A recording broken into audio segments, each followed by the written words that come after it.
Right. So some people are suggesting that if the U.S. government finds out about a malign foreign influence disinformation or propaganda campaign in our elections at any level, the government shouldn't say anything to the public or the news media about it. What do you think about that proposition? I believe that would be a profound failure. I think there's a collective responsibility across the private sector and the public sector to address our shared threats, and Russian interference in American democracy is one of those shared threats. Okay. Ms. Gaddy, do you agree with that? Yes, I do. Okay. And just back to you, Ms. Navaroli, for a moment. Did you follow the attempt to overthrow the official election result in Brazil? I was not working at Twitter at the time, but I paid attention to the news, yes. Okay, and were you struck by any of the resemblances between what happened in Brazil and what happened here on January 6th? Yes, it was the exact same playbook that was played on January 6th, in which a ruling party claimed that an election was stolen, and that misinformation continued to spread and lead to political violence. Thank you. I yield back, Mr. Chairman. Chair recognizes Mr. Fallon for 5 minutes. Thank you, Mr. Chairman. If there's ever a time where our government becomes the sole arbiter of truth, then we've lost the United States. Twitter's become the virtual town square. It now has the power to transform public opinion like no other medium in history, with their algorithms shaping and molding the public mind to their own ends. Mr. Roth, to the best of your knowledge, what percentage of your colleagues when you worked at Twitter donated to Democratic causes or candidates in 2020? I don't know, sir. We have it here. It was 98.4% of Twitter employees gave to Democratic candidates or causes in the 2020 election cycle. And believe it or not, those numbers actually went up in the 2022 cycle to 99.7% of Twitter employees donating to Democratic candidates and causes. So clearly, Twitter as a whole had a political bias. Mr. Roth, do you personally think that you have a political bias, and did you have one when you worked at Twitter? A personal political bias? No, sir. You didn't. That's remarkable, because it's pretty obvious you did have strong biases when you compared, ironically using Twitter, people that worked in the Trump White House to Nazis. They were good folks that you simply disagreed with politically in our representative republic, and you compared them to the most evil people on the planet that murdered 60 million people, or at least were responsible for those deaths. You think that was a little bit hyperbolic? Yes, I do. As I said, I regret the language. I agree with you. It was. And so your political opinion spilled over into censorship work at Twitter. I think your biases had consequences, which you intentionally expressed through your propaganda and censorship role at Twitter. Additionally, you may have collaborated with the U.S. intelligence community regarding stories that you all didn't want the public to see. So namely, what we refer to as the Hunter Biden laptop story that ran in the New York Post. So I'll ask you, Mr. Roth, did you receive 10 confidential documents from Special Agent of the FBI, Elvis Chan, the night before the Hunter Biden laptop story ran? Yes. You did. See, because it's interesting, with the immediacy with which you all acted to censor the New York Post Hunter Biden laptop story seems to be very indicative of foreknowledge. And the story was seismic, and it was rushed to be suppressed, knowing full well it was not Russian disinformation, as some here said. It was truth that was denied the American voter. And the Media Research Center polled Democratic voters in 2020 swing states and found that 17% would have changed their vote if they had known the contents and evidence of the New York Post story. President Trump lost key states, Georgia, Pennsylvania, Arizona, and Wisconsin, by collectively just over 100,000 votes. And if this is accurate, this poll, 3.2 million votes could have swung. And he only needed a teeny fraction of those 3.2 million. That decision almost certainly changed the result of the 2020 presidential election. Did you have any idea the contents of the New York Post story, Mr. Roth? Only what I read in the New York Post that day. And then it was killed by Twitter, and the mainstream media followed. So I found this interesting. In 2019, candidate for President Joe Biden said, and I quote, "I have never spoken to my son about his overseas business dealings." And yet, the evidence in that story and on that laptop revealed that two of Hunter's Mexican business associates, Miguel Magnotti and Miguel Velasco, visited the White House in February 2014, and he was later photographed. Joe Biden was photographed with him in the White House. Also in October 2015, Hunter arranged a video conference with his dad, Joe Biden, the sitting vice president, and Carlos Slim, the Mexican billionaire. And then unbelievably in 2015, Hunter introduced his father, then vice president, to Vadim Pozharsky, an executive at the now infamous Burisma Holdings Company, where Hunter would later magically make millions as a board member despite having no experience whatsoever in the energy sector.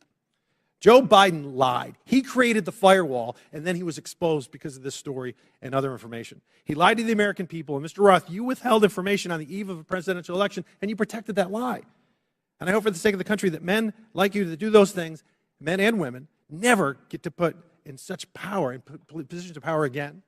And Mr. Chairman, I'd also like to see if, I'd like to ask unanimous consent to enter into the record a tweet from Ranking Member Raskin. The tweet reads, "It's horrifying to see images of Border Patrol agents whipping Haitian refugees at the Texas border. Not exactly the feeling I get from Without objection. It's ordered. Thank you. Would you yield back? Would you yield? Yep. Oh, well, I just think that's misinformation, or at least it was a mistake, and Twitter left it up for a week, or not a week, a year, a full year. Gentleman yields. I yield. Mr. Baker, in top of page 2 in your written testimony, you said, "I did not destroy or improperly suppress Whose time is this? any documents at Twitter regarding information important to the public dialogue." The way you worded that, it sounds like there is some Chairman, kind how of... much extra time is he going to get during this hearing? You finished He the had, question, he and had then you time. take Let him his repeat the order. question, and then his time will be expired. And It please expired answer. before he started. Clearly, it's up to the chairman, so why don't you let him answer? Mr. Baker, on top of page 2 of your written testimony, you said, "I did not destroy or improperly suppress any documents at Twitter regarding information important to the public dialogue." The use of the term improperly suppressed suggests there was some kind of suppression done in a proper way. I just want to know what that was, and is this referring to your work at Twitter when the Twitter files were first released just a few months ago? Unfortunately, sir, I think I'm constrained from answering that question any more fully than in my testimony because of attorney-client privilege. So unfortunately, I'm just going to have to leave it at that. I thought that's been waived. Not the privilege, not the privilege. The non-disclosure agreement, my understanding, has been waived, but not the attorney-client privilege. Gentlemen, time's expired. I do not have anything in writing to indicate that the Twitter has waived privilege with respect to that matter. Chair recognizes Ms. Crockett. Thank you, Mr. Chair. MAGA Republicans can't let go. That should be the name of this hearing. I'm glad that seemingly we have now accepted that President Joe Biden won the election, even though now we are blaming President Trump's loss on Twitter. Can we finally let it go? This is why Democrats are reinforcing that in this hearing, we should be talking about the threats to our democracy. That's the real threat, not an old article that seemingly couldn't reach the viewership it sought through its own platform to disparage and attempt to skew the election in favor of a twice impeached former president who lost a secure and fair election. As a Texan who served in the House and fled the state as MAGA Republicans there pushed an agenda just as insidious as the foreign interference we experienced in the 2016 election, we should be talking about what they don't want to talk about as they continue to cut you off as you try to talk about things such as interfering with our democracy, and how there has been an inciting of political violence against individuals as well as our democracy as a whole. We are supposed to live in the land of the free, and when some people are afraid of losing power, they engage in conspiracy theories and distractions, such as the Joe Biden, a candidate at the time, not government actor at the time, colluded with social media to win. So let me say thank you for showing up for this political theater. Unfortunately, the American people deserve better of its leaders. They deserve a robust conversation around the very real and very present threats to our democracy, the greatest democracy in this world. So with that being said, let me be clear. I believe that there has been testimony previously by Miss Navaroli. I hope I'm not just killing your name right now. At some point, you stated if January 6th and anything like it that language, if we would have seen that happen in any other country with any other leader, Twitter would have acted completely differently. It is my understanding from this statement, and correct me if I'm wrong, that you almost felt as if Trump was treated differently. In fact, that you may have been of the impression that he was treated with more deference than other world leaders. Is that true? Yes. As I testified earlier today, Twitter bent and broke its own rules in order to protect dangerous speech, like the tweets that were directed towards Representative Ocasio-Cortez. And when we talk about bending, it's my understanding from another deposition that there were actual alarms that would go off if someone would access Trump's Twitter account other than, I believe, the CEO. It was my understanding that alarms would ring within Twitter if the account was accessed outside of a select group of individuals who had access to that account. Are you aware of this being an ongoing practice for other individuals' Twitter accounts? At my time at Twitter, the former President Donald Trump's account was the only account that I did not have access to. Okay, so we know that there weren't individual actors running around Twitter setting off alarms every other day. Is that correct? Not to my knowledge, no. Okay. Now, as we talk about January 6th, because I think that's the only thing we should be talking about, what I want to talk about is what, and anyone can answer this question. Did you see a correlation between a rise in homegrown domestic white supremacy online as it correlates to leading up to January 6th?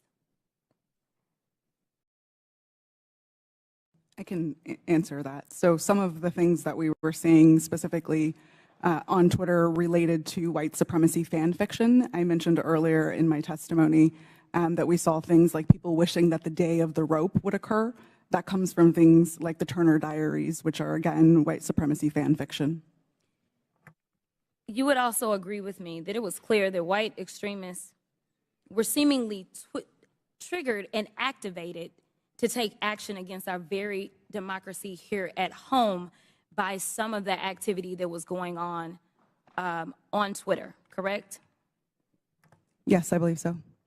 Now, just to make sure that we can summarize what we allegedly are here to talk about, you all would agree with me when I say that there was no physical damage or destruction to structures, limb, or life as it relates to this article, yet we do know that there was actual harm, physical harm, as well as destruction that occurred as a result of January 6th, correct? Yes, people died on January 6th. Thank you. With that, I'll yield the remainder of my time to Chairman Raskin, or Ranking Leader Raskin. Thank you. Mr. Chairman, I would just use the second to ask unanimous consent to submit for the record an extraordinary article just published called "Twitter Kept Entire Database of Republican Requests to Censor Posts," published on February 8th. It was just published by Rolling Stone. So for everybody's reading enjoyment, if people think it was biased against conservatives, this would lead us to believe it was definitely biased against liberals and progressives. Didn't have you pegged for a Rolling Stone reader, but without objection, so ordered. Chair recognizes Mr. Groffman. First of all, just a comment. When we talk about the Pledge of Allegiance, one of the lines in there is, "To the Republic for which we stand." Ben Franklin, when he was asked about our Constitution, he said, "We give you a republic if you can keep it." Just two lines that maybe some people around here haven't heard. Now, this is kind of a little story for the three of you on the left here. In January of 2021, the Christian magazine called The Daily Citizen tweeted about President-elect Joe Biden's announcement that Dr. Rachel Levine was his nominee for Assistant Secretary of Health. They commented that Dr. Levine is a transgender woman. This was banned from Twitter. Are you familiar with this story? I'm not familiar with it, sir. Do you have any reason why it would have been banned?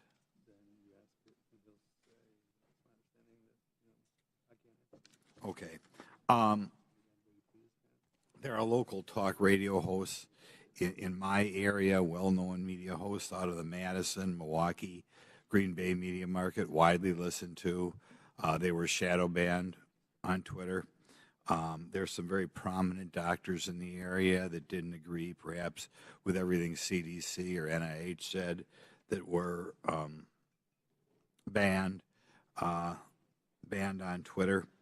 I'd like you to comment on that because, normally I think when people make a major health decision, they always like to get two separate opinions. And some of these doctors who were wildly well respected, probably two of the most prominent doctors in Wisconsin, thought outside the mainstream. And I think if we're thinking outside the mainstream, they were taken off your platform. Could you comment on why you would take somebody off a platform, or why a distinguished doctor would be considered something that the public as a whole couldn't hear their version of events?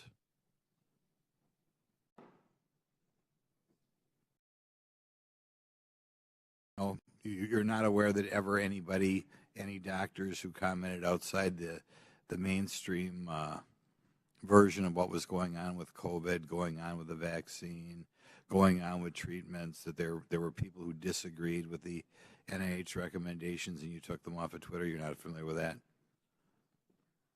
None of you are familiar with that. Okay.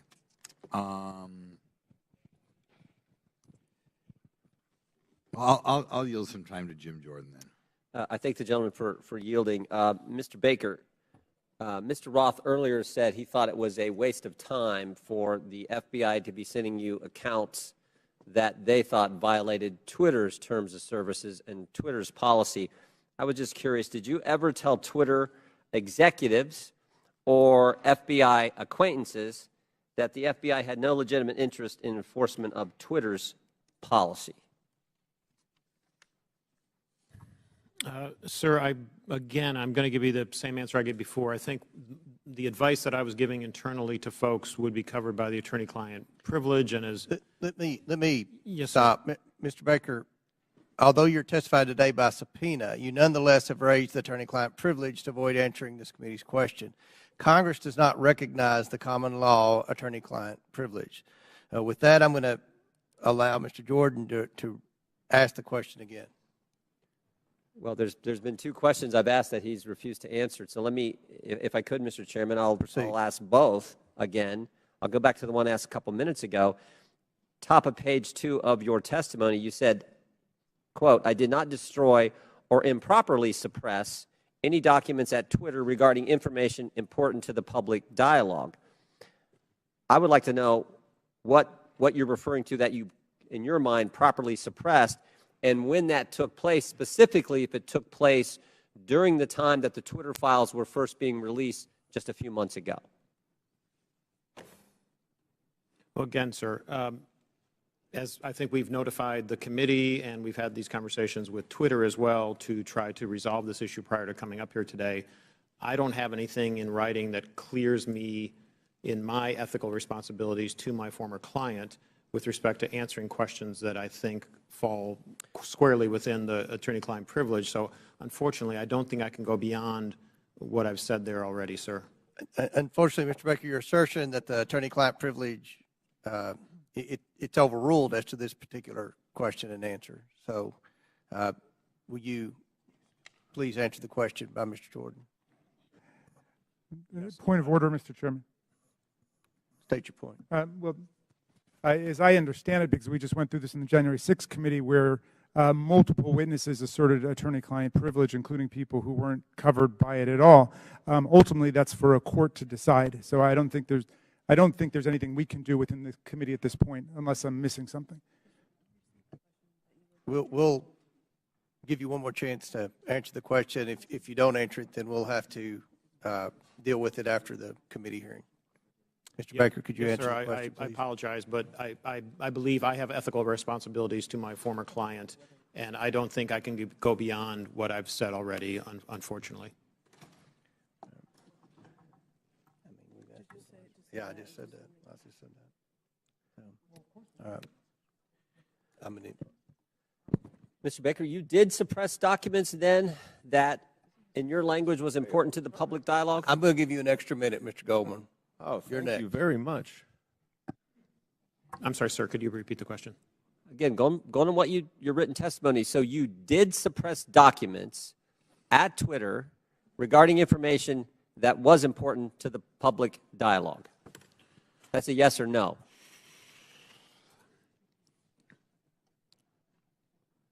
I'm going to answer the question with the following sentence, which is right after that. At all times, I sought to help my client understand and comply with its legal obligations. Okay. Gentlemen's time's expired. I recognize Mr. Goldman for 6 minutes. Thank you, Mr. Chairman. I understand that Mr. Palmer was asking some questions about some of my assertions about the removal of the Ukrainian prosecutor general. First, let's be clear. I did not say that Vice President Biden fired Mr. Shokin. It was official U.S. and European policy to encourage Ukraine to fire him, which they did. But he is right about one thing. What I say is not evidence, and neither is what any of our Republican colleagues say on the other side of the aisle.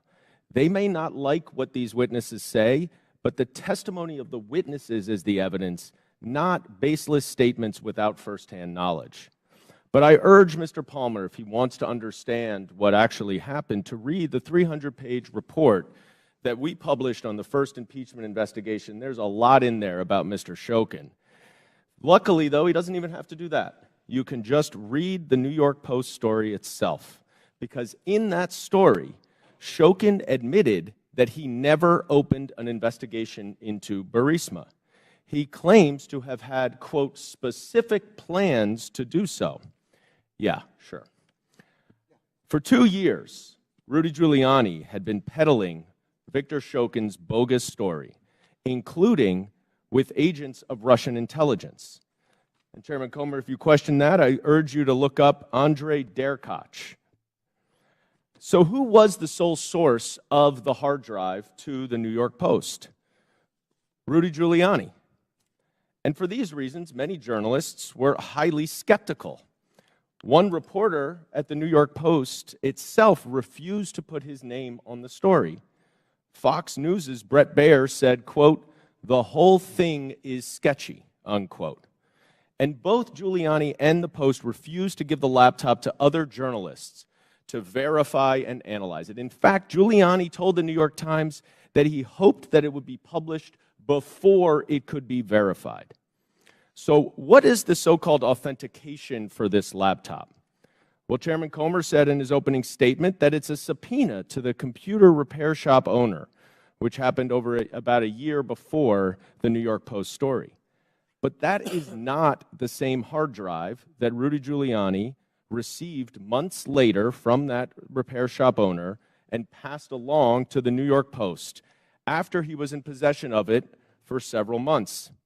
Now, Mr. Baker, based on your understanding of Russian malign influence campaigns, does Russian intelligence have the capacity to manipulate a hard drive? Yes. So it is possible that some of the materials on a hard drive could be authentic, and some could be altered, manipulated, or even added to the hard drive. Is that right? I believe so, yes. Mr. Roth, you have testified today that Twitter was keenly aware of the hacking efforts by Russia in connection with the 2016 election. Is that right? Yes, sir. And those efforts, I believe you said, and correct me if I'm wrong, by Russian intelligence to interfere in our electoral process continued up and through and including the 2020 election. Is that right?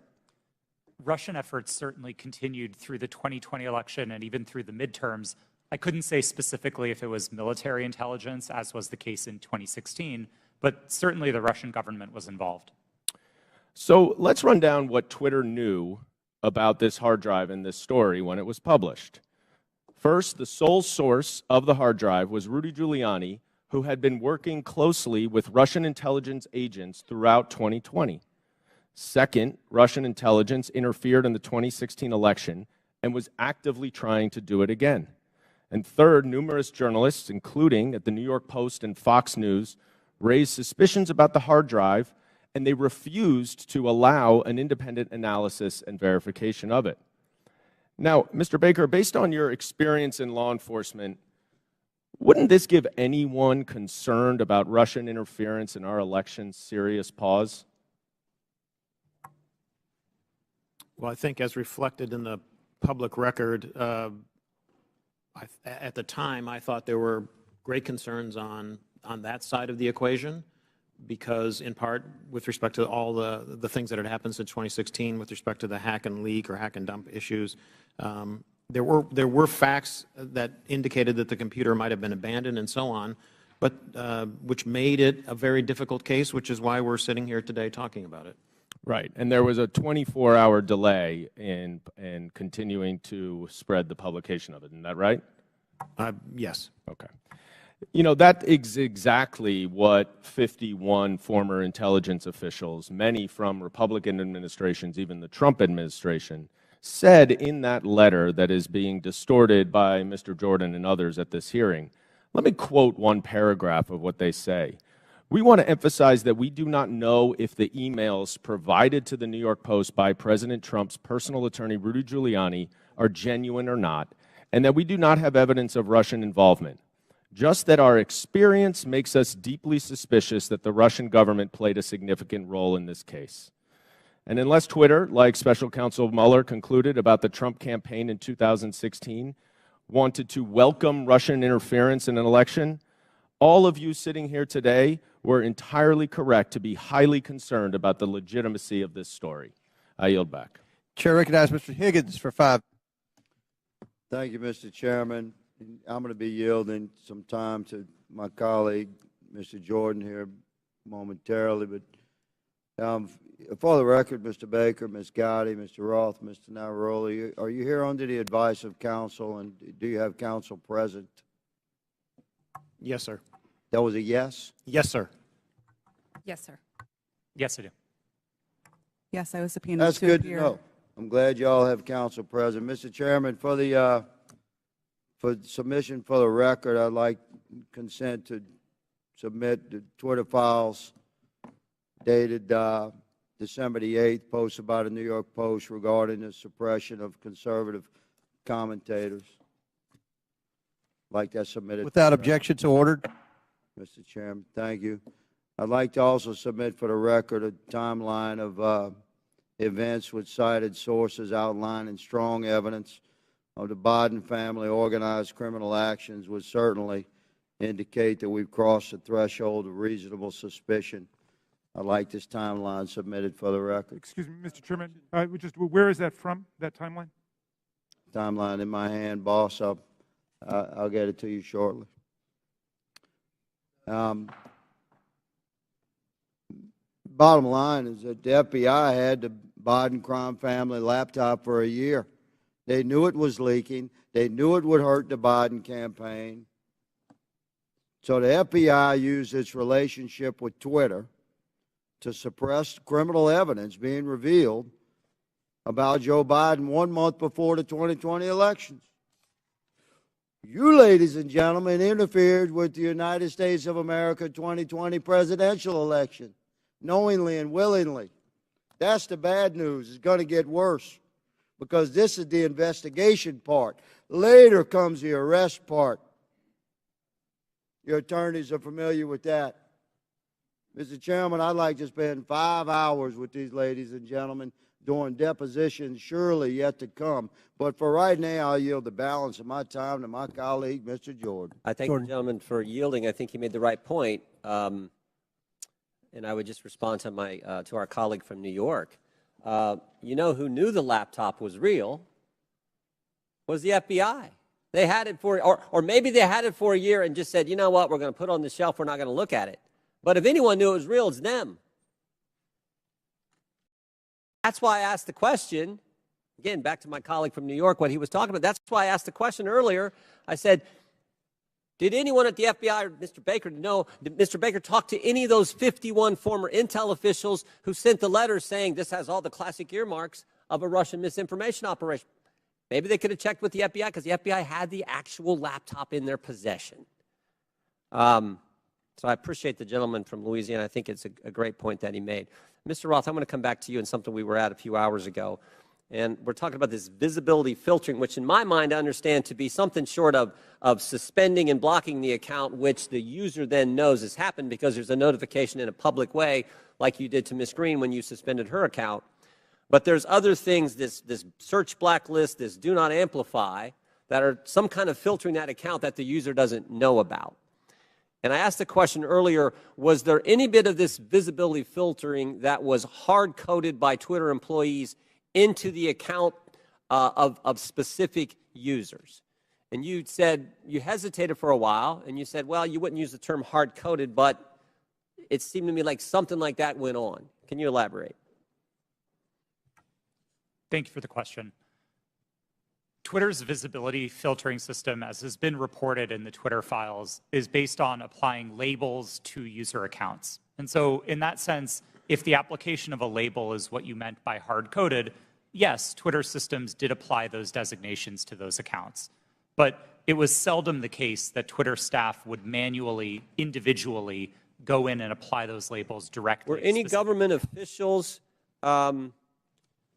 were those labels and therefore that filtering done to any government officials, any elected officials where the user wouldn't know about? I don't know, sir. I didn't have access to my Twitter computer, to any Twitter systems to prepare me to answer that question. So I'm just talking your time there, and your experience there. Do you know if that happened?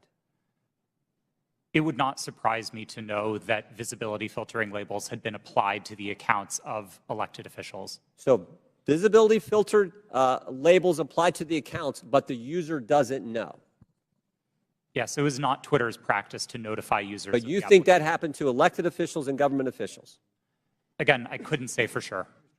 I appreciate it. I yield back. Chair recognizes Mr. Mafume for 5 minutes. Well, Mr. Chairman, it's been a long morning and afternoon. And at this point in time, there's an adage that says everything that can be said has been said, except that not everyone has said it. So if you will indulge me for a few minutes, I'd just like to reflect on some observations having sat here and gone through this. And I'm hoping and praying that this is not a problem in search of a solution, because we're dedicating an awful amount of time here, and I don't want a few things to escape us. But having said that, I want to first associate myself with the remarks of Mr. Raskin, the ranking chair. His opening remarks succinctly, I think, encapsulated and put in place what many of us on this side of the aisle are feeling. And I also, as a point of personal privilege, would like to just express how many of us share the concern of the gentlewoman from South Carolina who indicated her ongoing medical condition, which she said she might have to live with the rest of her life. That just got me for a moment, and I wanted to make sure that that's on the record. Now, I would disassociate myself with her remarks when she said, as did the gentlewoman from Georgia, God bless Elon Musk. For me, it's God bless my country, God bless my family, God bless my friends. Mr. Musk can take care of himself. I would also caution, if I might, all of us, but particularly the gentleman from South Carolina who said earlier that there is proof that Hunter Biden committed multiple felonies. The gentleman said that without offering anything for the record. And I know we're all covered by congressional immunity in terms of when we're on the floor and when we're in these committees, but sometimes we probably don't want to feed into hot rhetoric. I mean, we campaign in that kind of poetry, but we are elected to govern in prose. And when you do that, there's a different sense of responsibility that goes with all of us. Mr. Roth, I listened to you, and I feel bad that you were attacked. And, you know, you had to sell your home. You had to move your family. And I just want to remind you and remind myself that there are members of this committee who are also always under attack because of their race or because of their surname or because of their political affiliation. That kind of reckless incitement, I think, is best dealt with when you have content moderation.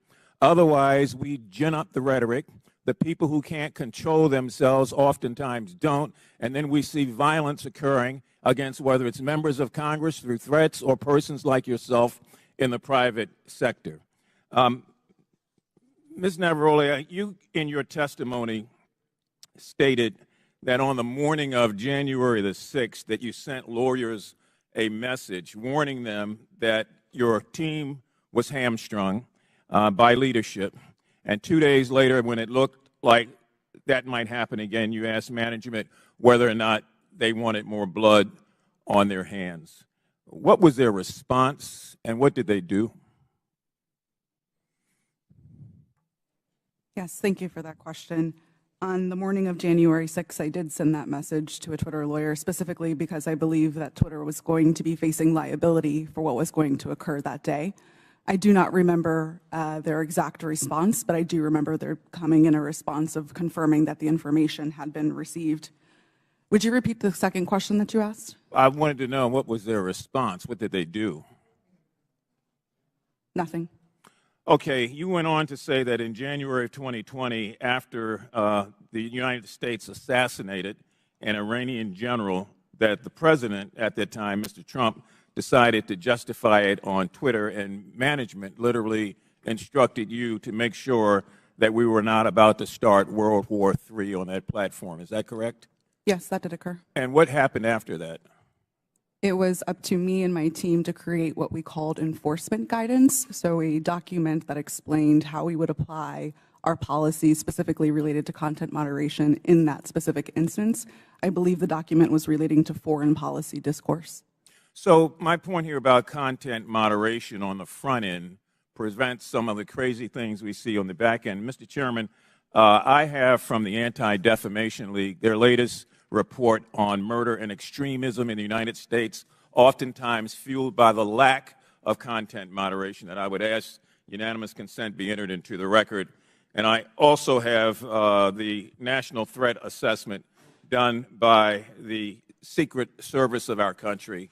This was just released, and it talks about how 25% of all of these acts are being conducted by people who are not moderated, but who in fact end up breaking the law and threatening the lives of people. And I would ask unanimous consent that also be. Without objection, so ordered. Thank you, sir. Chair recognizes Mr. Sessions for 5 minutes. Mr. Chairman, thank you very much. So I will say it, God bless Elon Musk, because I think I feel that way. It was Elon Musk that revealed data that uncovered a disturbing cabal. Let's be clear, we're here today because Twitter got caught, not because people wanted to admit mistakes got made, or perhaps because they got bought. If not for the Twitter files released by Mr. Elon Musk, this activity we're discussing today would still be going on. It's no secret that the political bias of Twitter and their previous leadership bled into politics and merged that with practices of the company. And that is a big concern.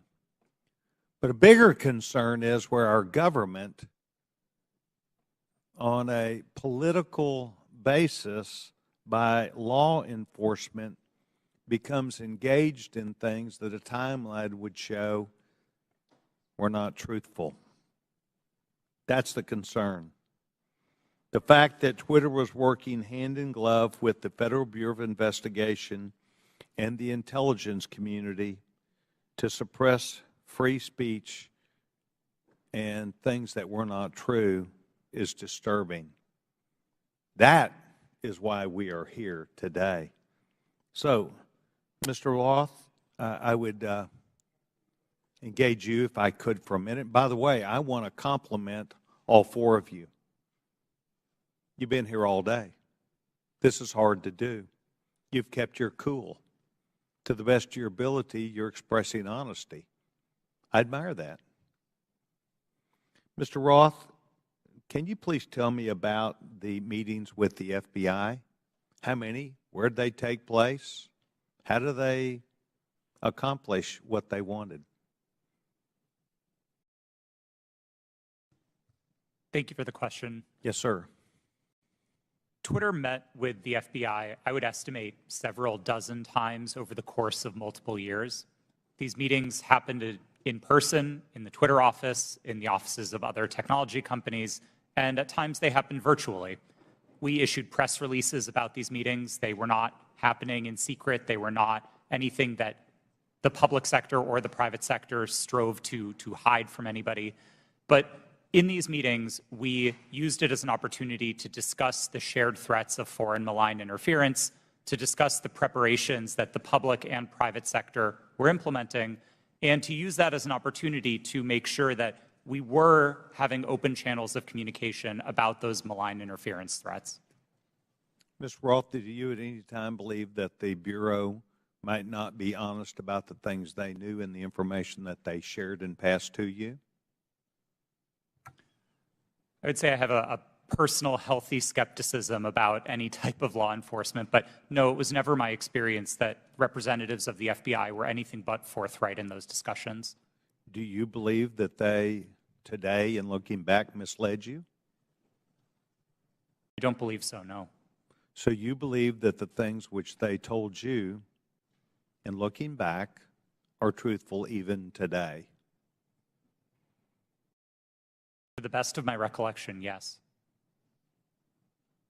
So the chance for FBI numerous times, dozens of times, to meet with you, did you put out information of the substance when you said you provided the public with information? Did you discuss what those meetings were about? I believe the public statements were fairly high level and talked about preparations for upcoming elections in the United States.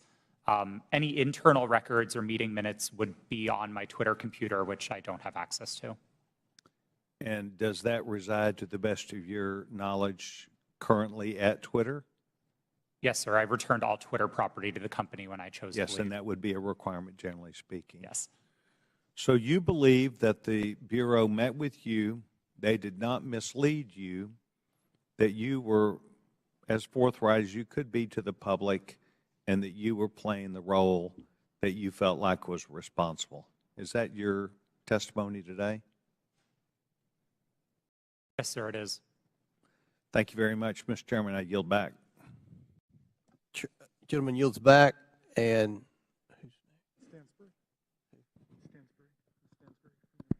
Stansbury.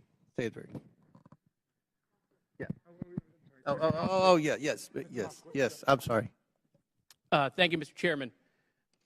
You know, I'm beginning to feel like a little bad for the majority. Like I just feel guilty because you guys have come today to try to prove that the Biden administration, in coordination with Twitter, is impugning free speech. And the problem is that Donald Trump, he is just this thing that hangs around your neck.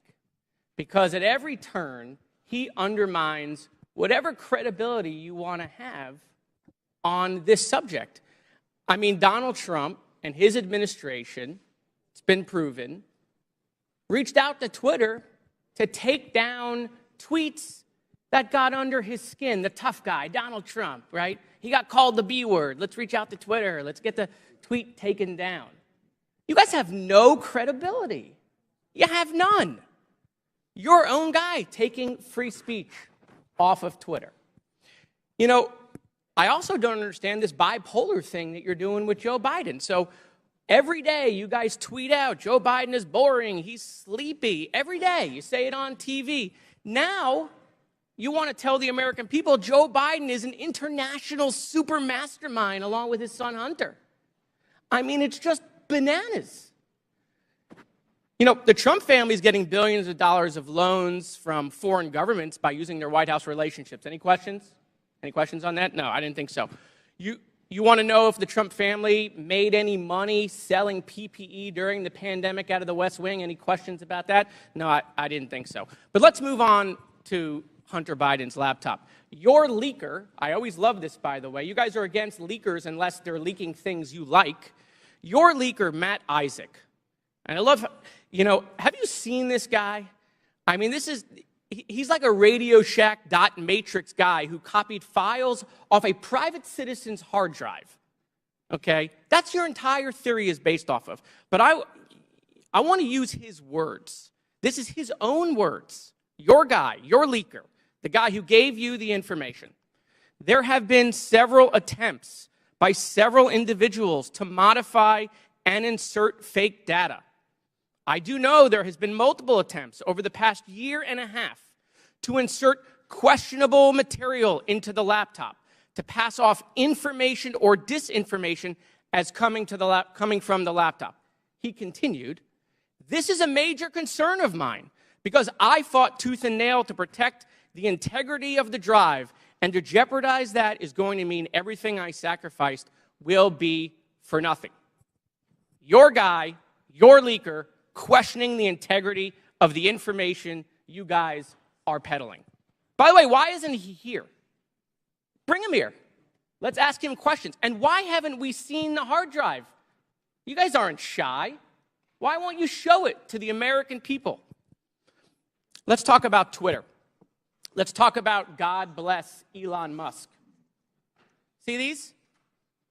God bless the guy who is allowing Nazis and anti-Semitism to perpetrate Twitter.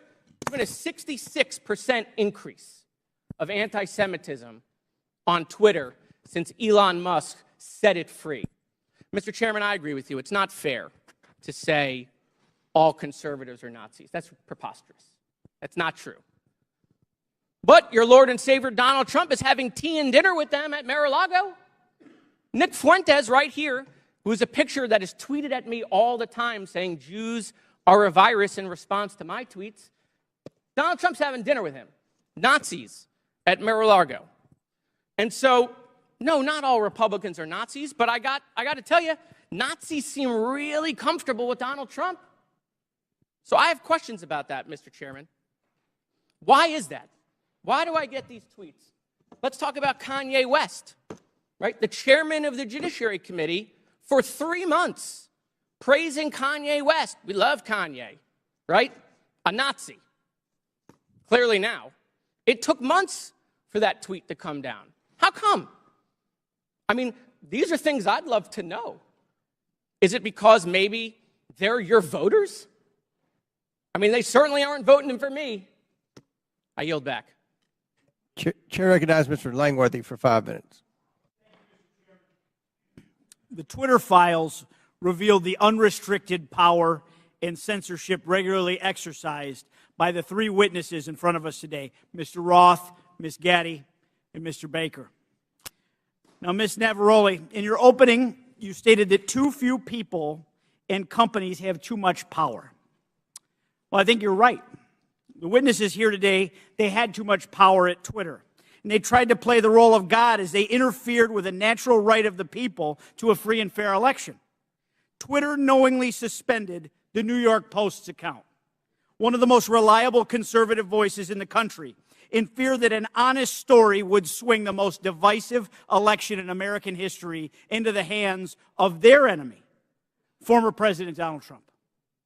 Now, Mr. Roth, you were part of the secretive SIP-PES censorship team at Twitter, correct?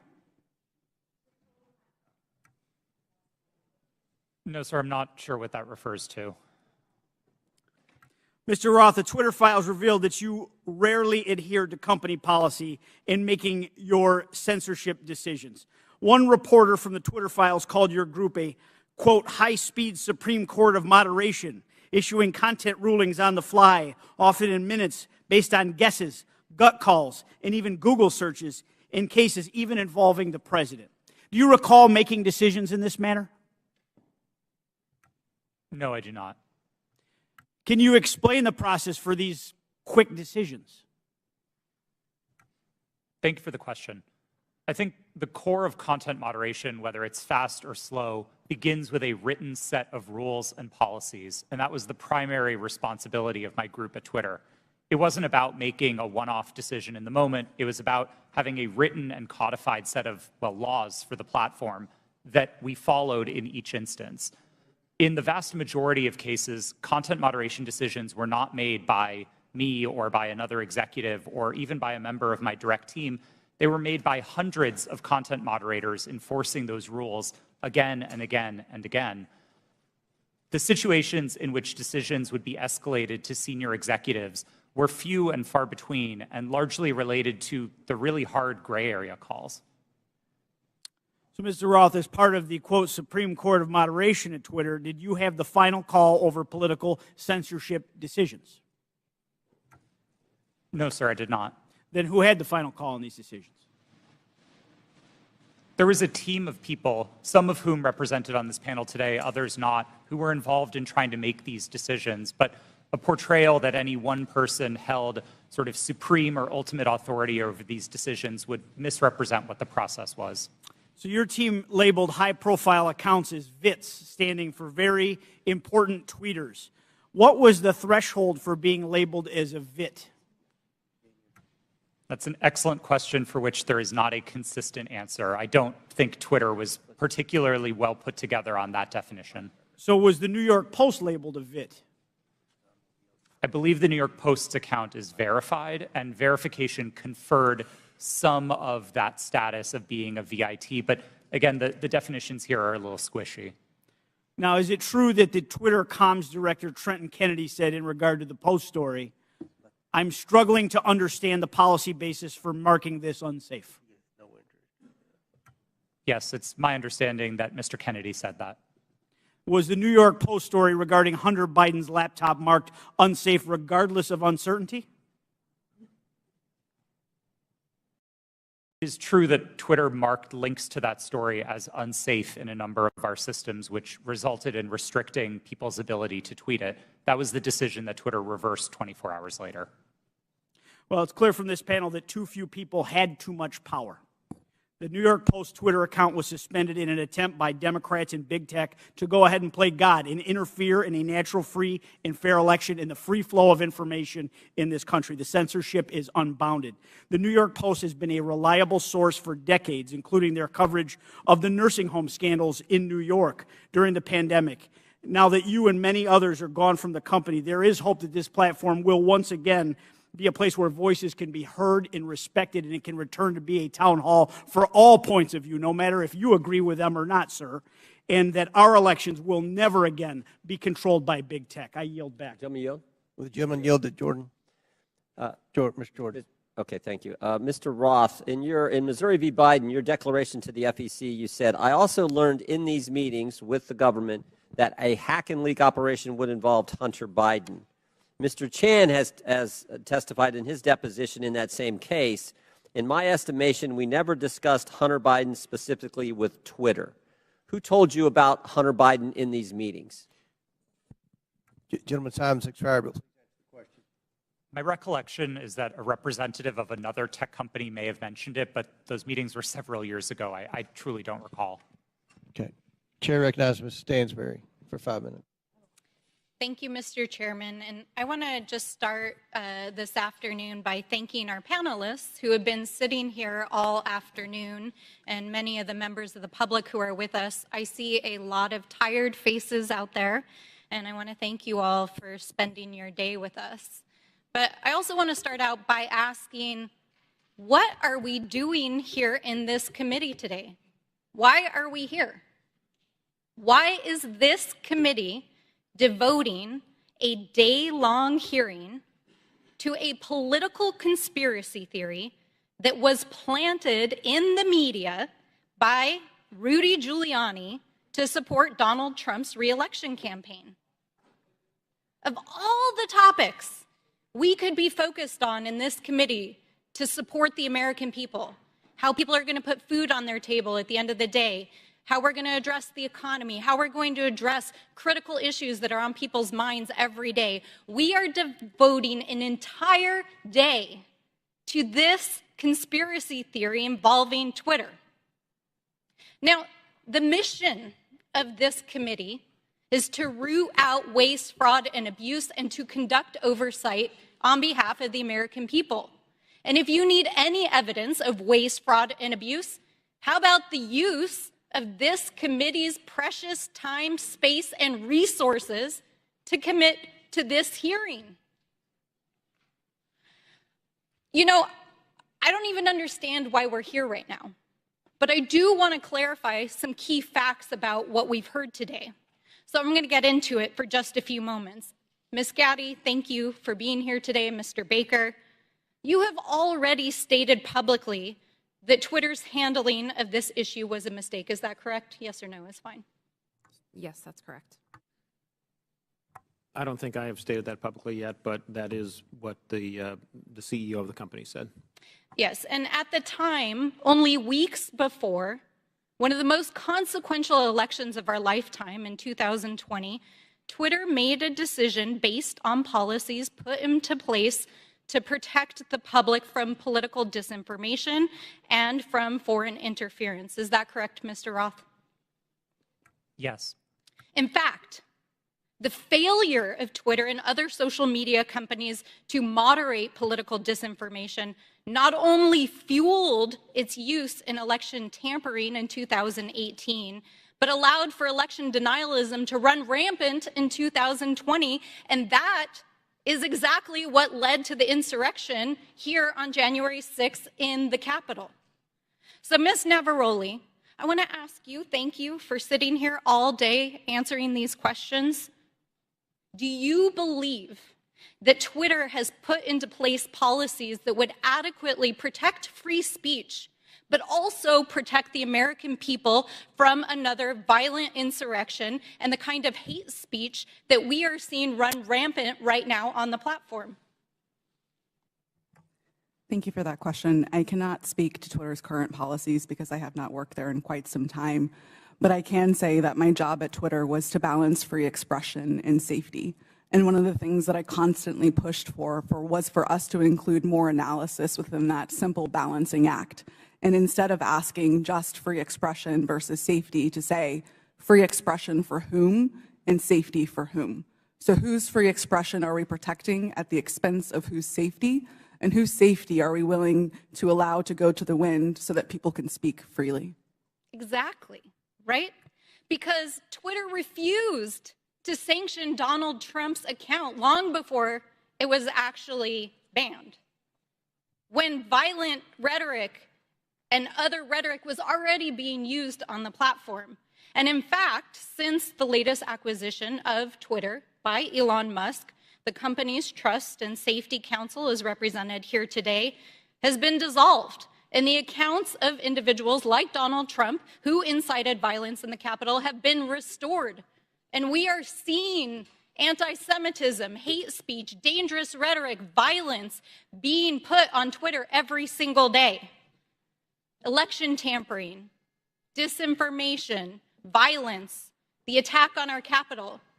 Mr. Chairman, that is what we should be holding oversight hearings on in this committee.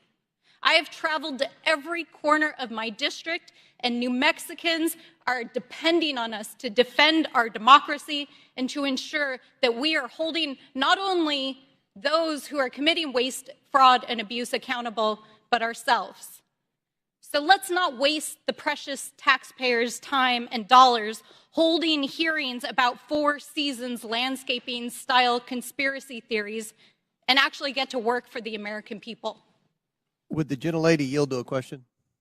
Mr. Chairman, I yield back. All right, Chair recognizes Ms. Boebert for 5 minutes. Thank you, Mr. Chairman. Mr. Matt Taibbi, a respected reporter who published much of the Twitter files, said, quote, Twitter's contact with FBI was constant and pervasive, as if it were a subsidiary.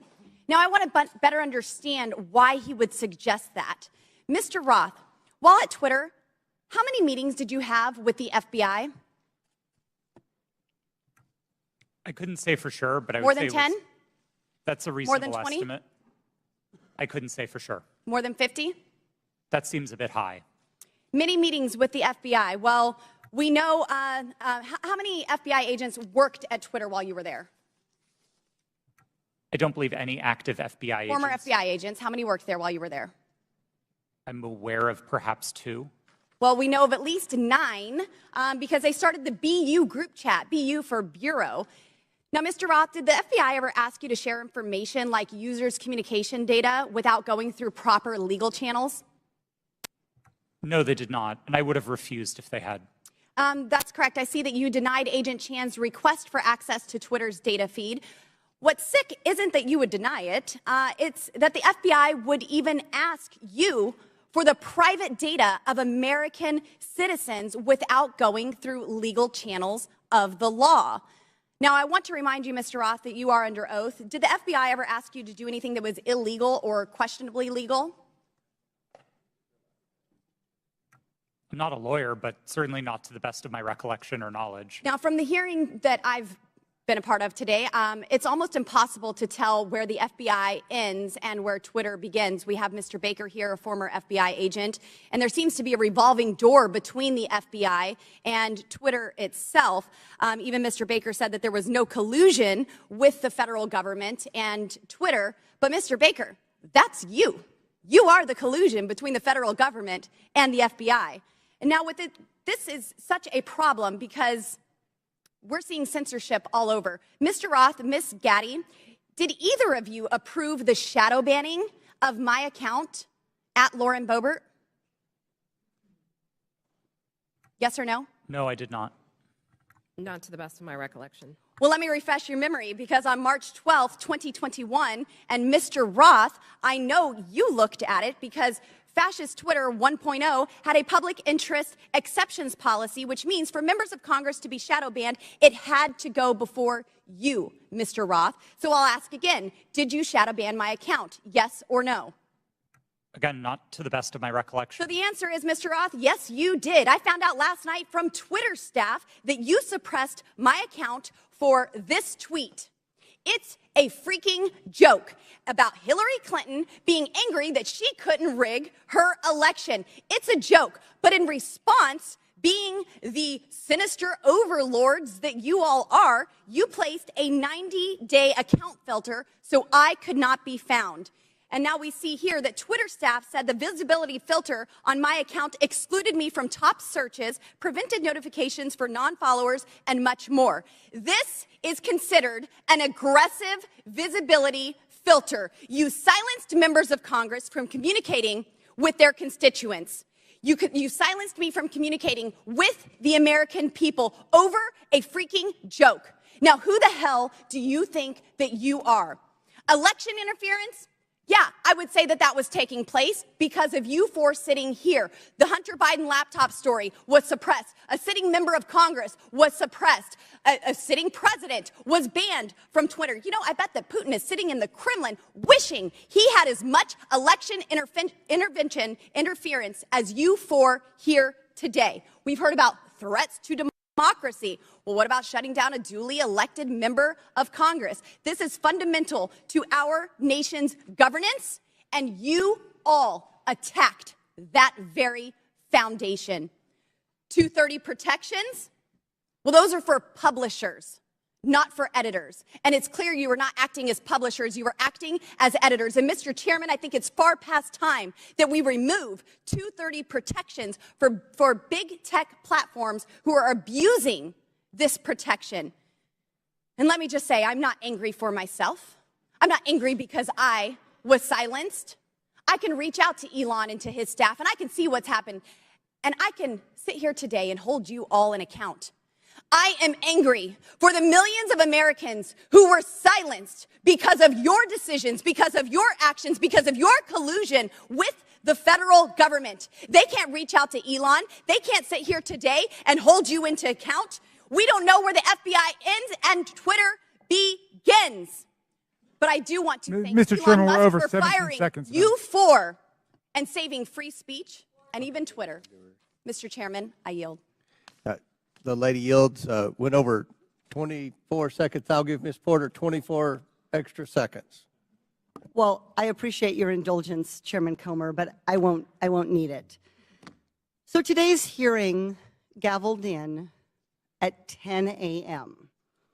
For nearly 6 hours. Power outage. We have been going back and forth about this supposed suppression of a single news story from a single outlet for a single day.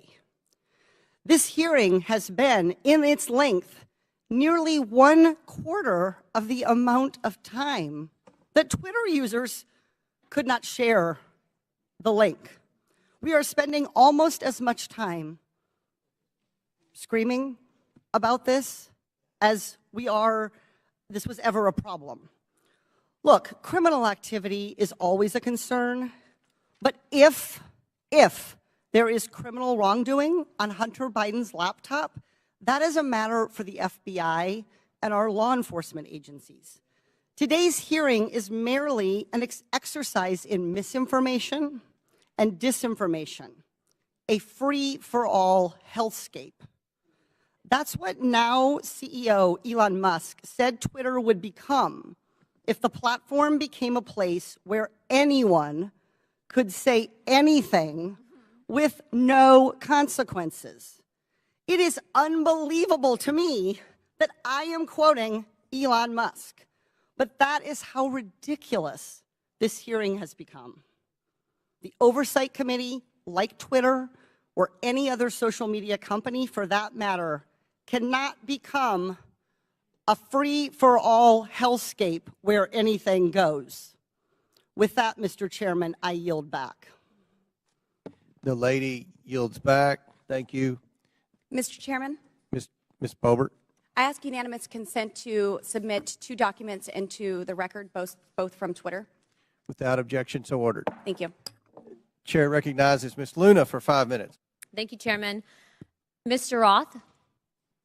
Mr. Roth, have you communicated with government officials ever on a platform called Jira? Yes or no? Real quick answer. We're on the clock. Not yes to or the no? best of my recollection. Not to your no. recollection? Great. If you did, in the event, communicate, who would have had access to this platform? That's the nature of my confusion. Okay. Jira Did you ever speak to government officials on Jira regarding taking down social media posts? Again, not to the best of my recollection. Can you explain to me why the federal government would ever have interest in communicating through Jira, mind you, a private cloud server, with social media companies without oversight to censor American voices? I want to let you know that this is a violation of the First Amendment, and the federal government is colluding with social media companies to censor Americans. Mr. Chairman, I ask for unanimous consent to submit these graphics into record. And Mr. Roth, I'm going to refresh your memory for you. This flowchart behind me. Thank you, Chair. This flowchart shows the following federal agencies, social media companies, Twitter, leftist nonprofits, and organizations communicating regarding their version of misinformation using Jira, a private cloud server. On this chart, I want to annotate that the Department of Homeland Security, which has the following branches: Cybersecurity and Infrastructure Security Agency, also known as CISA, Countering Foreign Intelligence Task Force, now known as the Misinfo, Disinfo, and Malinformation, MDM. This was again used against the American people. The Election Partnership Institute, or Election Integrity Partnership, EIP, which includes the following: Stanford Internet Observatory, University of Washington Center for Informed Public, Graphica, and Atlantic Council's Digital Forensic Research Lab, and potentially, according to what we found on the final report by EIP, the DNC. The Center for Internet Security, CIS, a nonprofit funded by DHS, the National Association of Secretaries of State, also known as NASS, and the National Association of State Election Directors, NASED, and in this case, because there are other social media companies involved, Twitter. What do all of these groups, though, have in common? And I'm going to, again, refresh your memory. They were all communicating on a private cloud server known as Jira. Now, the screenshot behind me, which is an example of one of thousands, shows on November 3rd, 2020, that you, Mr. Roth, a Twitter employee, were exchanging communications on Jira, a private cloud server, with CISA, NASS, NASED, and Alex Stamos, who now works at Stanford and is a former security officer at Facebook, to remove a posting. Do you now remember communicating on a private cloud server to remove a posting? Yes or no? I wouldn't agree with the characterization. I don't care if you agree. This is your stuff. Yes or no, did you communicate with a private entity, the government agency, on a private cloud server? Yes or no? The question was if I Yes or no? Yeah, I'm on time. Yes or no? Ma'am, I don't believe I can give you a yes or no. Well, answer I'm to going that to tell question. you right now that you did, and we have proof of it. This, ladies and gentlemen, is joint action between the federal government and a private company to censor and violate the First Amendment. This is also known, and I'm so glad that there's many attorneys on this panel, joint state actors. It's highly illegal. You are all engaged in this action, and I want you to know that you will be all held accountable. Ms. Gaddy, are you still on CISA's Cybersecurity Advisory Council? Yes or no? Yes, I am. Okay. For those who have said that this is a pointless hearing, and I just want to let you guys all know, we found that Twitter was indeed communicating with the federal government to censor Americans. I'd like to remind you that this was all in place before January 6th. So to say that these mechanisms weren't in place and to make it about January 6th, I want to let you know that you guys were actually in control of all of the content, and clearly we have proof of that. Now, if you don't think that this is important to your constituents and the American people from those saying that this was a pointless hearing, I suggest you find other jobs. Chairman, I yield my time. Mr. Chairman, point of order. Chair. Yeah, I just want to call to the attention of the chair and members Mr. Mafume, yes, that you're we're getting recognized. awfully close to witness intimidation, and I would ask the chair to intervene. I'm sorry, I didn't hear what you said, Mr. Mafume. I said I would caution all members that we were getting very close to witness intimidation, right on the verge of it, and I would ask that the chair and the ranking member agree how we will proceed from this point on. It was the threats that were just made. Ms. Ocasio-Cortez. Thank you, Mr. Chair. And in follow-up to that, I am curious about the committee's rule or the committee's disposition. Accusing witnesses of a crime, discussing arrest, discussing, making these allusions and threats. I want to clarify for the record, what is the committee's policy around threatening a witness?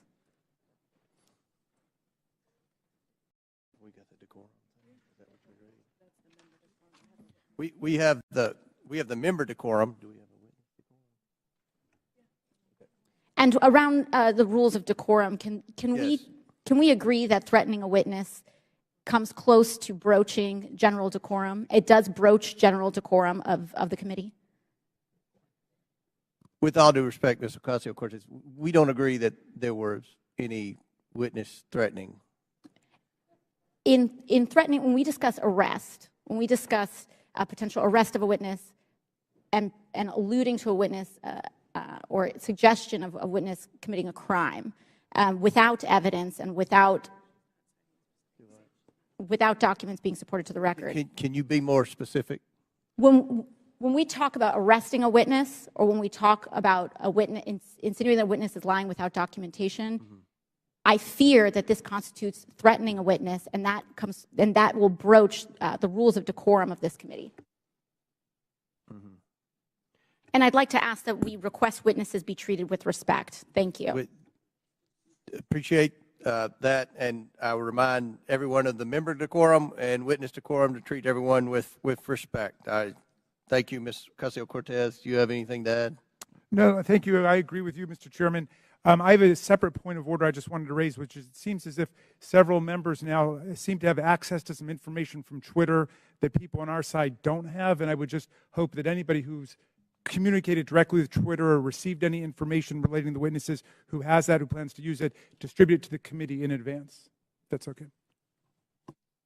I think that most of the evidence is coming from. I think a lot of the quotes and emails are on the laptop. Well, I think that at least one member indicated the Twitter files that Elon Musk has. Well, one member had indicated that she had received information directly from Twitter. Okay. Chair recognizes Mr. Edwards. Thank you, Mr. Chair, and to our witnesses, thank you for being with us today. I know it has been a long one. Just so that we're clear, and to stage my next line of questioning, in December 2019, we've established that the FBI subpoenaed Hunter Biden's laptop from a computer store owner. And then we've established that nearly a year later, in October 2020, the Hunter Biden laptop story is published by the New York Post. Within hours, Twitter and other social media companies began limiting the distribution of the Hunter Biden story. My question is for Mr. Roth. In September 2020, a few weeks before the New York Post published the first story on the Hunter Biden trading on his name, you participated in an exercise hosted by the Aspen Institute with other media outlets, social media companies, and national security reporters. Isn't that correct? Yes, I did. And Mr. Roth, that event was hosted specifically by the Aspen Digital Hack and Dump Working Group. Is that correct? I know it was hosted by the Aspen Institute. I couldn't say who specifically within that. Mr. Roth, this event was before the release of the Hunter Biden laptop story, correct? That's my recollection, yes. And during that event, a scenario that was discussed was a hypothetical October 2020 release of records related to Hunter Biden. Is that correct? Again, that's my recollection of the event, yes. And Mr. Roth, did you participate in the design of this hypothetical scenario? Not to the best of my recollection, no. Are you telling me that you never had any conversation with anyone regarding the contents of this scenario? No, sir, I didn't say that. I met with the Aspen Institute on a number of occasions. I wouldn't say that I was involved in the development of the scenario in a specific way, no. So you're telling me that I will find no witnesses that would testify they had conversation with you regarding the development of this scenario? I genuinely could not say what other witnesses might or might not say. Why was Hunter Biden chosen as the subject of this scenario just weeks before the October 14th, 2020 publication of the first Hunter Biden story?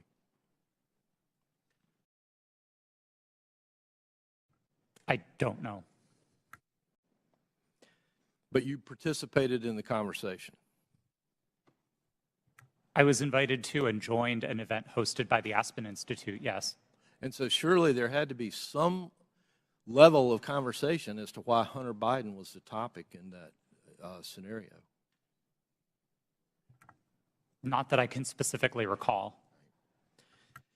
Mr. Roth, representatives from Facebook attended this event also, correct? To the best of my recollection, yes.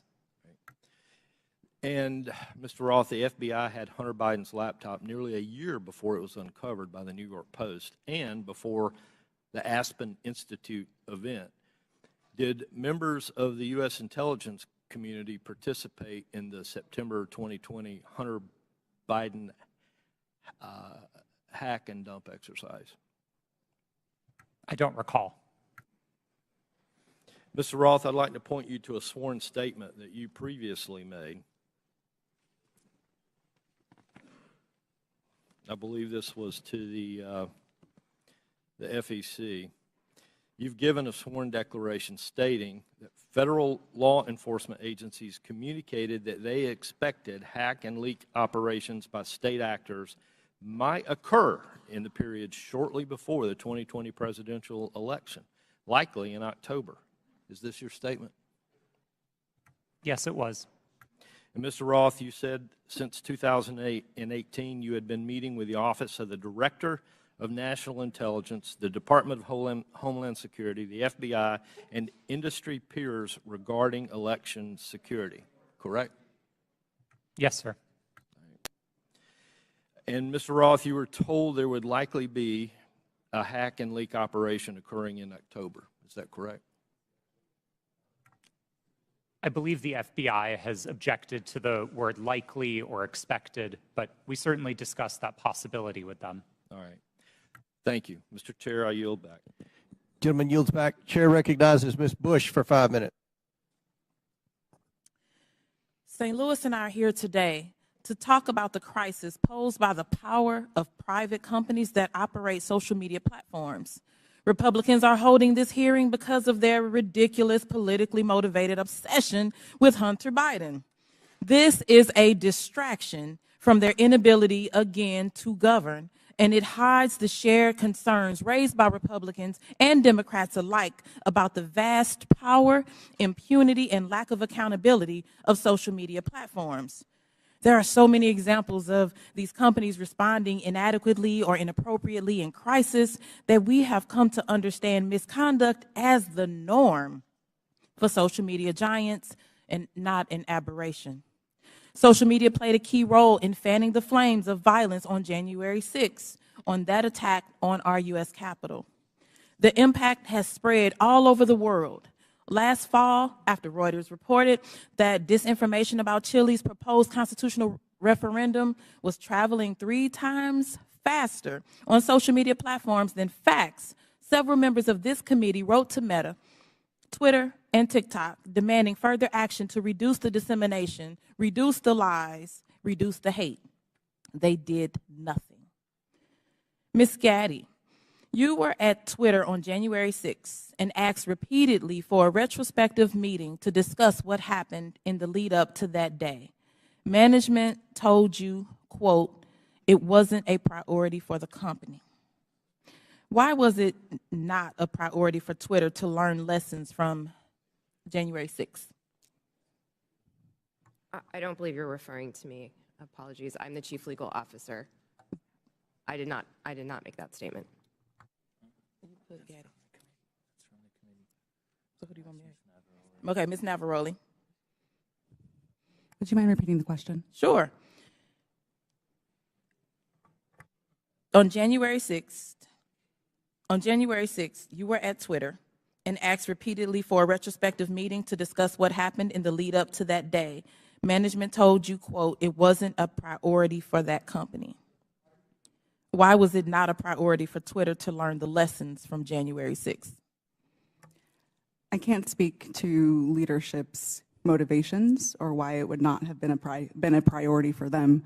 What I can say is myself and individual members of my team repeatedly asked that we do a retrospective to understand not just what happened on January 6th, but leading into January 8th and the permanent suspension of the president.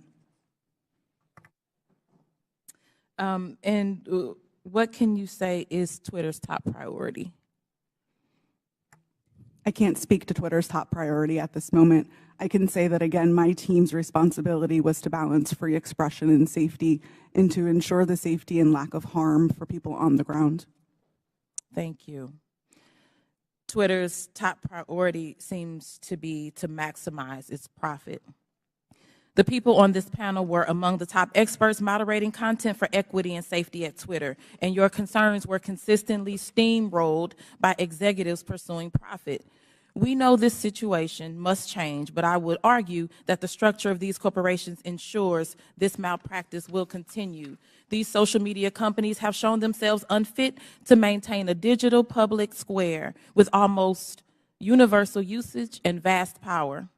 Their purpose is not to facilitate healthy, fact-based discourse. It is to aggressively pursue profit for their billionaire executives and shareholders. Even when they make a good decision about removing a post or a user, it is only to make a profit. This existential problem will not be solved by asking these for-profit corporations to tweak their approach around the edges. We need to re-envision what the internet can be. Digital platforms, including social media, are here to stay, but we need to make sure that they operate for the public good and not the private interests. We need to invest in better alternatives to big tech, and we need to establish public ownership and control to ensure these platforms serve everyone fairly. Thank you, and I yield back. Chair recognizes Mr. Perry for 5 minutes. Thank the chairman. I thank the witnesses. It's been a long day. Mr. Roth, going back to your statement Mr. Edwards talked about, I want to just kind of revisit that a little bit, where it was communicated to you, at least per your statement, by the FBI that there was expected hack and dump or hack and leak operations, and that they would occur before the election, and that these, at the bottom here, the meetings that were rumored, and those meetings were rumored that the hack and leak operation would involve Hunter Biden. Subsequent to that, well, first of all, who told you that? Did you get that? Can you tell us where you got that information, if you know? The subject of a possible hack and leak was raised by a number of representatives of the FBI. Was one of them Mr. Chan? Elvis Chan? Yes, Mr. Chan was a part of it. So are you familiar with the fact that in his testimony in November of 2022 that he says we did not see any similar competing intrusions to what happened in 2016? And of course, you have been talking to intelligence agencies and law enforcement agencies for some time, and they were referring to the 2016 hack and dump operation. Are you familiar that he said that subsequent to you saying this? They didn't have any evidence? I was not aware of Okay, Mr. that's Chan's fair. deposition. That's fair. No. Did they ever give you any evidence of the hack and dump operation that happened in 2016? And what I think I'm referring to is the allegation that the Clinton campaign, the DNC server was hacked and that information was spread about through WikiLeaks or other information channels. Did they ever give you any evidence of that occurrence during these discussions? That information was made public by the intelligence community in the Mueller report and by the Senate Intelligence. Yeah, evidence. Did they ever give you evidence? Because as far as we know, CrowdStrike looked at the servers. Did the FBI ever look at the servers from the DNC, to your knowledge? I think that would be a question better directed at the Fair FBI. enough, but the point is you never saw any evidence, right? You're just taking it on, and I'm not blaming you, because a lot of people want to believe the FBI. I've always wanted to believe the FBI. The question is, did they ever give you any evidence to believe that? Because they're making the case. They're making the case that there's a hack and leak operation coming, and it's going to be about Hunter Biden right before the election. Did they ever give you any evidence? It didn't come up. Okay, yeah, I didn't figure it did. And then you all set up a secret channel between Twitter and the FBI. Who did that from the FBI? Was that Roth? Or you're Roth. Was that Elvis? I'm sorry. Mr. Chan was a part of that work, yes. Yes, he was part of that. And so you set up, and you actually set up a war room as well, right? I believe the FBI operated a war room. Okay, fair enough. I didn't And you join participated in that? No, sir, I did not. You did not. Did Twitter participate in it? I believe Twitter may have sent a representative. Okay, fair enough. And then you did this table talk exercise about Hunter Biden and about a leak about Hunter Biden that would come out right before the election, essentially 10 days, and that happened in September, right before the election. And you participated in that, right? Yes, I did. Who facilitated that exercise? I know the Aspen Institute, but who facilitated the exercise proper? Was anybody from a government agency facilitating any part of that? Were they involved in the discussions during the exercise? No, I don't believe so, no. So they were just spectators? I wasn't aware that they were spectators either, but I don't recall exactly who was there. I know you don't recall who was there. Then who facilitated it? Do you recall that? My recollection is that the event was facilitated by Garrett Graff, who was a member of the Aspen Institute and Aspen Digital. All right. Do you find it odd now, after the fact, and I know you've already testified here, that you don't see, to Mr. Sessions, that you didn't see that you were misled or potentially duped? It sure seems highly coincidental. Would you agree? It at least seems highly coincidental. Knowing that the FBI had the laptop, that the FBI set up the war room and the channel and told you, per your statement, that this was going to happen, do you find it highly coincidental that it actually happened and it was Hunter Biden at all? I want to be clear that my statement to the FEC does not suggest that the FBI told me it would involve Hunter Biden. That's a popular reading of that declaration, but it was not my intent. I think there is a coincidence there, and I really can't speak as to how that came about. Yeah, it's really coincidental. One last question. Did the CIA or the other governmental agency ever ask Twitter to look at something that violated Twitter's policy?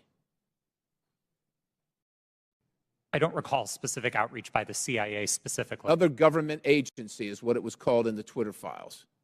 Yes, Twitter regularly received reports from government requesting review under our rules. So the other government agency, that one, did they ever request information regarding violations of Twitter's policies? The CIA. Gentlemen, time's expired, but please answer the question. I thank the chairman. Again, I don't recall specific contact from the CIA, no.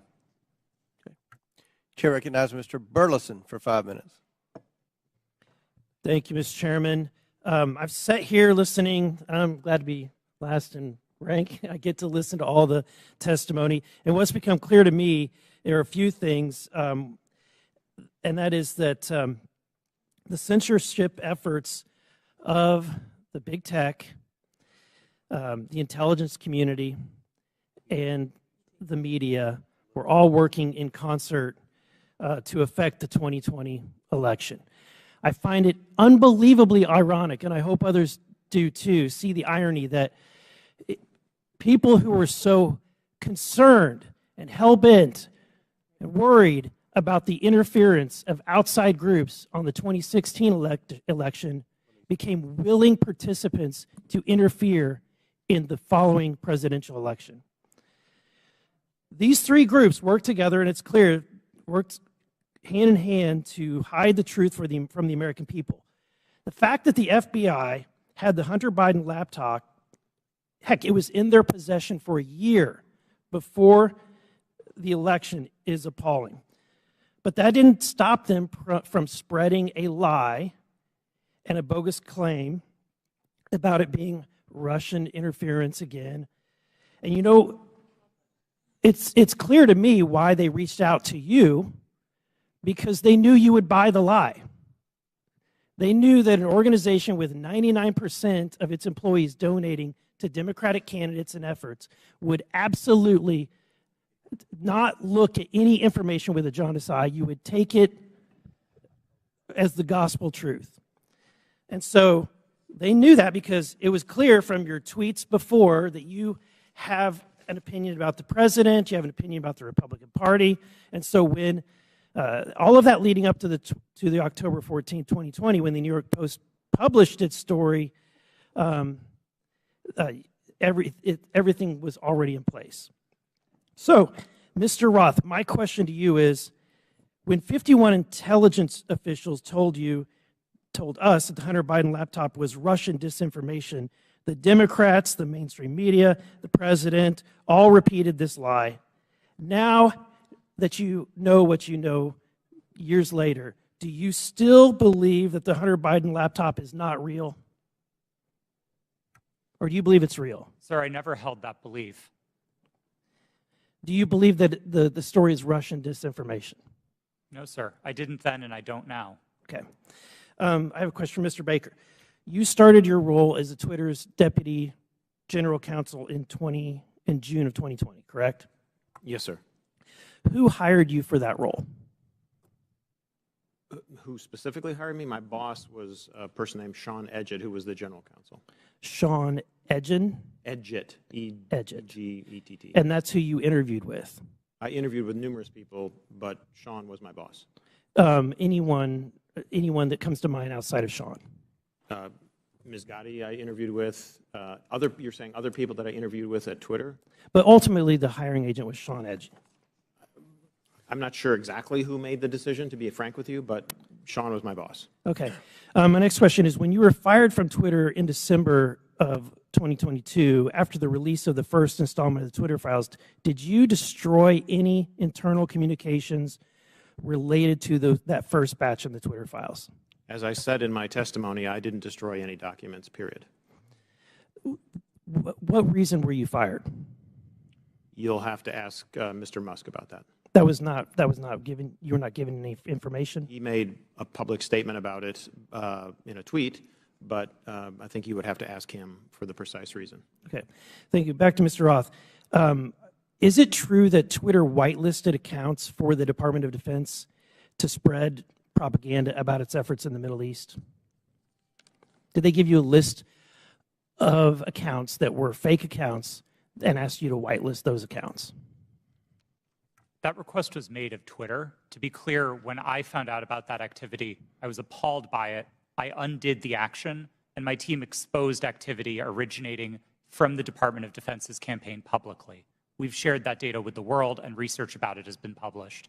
Was that only in efforts against foreign entities, or were there any efforts against citizens of the United States? I think the nature of public social media activity means that anybody might have seen it, but my understanding was the activity was predominantly focused outside of the United States. Okay, thank you. And Mr. Chairman, I want to just say thank you for this hearing. I would hope that we would be asking for documents or in communications, whether it's on personal devices or private devices, between these individuals and government officials. So noted. Very good. Thank you.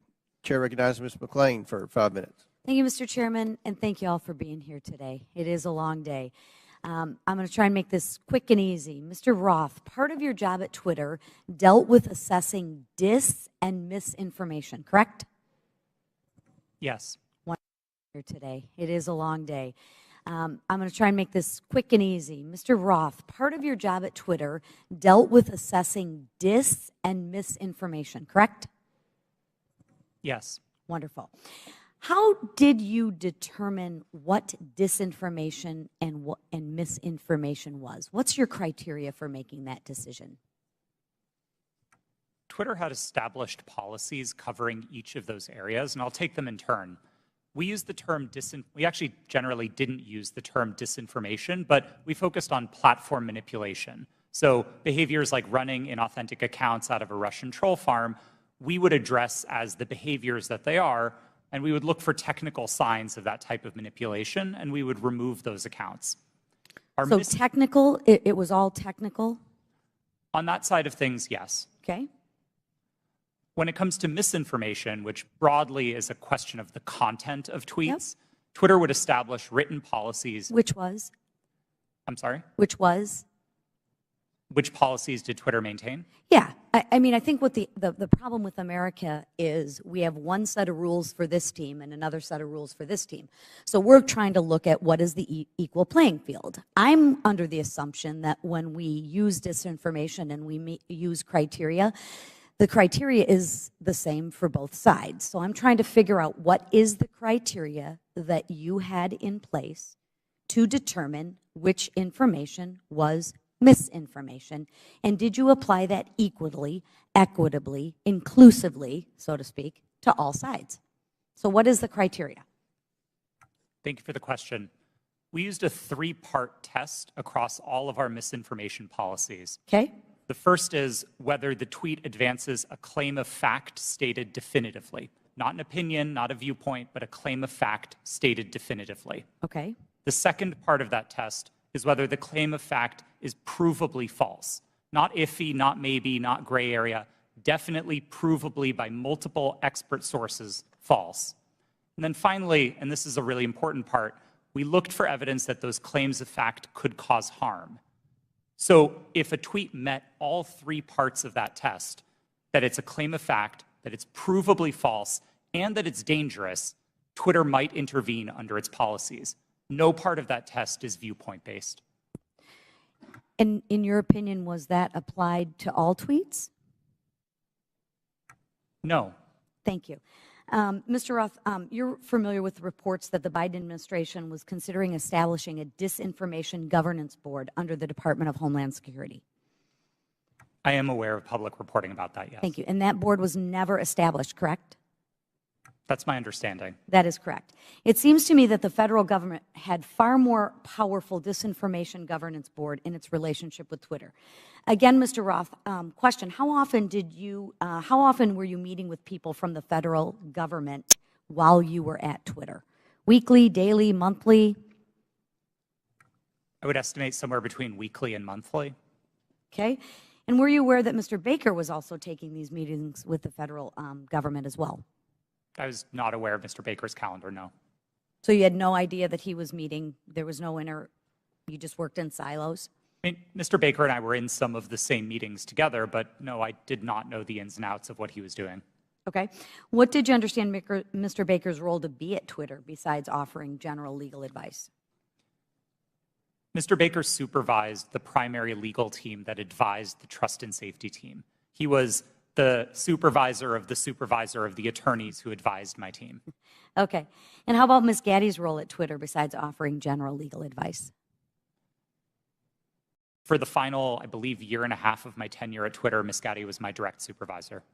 Oh, okay, what was her role? Just to supervise you, to make sure you followed those 3 claims? Ms. Gaddy supervised what my team's goals and objectives were. She made sure I was doing my job. She made sure that if there was conflict in the workplace, she guided me on how to address that. She did the job of a manager. Okay. And she oversaw you and the trust to make sure that your 3 claims of fact, provable, false, and would cause harm, she oversaw that? Yes, Ms. Gaddy ultimately oversaw Twitter's policies and enforcement decisions. Thank you. Mr. Roth, in Ms. Navaroli's testimony, she states that her expertise is in media, technology, law, and policy. How often per week did you meet with Ms. Navaroli to discuss these areas while you were both at Twitter? We did not. You did not. Okay. Thank you so much. Gentlelady's time has expired. Chair Thank you. Chair recognizes Mr. LaTurner for 5 minutes. Thank you, Mr. Chairman. Based on everything I have seen regarding this issue, it is clear to me that government officials colluded with Twitter employees to censor the New York Post's legitimate reporting of the Hunter Biden laptop story. Democrats on this committee have so far characterized this hearing as unnecessary and a waste of time. I'd invite any of my colleagues across the aisle to talk to folks in Kansas, because I can promise you they do not feel that way. In fact, my constituents are very concerned, and rightfully so, that a social media company collaborated with a government entity and a political party to suppress certain social media accounts and filter news ahead of an election cycle. Americans deserve answers on this outright attack on our First Amendment rights, and I look forward to gaining clarity from our witnesses. Mr. Baker, your testimony focuses heavily on the fact that Twitter acted lawfully in its reaction to the Hunter Biden laptop story. But this isn't a criminal trial. It's a congressional hearing. I'm here because my constituents are genuinely concerned that they will be kicked off these platforms for any statement that managers at those companies disagree with. They feel that social media companies like Twitter are forcing them to play a game that they don't know the rules to. I want to know your opinion on if you think it is appropriate for people in positions of power to determine what information gets shared. If not, what criteria is acceptable for making those determinations? Excuse me, sir. That's a very broad question on people in power. I'm not sure I can answer that effectively and address your. Could you try? Well, I mean, Congress is in power. Congress is restricted by the Constitution of the United States. Congress passes laws. Those laws impact how, for example, private sector actors exercise their power or spend their money, that type of thing. Government agencies have to act in accordance with the Constitution, the laws you pass, internal regulations, executive orders. There's a whole panoply of ways that that people in power, writ large, are held accountable and have to comply with rules and regulations and laws and the Constitution. Mr. Chairman, I would like to yield the rest of my time to Mr. Jordan. Mr. Jordan. I thank the gentleman. Mr. Roth, I want to go back to your statement in your declaration to the FEC. I learned that a hack and leak operation would involve Hunter Biden. Who did you learn that from? My recollection is it was mentioned by another technology company in one of our joint meetings, but I don't recall specifically whom. You don't know the person's name? I don't even recall what company they worked at. No, this was a long time ago. And you're confident that it was from a tech company, not from someone from the government? To the best of my recollection, yes. Did anyone from the government in these periodic meetings you have, did they ever tell you that a hack and leak operation involving Hunter Biden was coming? No, Did Hunter Biden's name come up at all in these meetings? Yes, his name was raised in those meetings, but not by the government, to the best of my recollection. Okay. Mr. Baker, I want to go back to the question we had a few hours ago. But I want to frame it in a way I think you can answer. Did you ever tell the FBI that they had no legitimate interest in enforcement of Twitter's policies?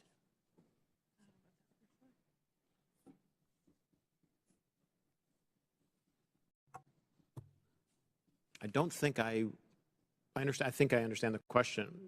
I don't recall ever having such a conversation with the FBI. Okay. Did you think there was a problem with the FBI sending you a list of names and accounts and saying, hey, these violate your policies? Did you see that as as some kind of potential concern? I was always concerned that the FBI adhered to the Constitution and laws of the United States, period. And you didn't think that crossed the line? Well, what crossed the line, sir? What I just asked you. That the idea that they're sending you a list of accounts that they say these violate your terms of service. Again, I'm making sure that I can answer the question.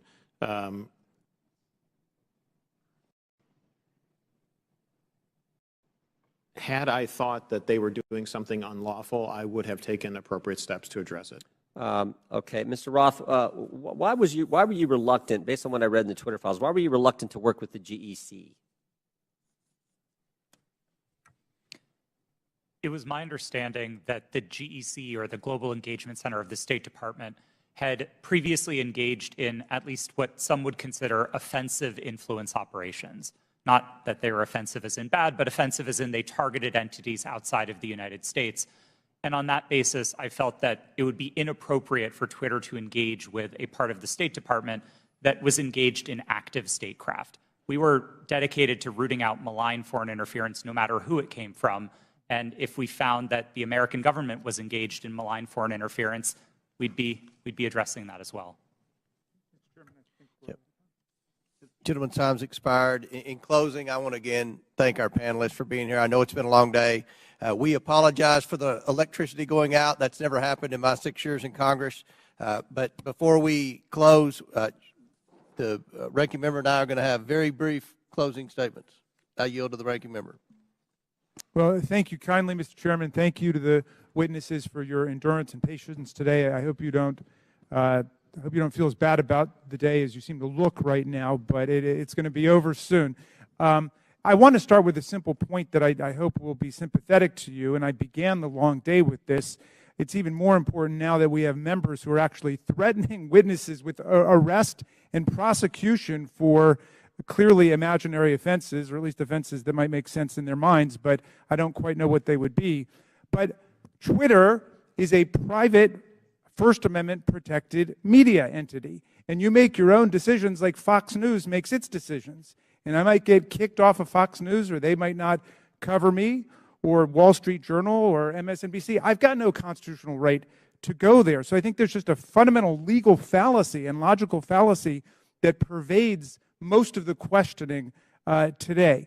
And my friend, the chairman, and my friend, Mr. Jordan, certainly know that under our First Amendment, there's a state action requirement. There is no state action here. Now, there's an attempt to perhaps jerry-rig some state action by claiming, well, it was really the FBI that committed whatever offense was there. But what do we have in terms of what we found today? Well, today's witnesses, each and every one, testified that no U.S. government official directed any of them to censor, remove, or take down the New York Post story. That was their mistake. 2, today's witnesses all testified that the Biden campaign did not direct Twitter to take action against the New York Post story.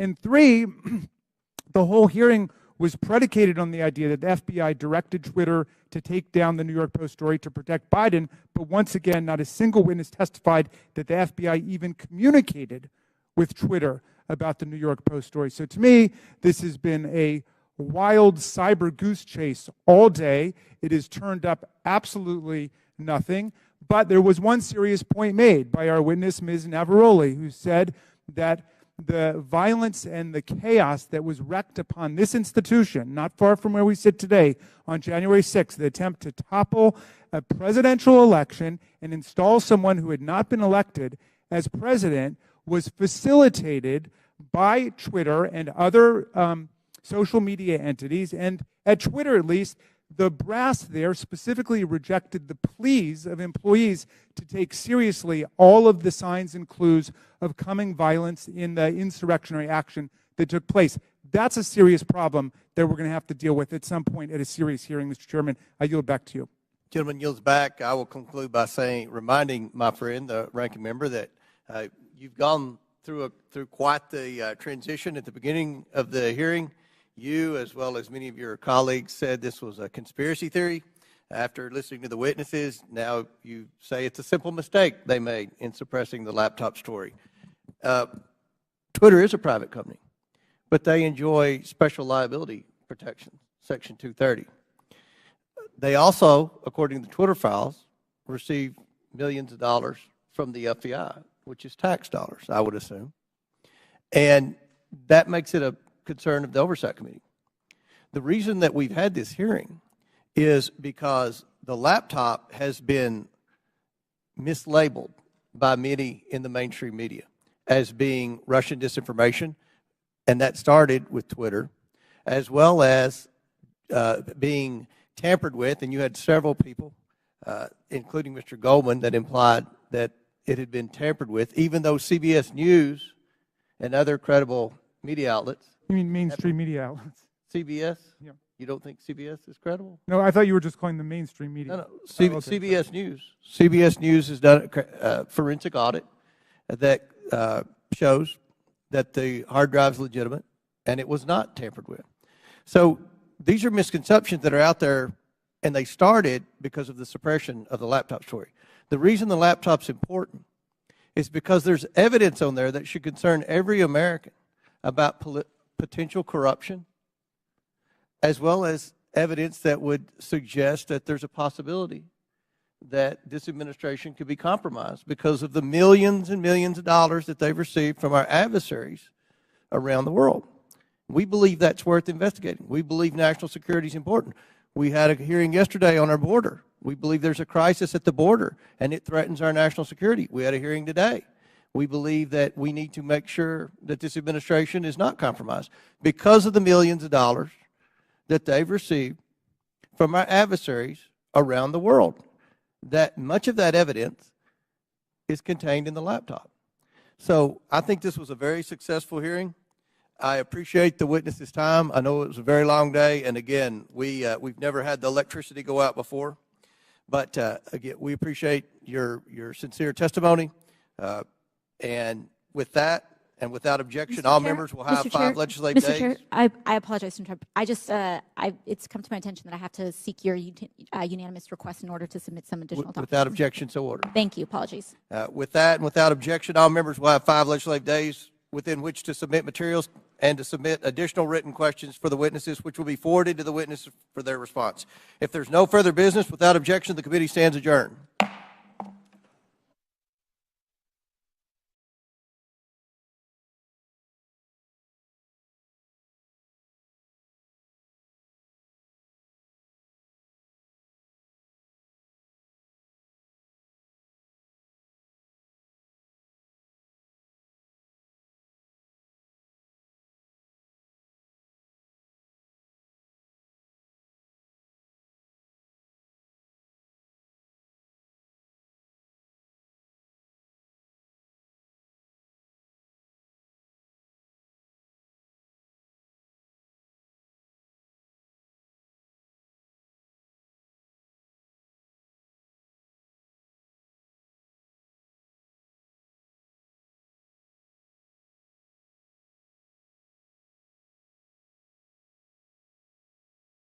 Other big tech companies and reporters attended as well. This exercise prepared them for their future collusion to suppress and delegitimize information contained in Hunter Biden's laptop about the Biden's family business schemes. On October 14, 2020, the New York Post published its first story based on information contained in Hunter Biden's laptop story. The Post provided proof of the laptop's legitimacy by releasing a computer repair store's signed receipt for the laptop and the federal subpoena used by the FBI to retrieve it in 2019. The article revealed that a top executive at Burisma, who was paying Hunter Biden $50,000 a month, had spent time with then Vice President Biden in Washington, D.C. Throughout his presidential campaign, Joe Biden assured the American people that he had never spoken to his son about his overseas business dealing. However, the details exposed in the Post article indicate that Joe Biden lied to the American people. Immediately following the story's publication, America witnessed a coordinated campaign by social media companies, mainstream news, and the intelligence community to suppress and delegitimize the existence of Hunter Biden's laptop and its contents. That morning,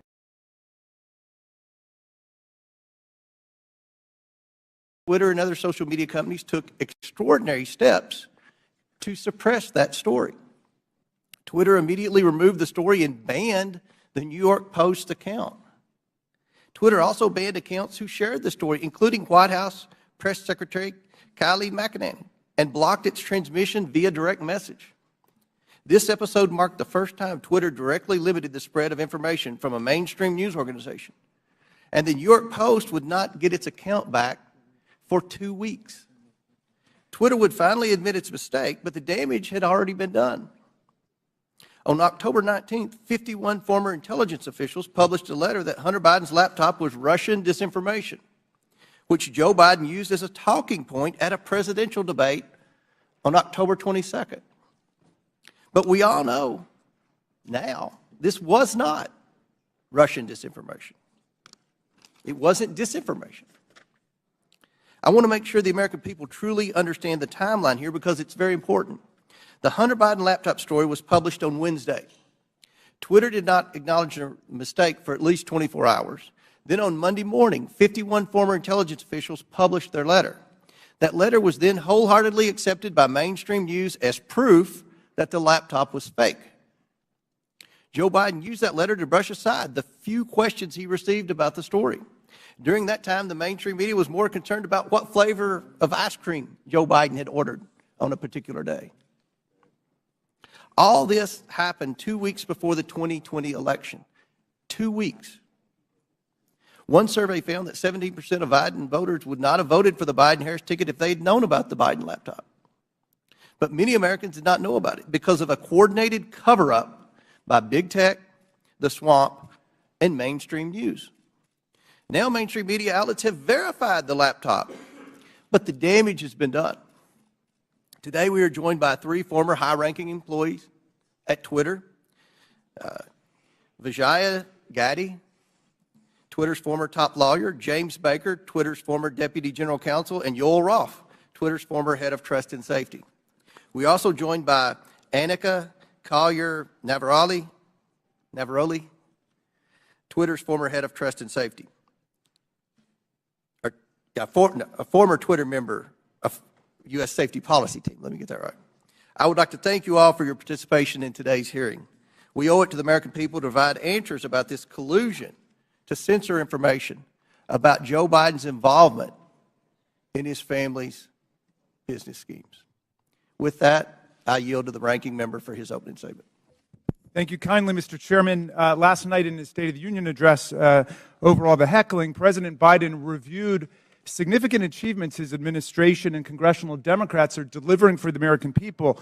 The lowest unemployment rate in over 50 years, a manufacturing boom in clean energy, semiconductors, and infrastructure, expanding health care for veterans and lowering prescription drug costs for seniors and people with diabetes, beating the opioid epidemic and addressing our national mental health crisis, historic action on climate change. But this morning, we return not to focus on advancing this robust agenda of progress, but instead to take up an authentically trivial pursuit, all based on the obsessive victimology of right-wing politics in America. The majority has called a hearing to revisit a 2-year-old story about a private editorial decision by Twitter not to allow links to a single New York Post article made for a 2-day period that had no discernible influence on anyone or anything. The New York Post published the article on its own pages, and it was carried by lots of other media outlets. It was widely discussed, including on Twitter itself, even during the brief moment in time when links weren't provided, and it was a fixture in right-wing media for the next 3 weeks before the election. I think even the chairman and other members of this committee were out on TV and social media talking about it. But instead of letting this trivial pursuit go, my colleagues have tried to whip up a faux scandal about this 2-day lapse in their ability to spread Hunter Biden propaganda on a private media platform. Silly does not even begin to capture this obsession. What's more, Twitter's editorial decision has been analyzed and debated ad nauseum. Some people think it was the right decision. Some people think it was the wrong decision. But the key point here is that it was Twitter's decision. Twitter is a private media company. In America, private media companies can decide what to publish or how to curate content however they want. If Twitter wants to have nothing but tweets commenting on New York Post articles run all day, it can do that. If it makes such tweets mentioning the New York Post never see the light of day, they can do that too. That's what the First Amendment means. Twitter can ban Donald Trump for inciting violent insurrection against the Union, as he was impeached by the House of Representatives, and as 57 of 100 senators found he did. And it can also try to resurrect his political career. Elon Musk just purchased Twitter and therefore controls its editorial content. And among the first things he did was to fire some people, hire some people, denounce some prior decisions, and reinstate an unrepentant and still clearly lying Donald Trump to the platform. Those decisions, however heroic or imbecilic you think they might be, are protected by the First Amendment in the United States of America.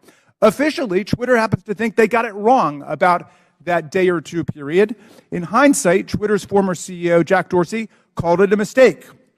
This apology might be a statement of regret about the company being overly cautious about the risks of publishing contents of potentially hacked or stolen materials, or it may reflect craven surrender to a right-wing pressure campaign. But however you interpret it, the apology just makes the premise of this hearing all the more absurd. The professional conspiracy theorists who are heckling and haranguing this private company have already gotten exactly what they want, an apology. What more do they want? And why does the U.S. Congress have to be involved in this nonsense when we have serious work to do for the American people?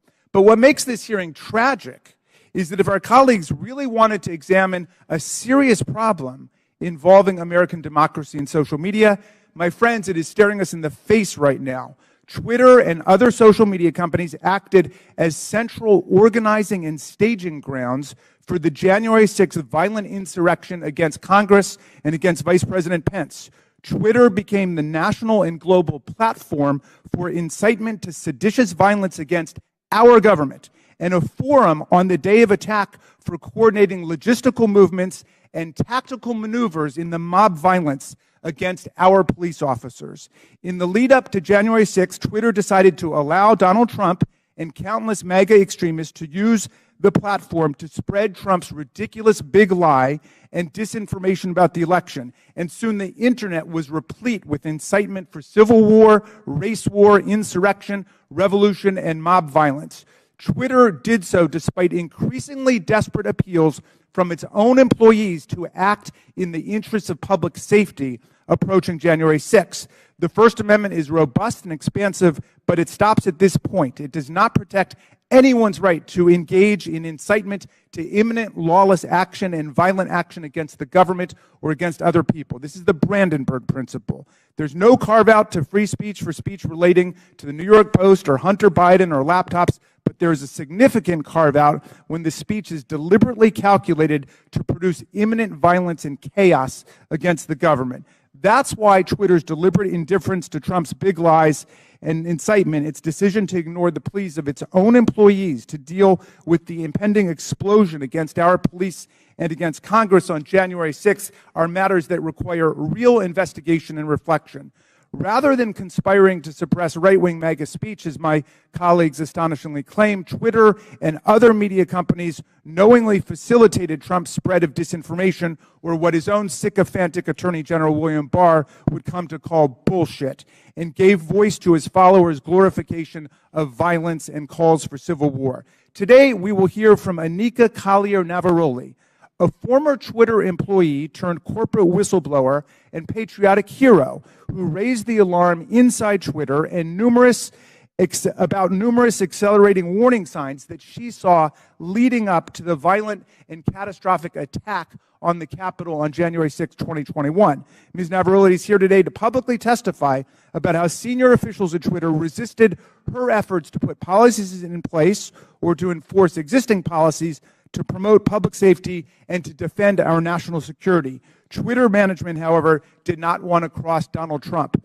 I don't know precisely how we will solve the problem of private social media platforms being used for the organization of coups and incitement of violent insurrections against the United States or Brazil or any other country, but this is a grave problem confronting democracy, not just in America, but all over the world. It is not a silly, concocted partisan issue. We must analyze it carefully and legislate effectively to address it, and we must never forget that the enemies of democracy, led by autocrat and war criminal Vladimir Putin, are spending hundreds of millions of dollars on social media propaganda and disinformation to destabilize democracy all over the world, even as they wage their genocidal, illegal, aggressive war against the people of Ukraine. How are we going to prevent the liberal democracies from being overrun by propaganda, disinformation, and violent incitement? Well, listen to Anika Collier-Navaroli, because she has something important to say. She poses a problem that would be worthy of a serious congressional hearing, and we should have one. Thank you, Mr. Chairman. I yield back. Gentleman yields back. I want to thank, again, the witnesses for appearing here today. Today's witnesses are former Twitter employees. Vijaya Gaddy, Twitter's former general counsel. James Baker, Twitter's former deputy general counsel. Yoel Roth, Twitter's former head of trust and safety. And Anika Collier-Navaroli, a former member of Twitter's U.S. safety policy team. I want to remind everyone you all are appearing under subpoena by your own request. Pursuant to Committee Rule 9G, the witnesses will please stand and raise the right hands. Do you solemnly swear or affirm that the testimony you are about to give is the truth, the whole truth, and nothing but the truth, so help you God? Let the record show that the witnesses all answered in the affirmative. We'll begin the 5-minute question portion of our hearing today.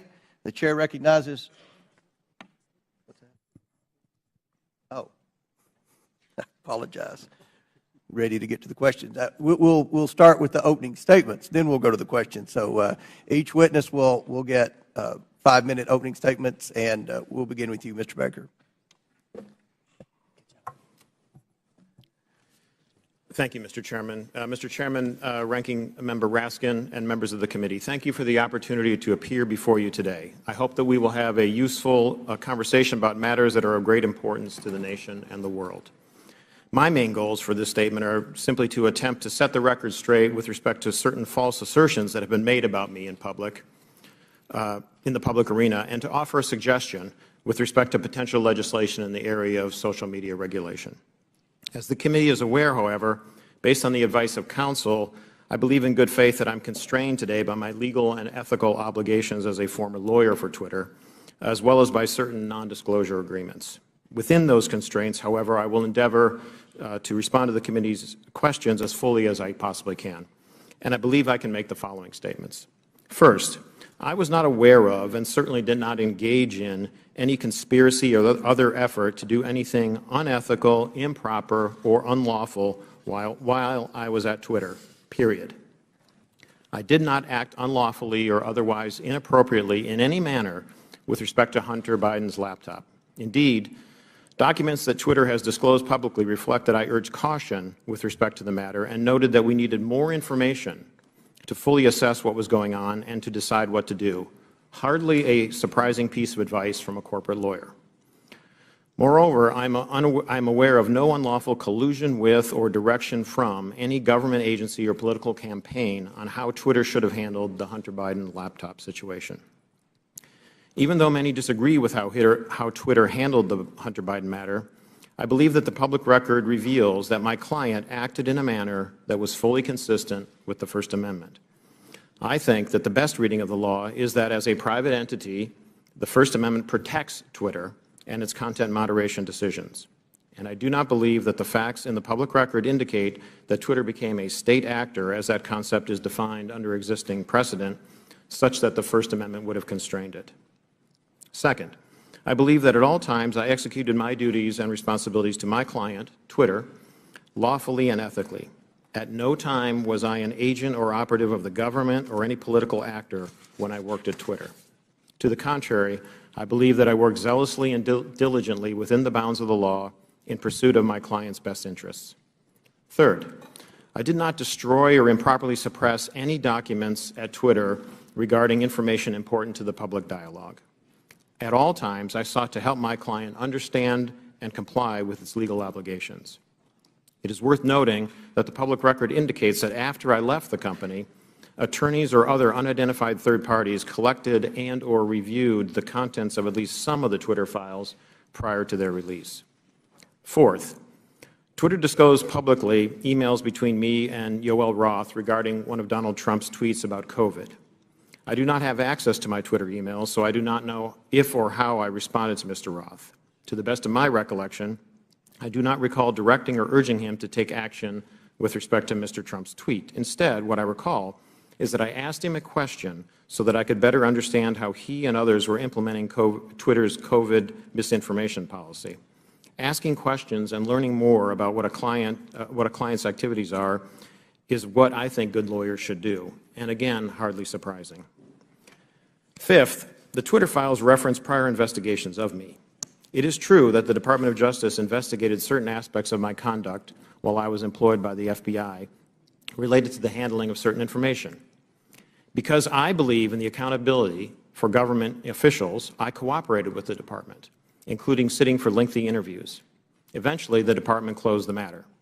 No adverse action was taken with respect to me, and my security clearances while a government employee were never restricted because of the matter.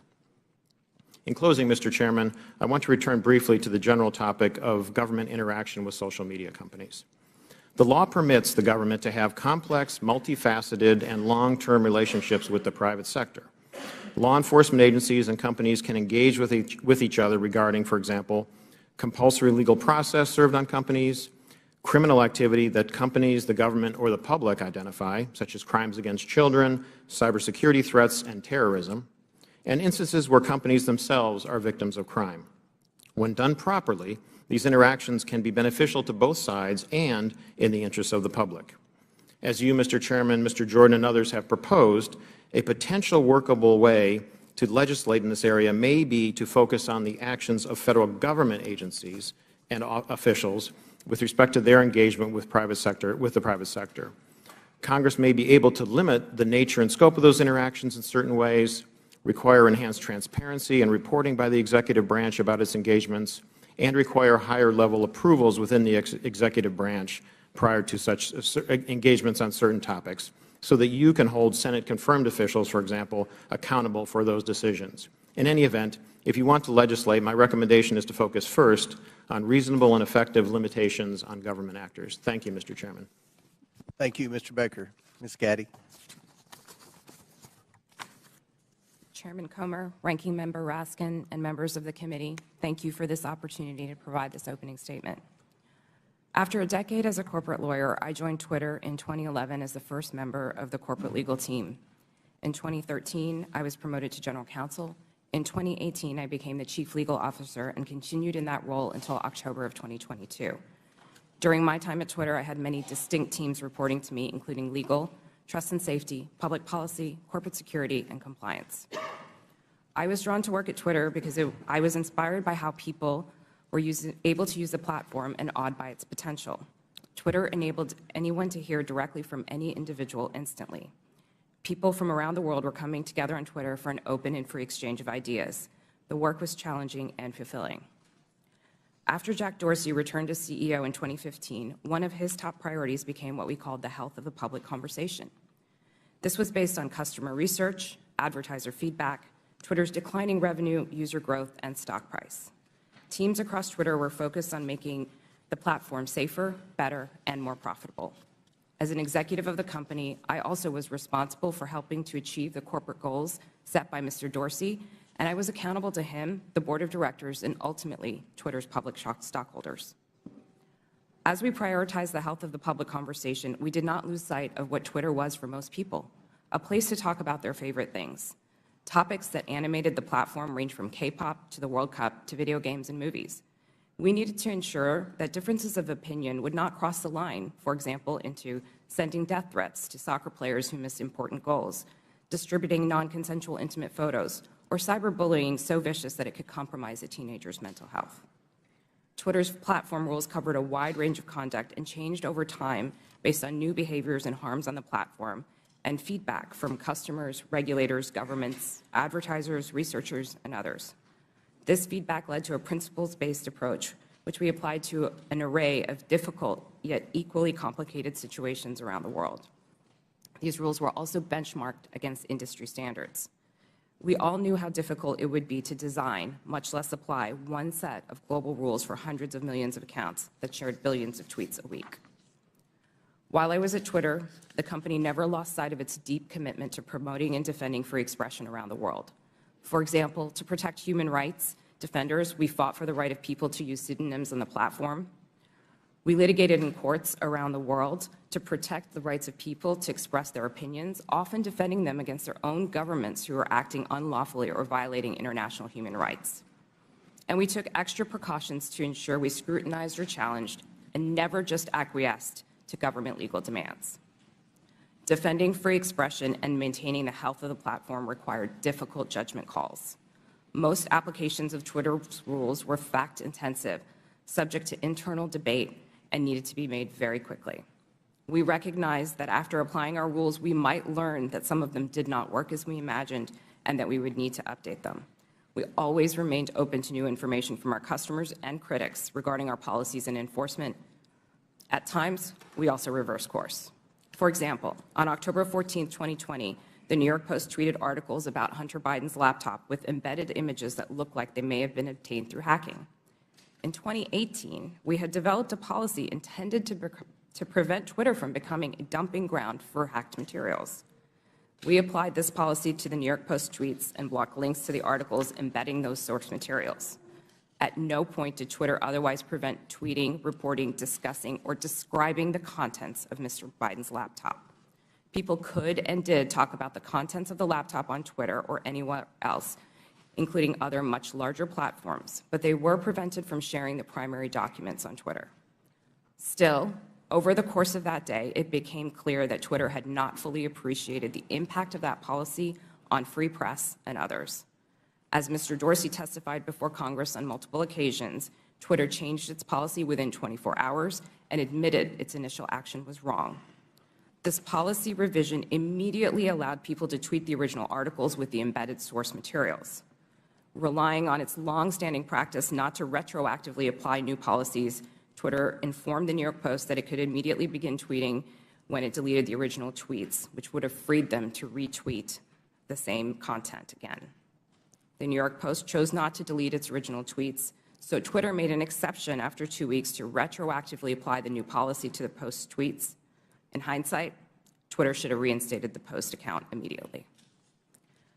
There is no easy way to run a global communications platform that satisfies business and revenue goals, individual customer expectations, local laws, and cultural norms, and get it right every time. Still, while I was at Twitter, we worked hard every day to make Twitter a healthy platform and ultimately a healthy business. Thank you for your attention. I look forward to your questions. Thank you very much. Mr. Roth. Thank you, Chairman Comer, Ranking Member Raskin, and members of the committee for the opportunity to speak with you here today. In nearly 8 years at Twitter, I worked in and led a division called Trust and Safety. Trust and Safety's core duty is content moderation, removing tweets that violate Twitter's terms of service and suspending users who repeatedly break the rules. This work is sometimes dismissed merely as censorship, but it represents a key way that Twitter and other companies live up to their responsibility to keep the users of their products safe. Much of this work is uncontroversial. For example, taking down accounts that engage in child sexual exploitation or promote terrorism.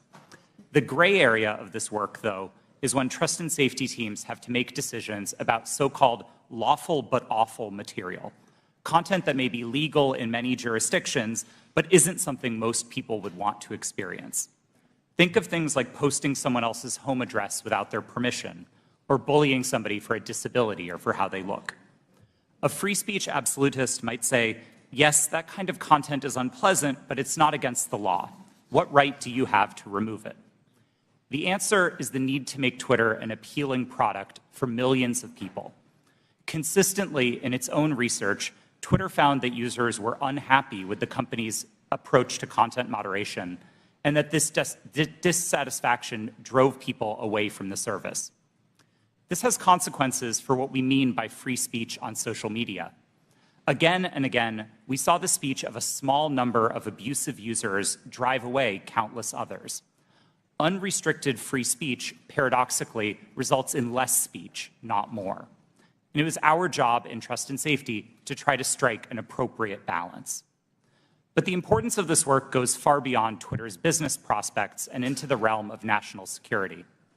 In 2017, I led the team at Twitter that uncovered significant interference in an American election by agents of the Russian government. Their mission was to stoke culture war issues on social media to try to further divide Americans. My team and I exposed hundreds of thousands of these accounts from Russia, but also from Iran, China, and beyond. It's a concern with these foreign interference campaigns that informed Twitter's approach to the Hunter Biden laptop story. In 2020, Twitter noticed activity related to the laptop that, at first glance, bore a lot of similarities to the 2016 Russian hack and leak operation targeting the DNC. And we had to decide what to do. And in that moment, with limited information, Twitter made a mistake. Under the distribution of hacked material policy, the company decided to prevent links to the New York Post stories about the laptop from being shared across the service. I've been clear that in my judgment at the time, Twitter should not have taken action to block the New York Post's reporting. And just 24 hours after doing so, the company acknowledged its error. But the decisions here aren't straightforward, and hindsight is 2020. It isn't obvious what the right response is to a suspected but not confirmed cyber attack by another government on a presidential election. I believe Twitter erred in this case because we wanted to avoid repeating the mistakes of 2016. And so the basic job of Trust and Safety is to try to strike this balance between the harms of restricting too much speech and the dangers of doing too little. I'll be the first to admit that we didn't always get it right. Even rare mistakes add up when you're carrying out content moderation at the scale of hundreds of millions of unique posts per day. While I was head of Trust and Safety at Twitter, I strove to do this work with impartiality and with a commitment to the fair enforcement of Twitter's written rules. But whether it's me or Elon Musk or someone else in the future, someone will have to make choices about the governance of online spaces. Those decisions should not be made behind closed doors or based on personal whims. I hope that we can work together to find ways to bring greater trust and transparency to social media, and I look forward to answering the committee's questions about any of these topics to the best of my ability. Thank you. Ms. Navaroli. Good morning, Chairman Comer, Ranking Member Raskin, and members of the committee. Thank you so much for the opportunity to speak with you all today. I'm here because there is an urgent need for us to understand the impact that social media companies are having on our democracy. I will be very clear. I was not involved in the decision around Hunter Biden's laptop, but I was involved in decisions that were made leading up to, during, and after the January 6th attack on the Capitol. If we are going to talk about social media in the government, we need to talk about Twitter's failure to act before January 6th. I am here to tell you that doing nothing is not an option. If we continue to do nothing, violence is going to happen again. My background is as a trained lawyer and journalist, and my expertise over the past decade has been in the areas of media, technology, law, and policy, with a particular focus on social media and free expression. I joined Twitter in 2019, and by 2020, I was the most senior expert on Twitter's US safety policy team. My team's mission was to protect free speech and public safety by writing and enforcing content moderation policies around the world. These policies included things like abuse, harassment, hate speech, violence, and privacy. So if no other algorithm or no other human could decide if a tweet violated my team's policies, the safety team policy acted as the final moderators. If a high-profile individual like any member of this committee or President Trump tweeted something controversial, it was sent to my team's desk. Every day, we had to decide whether a particular piece of content equated to yelling fire in a crowded theater.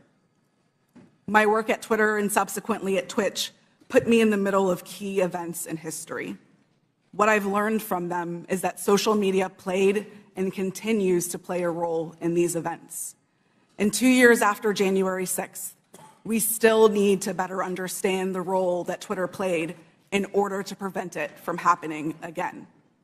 So what do we need to understand? First, Twitter's leadership bent and broke their own rules in order to protect some of the most dangerous speech on the platform. I'm going to talk a little bit about what happened in the months leading up to January 6th. During this time, my team worked to try to minimize the threat of violence that we saw coming. After President Trump instructed the Proud Boys to stand back and stand by in a debate, we considered the danger that that statement would have if it was tweeted. So we crafted what we called a coded incitement to violence policy to address dog whistles like this. Instead of approving it, management bent over backwards to find ways to not approve it. On January 5th, when the policy was still not approved, I led a meeting where one of my colleagues asked management whether someone was going to have to get shot before we were allowed to take down tweets. Another colleague looked up live tweets and read them to management to try to convince them of the seriousness of the issue. Still, no action was taken. On the morning of January 6th, I sent Twitter lawyers a message warning them that our team was hamstrung by leadership. 2 days later, when it looked like it was going to happen all over again, I asked management whether they wanted more blood on their hands. Only then did they act. The second problem is that there is way too much power concentrated in the hands of too few. With January 6th and many other decisions, content moderators like me did the very best that we could. But far too often, there are far too few of us, and we are being asked to do the impossible. For example, in January 2020, after the U.S. assassinated an Iranian general and the U.S. president decided to justify it on Twitter, management literally instructed me and my team to make sure that World War III did not start on the platform.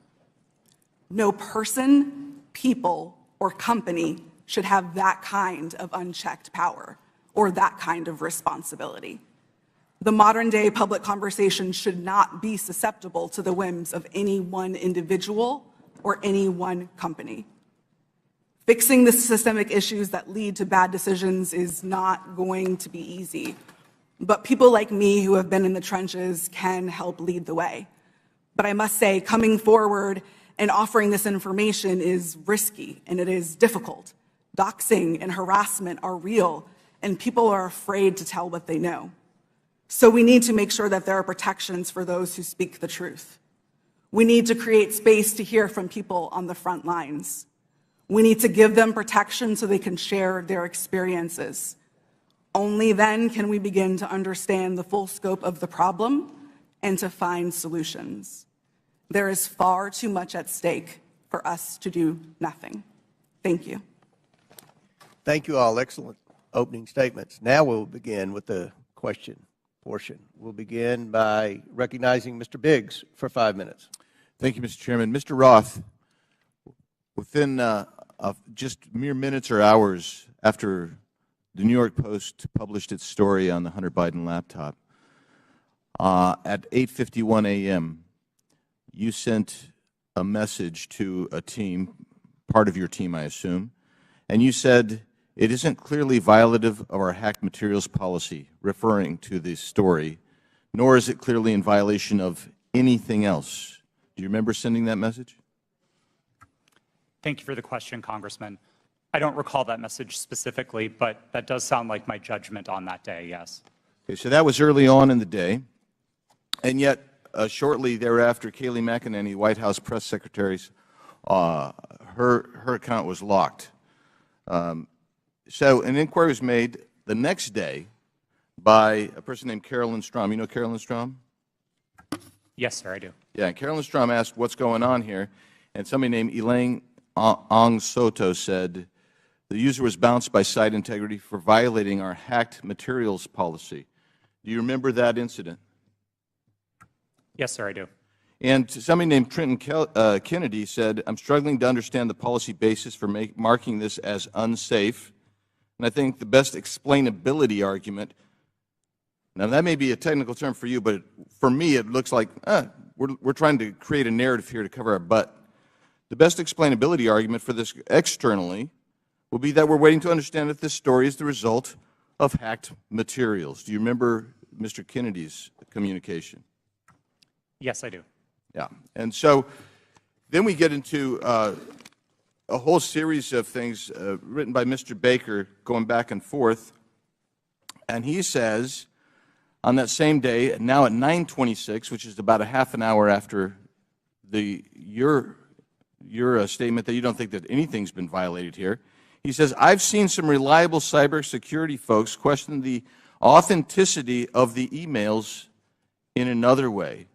And then you seem to later, but by the way, that's almost inconceivable. I mean, it just seems inconceivable that would have happened so quickly that he would have that. And then you sent out something right after that said, the key factor informing our approach is consensus from experts monitoring election security and disinformation that this looks a lot like a hack and leak that learned from the 2016 WikiLeaks approach. I'm wondering if you can name for me today any of the experts that seem to have a consensus at 10:12 a.m. on the morning of October 14th that you put out saying that we're going to rely on some group of experts. Who were they? Thank you for the question.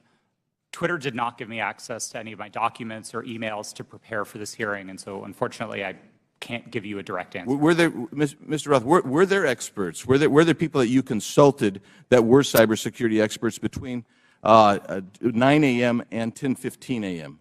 on that day? My recollection is that we were following discussions about this incident as they unfolded on Twitter. So cybersecurity experts were tweeting about this incident and sharing their perspectives, and that informed some of Twitter's judgment here. But I want to emphasize, as I said in my statement, I didn't think that the evidence or those perspectives warranted removal, and I advocated against taking that action. I understand. Let's look at one other document. Our teams made the determination that the materials fall under our hacked materials policy. It's my understanding from reports and internal sources that normally a hacked material policy would require a government official or law enforcement determination that there had actually been a hacked account before that hacked policy were to be in place or imposed. Is that accurate? No, sir, it's not. So the policy did not require that there be any kind of official finding by the government, by a government source?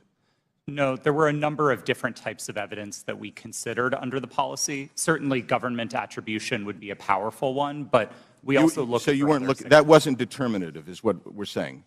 In that instance, we did not have any specific information from any government source, no. I'm going to read something that applies to this and several other things from the Twitter stack that you guys had. This might be an unpopular opinion, but one-off ad hoc decisions like this that don't appear rooted in policy are, in my humble opinion, a slippery slope and reflect an alternatively equally dictatorial problem.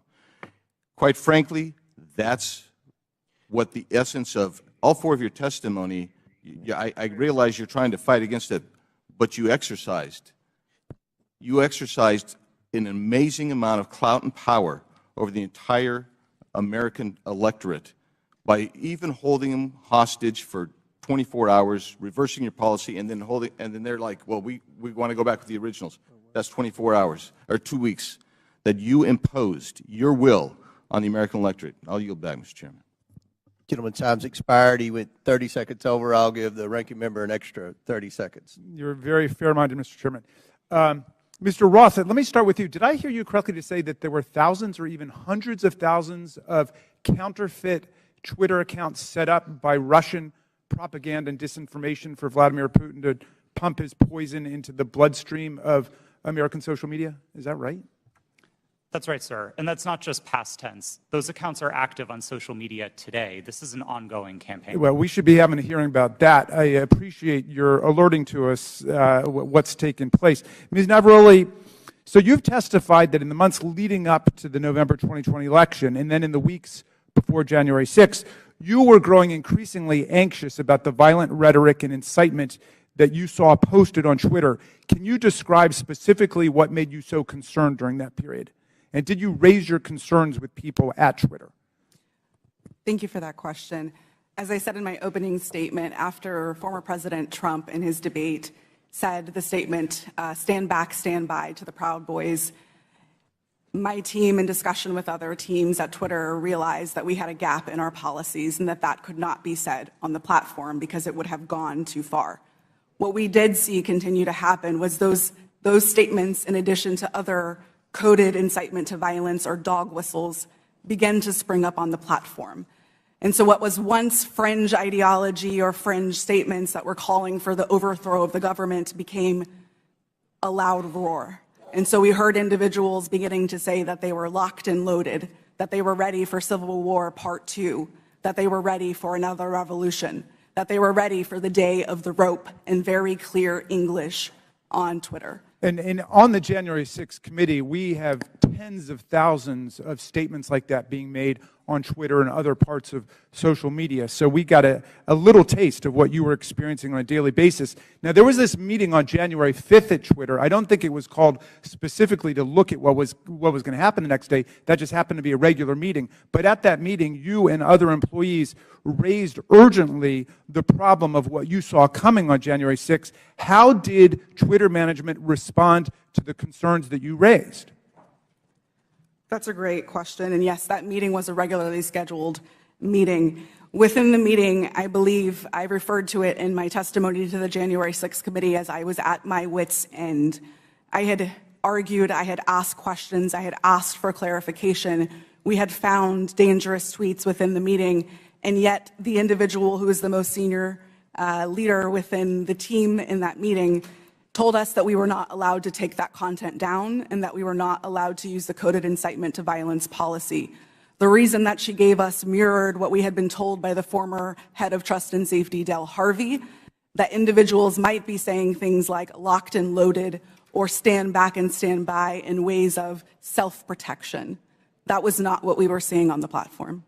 So when you were seeing things like locked and loaded and Civil War Part 2 and race war and so on, were you warning your superiors at Twitter that you thought there was going to be real violence, that this was not hyperbole that was being spoken at that point? Absolutely. I specifically told Del Harvey herself that someone was going to get shot, as I testified to to the January 6th committee. You stated that Donald Trump described his own tweets as little missiles. Why did that stick in your mind? Yes, the quote that you're referring to, I don't remember exactly what news article that it was in, but it was a news article that I had read in which the former president said that he liked to send out his tweets like little missiles. To me, that sounded exactly like weaponization of a platform, in his own words, and yet Twitter was not concerned.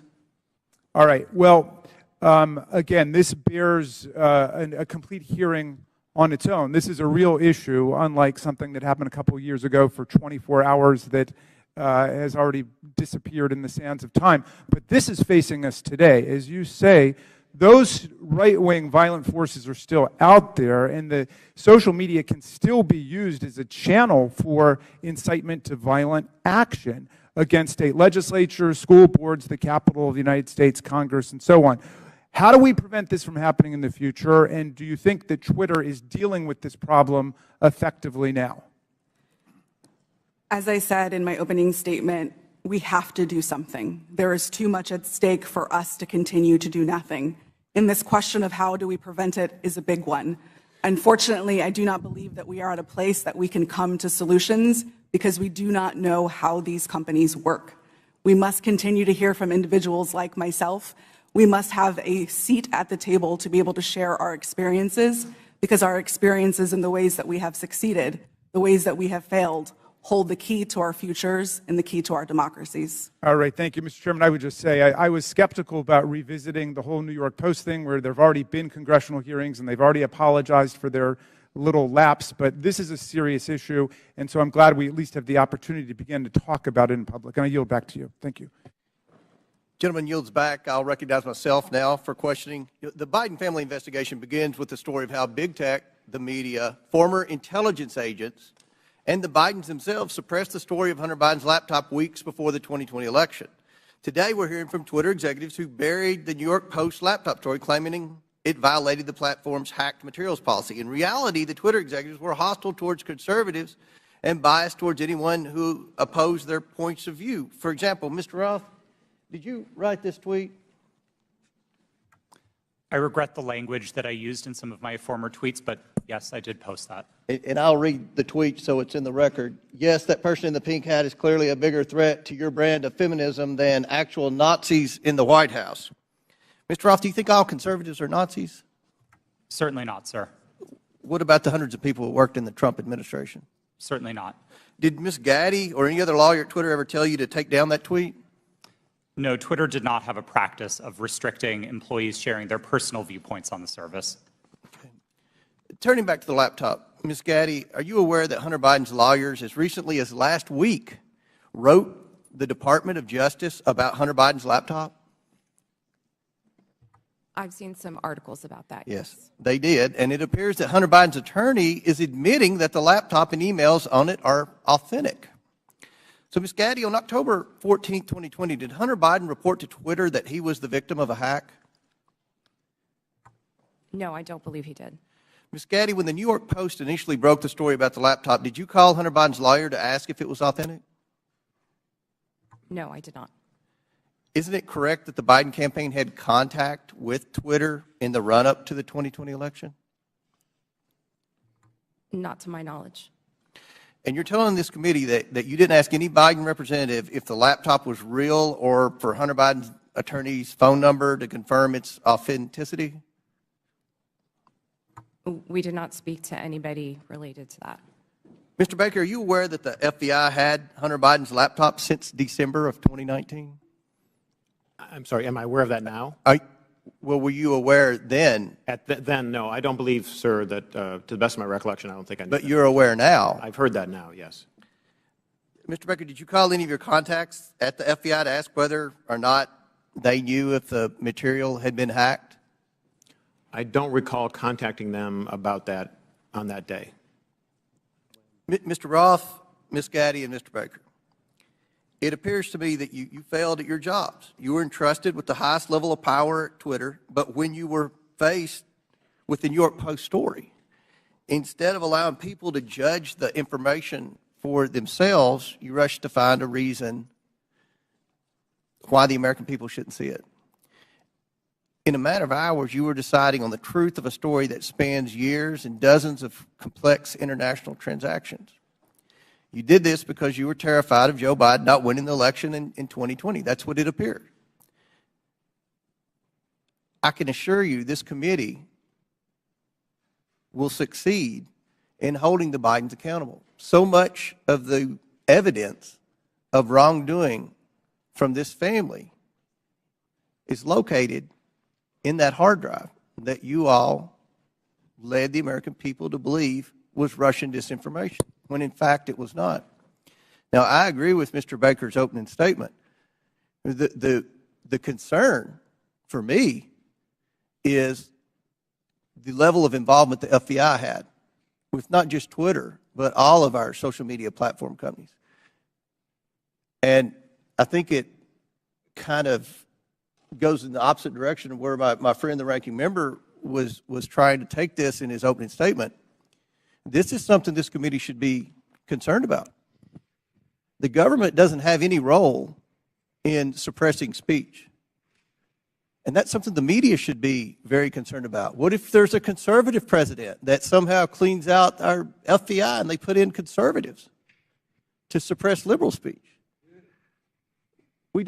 That's something that should never happen. So I look forward to more questions, and at this time I yield to the gentleman from I think Ohio. thank the chair for yielding. Mr. Baker, you said you didn't talk with the FBI that day. Did you talk to the FBI about the Hunter Biden laptop story prior to then or after that day? I'm trying to make sure I can answer this question consistent with the restrictions that I talked about in my opening Simple statement. question. Did you talk to the FBI about the Hunter Biden story? To the best of my recollection, I did not talk to the FBI about the Hunter Biden story before that day. Did you talk to him after it? You said your response is real specific to the chairman. You said, I did not talk to the FBI about the Hunter Biden laptop story that day. I assume that day is October 14th. I want to know if you talked to him on the 13th or before, or if you talked to him on the 15th and after. I don't recall speaking to the FBI, sitting here today, I don't recall speaking to the FBI at all about the Hunter Biden matter. Well, then why'd you answer it the way you did? I beg your pardon? I yield back to. Chair recognizes Ms. Norton for 5 minutes. Thank you, Mr. Chairman. Like Benghazi before, Republicans are on a taxpayer-funded expedition to attack their political rivals, and they're feeding the flames of conspiracy in the process.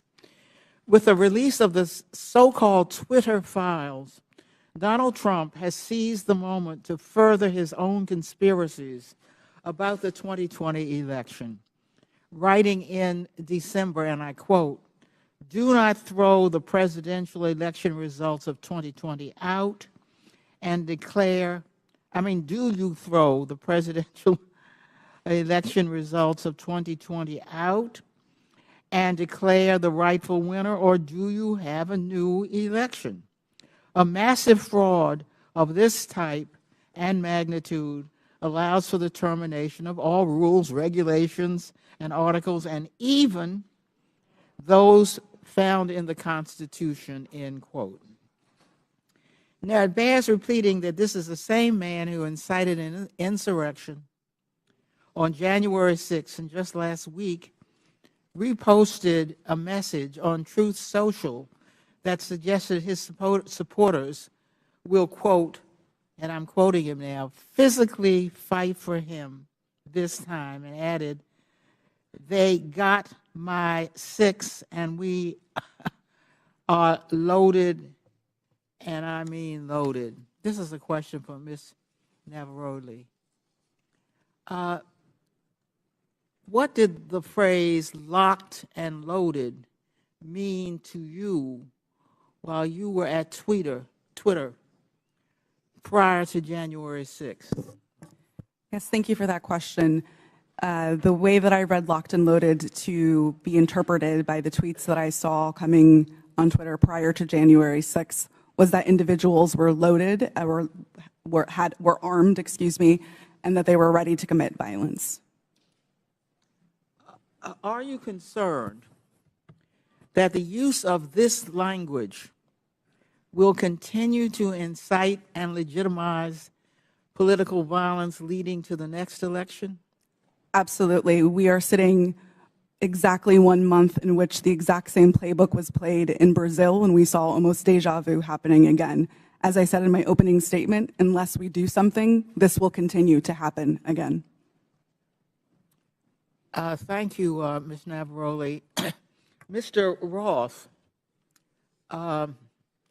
you are no stranger to conspiracies and their real-world consequences. If you don't mind, can you please describe for the committee how the release of the so-called Twitter files has affected your personal safety? Thank you for the question, Congresswoman. The Twitter files, I would note first and foremost, didn't just affect me, but affected much more junior employees at Twitter.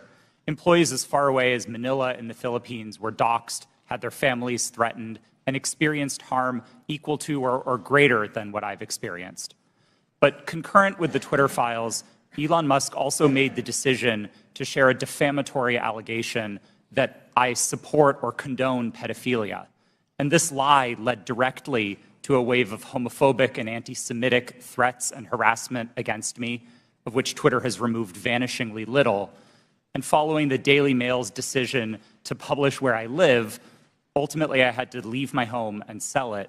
Those are the consequences for this type of online harassment and speech. Well, I must say, those are very real consequences. By legitimizing unsubstantiated conspiracy theories about the deep state, big tech, and government censorship for political gain, committee Republicans are holding a match to a powder keg. We all saw the consequences of this kind of rhetoric on January 6th, and we continue to see it play out as political violence and hate crimes grip communities around the country. And I yield back, Mr. Chairman. That lady yields back. Chair recognizes Ms. Mace for 5 minutes. Thank you, Mr. Chairman. The Twitter files were not just about Hunter Biden's laptop. Twitter files make it apparent Twitter worked overtime to suppress accurate COVID information. Dr. Jay Bhattacharya is a professor of medicine at Stanford who once tweeted an article he wrote about natural immunity. Thanks to Elon Musk's release of the Twitter files, we learned some of his tweets were tagged with the label of Trends Blacklist. Apparently, the views of a Stanford doctor are disinformation to you people. I, along with many Americans, have long-term effects from COVID. Not only was I a long hauler, but I have effects from the vaccine. It wasn't the first shot, but it was the second shot that I now developed asthma that has never gone away since I had the second shot. I have tremors in my left hand, and I have the occasional heart pain that no doctor can explain, and I've had a battery of tests. I find it extremely alarming Twitter's unfettered censorship spread into medical fields and affected millions of Americans by suppressing expert opinions from doctors and censoring those who disagree with the CDC. I have great regrets about getting the shot because of the health issues that I now have that I don't think are ever going to go away. And I know that I'm not the only American who has those kinds of concerns. Another example of what Twitter has done to censor folks is from Dr. Martin Kulldorff, a Harvard-educated epidemiologist who once tweeted, COVID vaccines are important for high-risk people and their caretakers. Those with prior natural infection do not need it, nor children. The Twitter files reveal this tweet was deemed false information because it ran contrary to the CDC.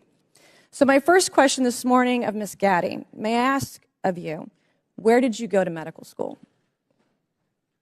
I did not go to medical school. I'm sorry? I did not go to medical school. That's what I thought. Why do you think you or anyone else at Twitter had the medical expertise to censor a doctor's expert opinion?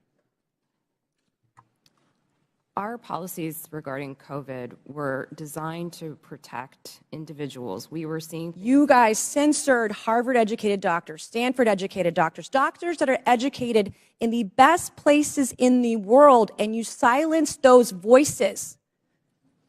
My next question is, did the U.S. government, I have another chart I want to show you, Ms. Gaddy. I have another tweet by someone with a following of a full 18,000 followers. This person put a chart from the CDC on Twitter. It's the CDC's own data, so it's accurate by your standards. And you all labeled this as misleading.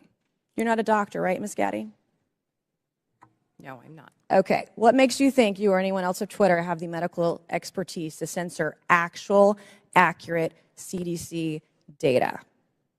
I'm not familiar with these particular situations. Yeah, I'm sure you're not. But this is what Twitter did. They labeled this as inaccurate. It is the government's own data. It's ridiculous that we're even having to have this conversation today. It's not just about the laptop. This is about medical advice that expert doctors were trying to give Americans because social media companies like Twitter were silencing their voices. I have another question, my last one for you, Ms. Gaddy. Did the U.S. government ever contact you or anyone at Twitter to pressure Twitter to moderate or censor certain tweets? Yes or no? We have a program. Did the U.S. government ever contact you or anyone at Twitter to censor or moderate certain tweets? Yes or no? We receive legal demands to remove content from the platform from the U.S. government and governments all around the world. Those are published on a third-party website, and anyone can review Thank God for Matt Taibbi. Thank God for Elon Musk for allowing to show us in the world that Twitter was basically a subsidiary of the FBI, censoring real medical voices with real expertise that put real Americans' lives in danger because they didn't have that information. I also want to thank one of my colleagues, Ro Khanna, because as it turns out, censorship isn't just an important issue to conservatives. Some of my colleagues on the other side of the aisle, like Ro, found this censorship very concerning, and even wrote to you and to folks at Twitter that he was concerned about the First Amendment being censored. So I want to thank him for speaking up and speaking out about this issue, because this should not be a partisan issue. This should be an issue that's an American issue. Mr. Chairman, I would like to enter into the record, I ask unanimous consent, to enter into the record a Wall Street Journal article from December 9th, 2022 by Justin Hart entitled "The Twitter Blacklisting of Jay Bhattacharya." and to the record, please, Mr. Chairman. Without objection, so ordered. Thank you, and I yield back. Chair recognizes Mr. Lynch for 5 minutes. Thank you, Mr. Chairman. I just want to go over the chronology here, Mr. Roth. Back in 2016, Russia and Vladimir Putin engaged in what bipartisan Senate Intelligence Committee investigators called a, and I quote, aggressive, multifaceted effort to influence the outcome of that year's presidential election. The campaign included hacking of the systems of a major political party and leaking illegally obtained information, scanning U.S. election systems for vulnerabilities, and exploiting the weaknesses of social media platforms to spread disinformation to the American people. Again, in a 2017 declassified report, the U.S. intelligence community assessed that Russia's 2016 election operations signaled a, quote, new normal in Russian influence efforts, and that the Kremlin would, quote, apply lessons learned going forward against the U.S. and its allies. Mr. Roth, in a December interview with journalist Kara Swisher, you state that this declassified assessment was, quote, and I'm quoting you, a watershed moment in the history of content moderation and the Internet, close quote. You also stated in that interview that Twitter discussed potential threats to the integrity of the 2020 elections, and it was, quote, and I'm quoting you again, obvious to think about the most influential thing that impacted the 2016 election, which was the hack and leak campaign organized by the Russian government, and that, quote, we would have been stupid not to think about that risk. Mr. Roth, why would Twitter have been stupid to ignore that risk? Thank you for the question, Congressman. I think Twitter and the entire social media industry were, frankly, caught with their pants down in 2016 and missed an opportunity to do the critical work of protecting election security. This isn't my judgment. This is the judgment of academics and researchers who have spent years studying Russian active measures. And most of their conclusions suggest that the #1 most influential part of the Russian active measures campaign in 2016 was the hack and leak targeting John Podesta. It would have been foolish not to consider the possibility that they would run that play again. Right. And so let me ask, was that top of mind for Twitter? You're trying to measure the credibility of incoming intelligence.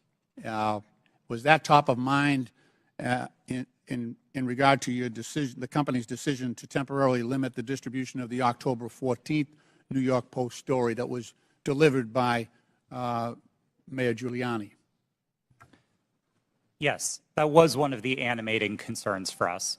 For nearly 2 years, we had engaged in scenario planning exercises for potential risks tied to the elections, and one of them appeared to be happening that day. Now, again, I think the facts were complicated, and I do believe Twitter made a mistake then, but our judgment was colored by the experience of 2016 and by the very real Russian activities that we saw play out that year.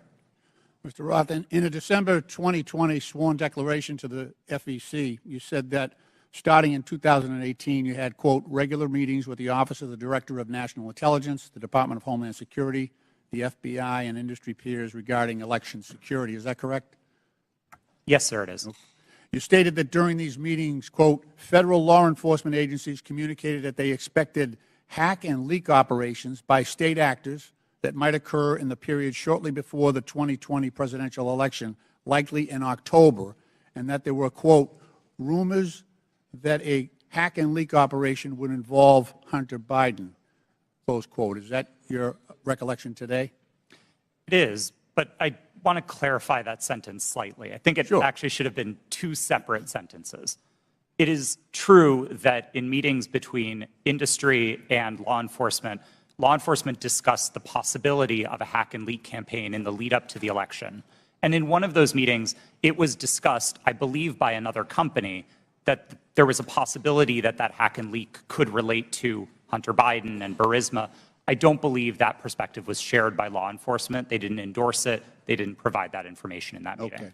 Just to fast forward here, and in fact, in March 2021, 4 months after the election, the U.S. intelligence community assessed that Russian President Putin authorized a range of of government organizations conducted influence operations aimed at denigrating President Biden's candidacy and the Democratic Party, supporting former President Trump, and undermining public confidence in the electoral process and exacerbating socio-political divisions in the U.S. that obviously reared their head on January 6th.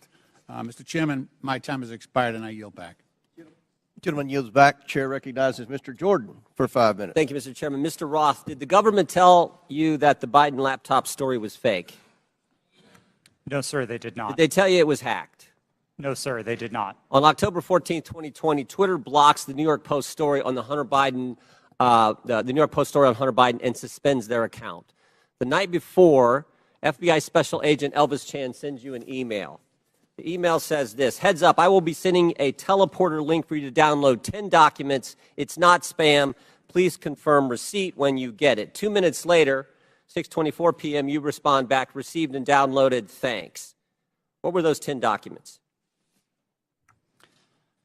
Twitter didn't give me access to my laptop, but Special Agent Chan has said publicly, and the FBI has confirmed, that those documents did not relate to Hunter Biden, and that's my recollection of them. What did they relate to? My interactions with Agent Chan and with the FBI almost entirely focused on what the FBI called malign foreign interference, things like Russian troll farms and Iranian involvement in the elections, not on any type of domestic Any of the activity. information on there classified? No, sir, I do not hold a security clearance, and so I would not have received any classified information. Who does hold a security clearance? I'll just go to the second email here. I'm just curious about this.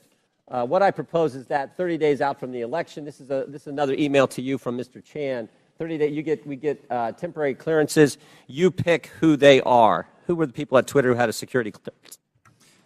To be honest, sir, I'm not sure, and we never ultimately followed through on this plan to get temporary clearances. Did anyone at Twitter have a security clearance? It's my understanding that at least some current or former employees did hold clearances, but I wasn't certain about that. Ms. Gaddy, do you know if anyone took up Mr. Chan's offer to hand out security clearances 30 days before the 2020 election? Not that I'm aware. So we don't know how many people had security clearances. Twitter, do we know? Mr. Baker, Mr. Gaddy, Ms. Gaddy, anyone know how many people at Twitter had a security clearance in the 30 days prior to the election? I don't know the answer to that question, Ms. sir. Gaddy? I do not know. Mr. Roth, you don't know? No, sir. Well, how about the last one? Ms. Navaroli, do you know? No. I mean, it seemed like the offer was to sort of just hand them out like candy. I just wondered who had them. No one knows? Okay. So the FBI didn't tell you that it was fake, didn't tell you that it was hacked. And Mr. Roth, did the story violate your policies? In my judgment at the time, no, it did not. Yeah, that's what you said. Said what I would propose, is you said it isn't clearly a violation of our hack materials policy, nor is it clearly a violation of anything else. So I think what a lot of people are wondering is if it didn't violate your policies and they didn't tell you it was fake, didn't tell you it was hacked, why'd you take it down? The company made a decision that found that it did violate the policy. It wasn't my personal judgment at the time that it did, but the decision was communicated to me by my direct supervisor, and ultimately I didn't disagree with it enough to object to You know what I think happened, Mr. Roth? I think you guys got played. I think you guys wanted to take it deep down. We saw what the chairman put up where you said, everyone in the White House is a fascist. I think you guys wanted it to be taken down. I think you meet with these guys every week. We know that's been established in the Twitter files. You had weekly meetings with Mr. Chan in the run-up to the election. They send you all kinds of emails. They send you documents on the super secret James Bond teleporter. You get information on that. I think you guys wanted to take it down. I think you guys got played by the FBI. And that's the scary part. Because we had 50, this to me is the real takeaway. 51 former intelligence officials 5 days after you guys take down the Hunter Biden story and block the New York Post account. 5 days later, 51 former intel officials send a letter and they say, the Hunter Biden story has all the classic earmarks of a Russian information operation. The information operation was run on you guys. And then by extension, run on the American people. And that's the concern. And to Mr. Raskin's point that you guys aren't bound by the First Amendment because you're a private company, okay, maybe so. But your terms of service don't have to comply with the First Amendment. Would that be right, Mr. Roth? They don't have to. You've said that as much in your testimony. My understanding of the First Amendment is that it protects people and businesses from government, not Understand informs how the... what I'm in your terms of service. So here's what I want to know. Here's what I want to know. Is this a violation of the First Amendment when the government, Mr. Chan, again, sending you an email saying, we think these accounts need to be looked at because they violate your terms of service? That's a different standard. So you got the government saying your terms of service, which don't have to comply with the First Amendment, but the government saying we don't think these accounts comply with your terms of service, please take them down. You see a problem there, Mr. Roth? Mr. Chairman, I'm seeing a flashing red light. I'm happy to answer the question. Do I think that that's a valuable use of the FBI's time? No, but I don't see in a request for review a problem under the First Amendment, no. I sure do. I thank the gentleman. I yield back. Chair recognizes Mr. Codley for 5 minutes. Thank you, Mr. Chairman. Very good. My, what happens when you hold a hearing and you can't prove your point? We heard from the chairman in his opening statement that it's wrong for government to call Twitter and say, take down a tweet. Did I hear that correct, Mr. Roth? That was my understanding, yes. Yeah. So on May 27th, 2020, President Donald J. Trump tweeted, and I quote, Republicans feel that social media platforms totally silence conservatives. By the way, something that would come as news to you, apparently, Mr. Roth, because you're still the subject of conservative harassment. We will strongly regulate, he went on to say, or close them down before we ever allow this to happen, unquote. Ms. Navaroli, doesn't that sound eerily like a government official telling Twitter that there's a threat, we'll shut you down if we don't like the content? I am not familiar with the tweet that you have referenced. Well, but if I just told you that quote without telling you who said it, might it have some ominous overtones from your point of view if you're still at Twitter? We'll shut you down. We'll regulate you. We will never allow this to happen. Those are pretty strong words. They are. Yeah. Okay. On September 8th, 2019, at 11:11 p.m., Donald Trump heckled two celebrities on Twitter, John Legend and his wife, Chrissy Teigen, and referred to them as the musician John Legend and his filthy-mouthed wife, unquote. Ms. Teigen responded to that email at 12:17 a.m., and according to notes from a conversation with you, Ms. Navaroli's counsel, your counsel, the White House almost immediately thereafter contacted Twitter to demand the tweet be taken down. Is that accurate? Thank you for the question. In my role, I was not responsible for receiving any sort of request from the government. However, what I was privy to was my supervisors letting us know that we had received something along those lines or something of a request. In that particular instance, I do remember hearing that we had received a request from the White House to make sure that we evaluated this tweet and that they wanted it to come down because it was a derogatory statement directed towards the president. They wanted it to come down. They made that request. To my recollection, yes. I thought that was an inappropriate action by a government official, let alone the White House. But it wasn't Joe Biden about his son's laptop. It was Donald Trump because he didn't like what Chrissy Teigen had to say about him. Is that correct? Yes, that is correct. My. You ever think it's appropriate for the President of the United States to direct or otherwise influence a social media company to take down its content? I think it's a very slippery slope. Mr. Roth, Ms. Gaddy, Mr. Baker, any evidence that Joe Biden's ever done that? Certainly none that I'm aware of, no. I don't recall anything like that. I'm sorry, that President Biden did what, sir? Has Joe Biden ever called Twitter, to your knowledge, or his White House at his behest to take down content or urge you to take down content? I don't know the answer to that question, sir. Well, I'm going to have to conclude at least from 3 of the 4. You don't know. There's no evidence he's ever done that. But there's plenty of evidence Donald J. Trump tried to do that. And if we're going to have a hearing about the misuse of social media and the intrusion of government in the content on social media. We've got an environment-rich target, but it's not Joe Biden. It's Donald J. Trump, and of course we don't want to talk about that.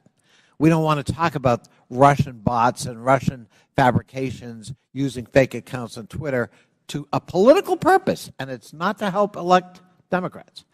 And we don't want to talk about 4 years of Donald Trump manipulating the truth and trying to manipulate social media and threaten it, or directly to try to shape it by taking down content because it was critical of him personally. And that's what we ought to be talking about as we move forward, not the subject of today's hearing. I yield back. Gentleman yields back. Chair recognizes Mr. Donalds for 5 minutes. Thank you, Mr. Chairman. Real quick, Mr. Roth, you've stated already that what happened with the New York Post story was similar to the hack and leak scenarios from 2016. You also said that you actually were opposed to deleting the New York Post story. Who advocated for the removal of the New York Post story? The company's decision to treat it as a violation. Mr. Roth, who at the company actually went over your recommendation? Because you're pretty high up. Who overrode you? The decision was communicated to me by my direct supervisor. Who was that person? Her name was Del Harvey. She was Okay. the vice president of trust and safety at the time. All right, thank you so much. Ms. Gaddy, real quick, you said to the chairman earlier, and I want to paraphrase what I heard earlier, is that Twitter had no contact with anybody from the Biden team. Is that correct to your knowledge? Not to my knowledge. Put that up for me. Okay, over my right shoulder, we have an email. Reference, this is Saturday, October 24th, 5:39 p.m., referencing 5 different tweets. This is with a Twitter email chain. Under the line, it's more to review from the Biden team. Does anybody have a comment on how much interaction was happening with the Biden team at Twitter with respect to tweets that they wanted Twitter to review? Ms. Gaddy, Mr. Roth? I'm not familiar with this email.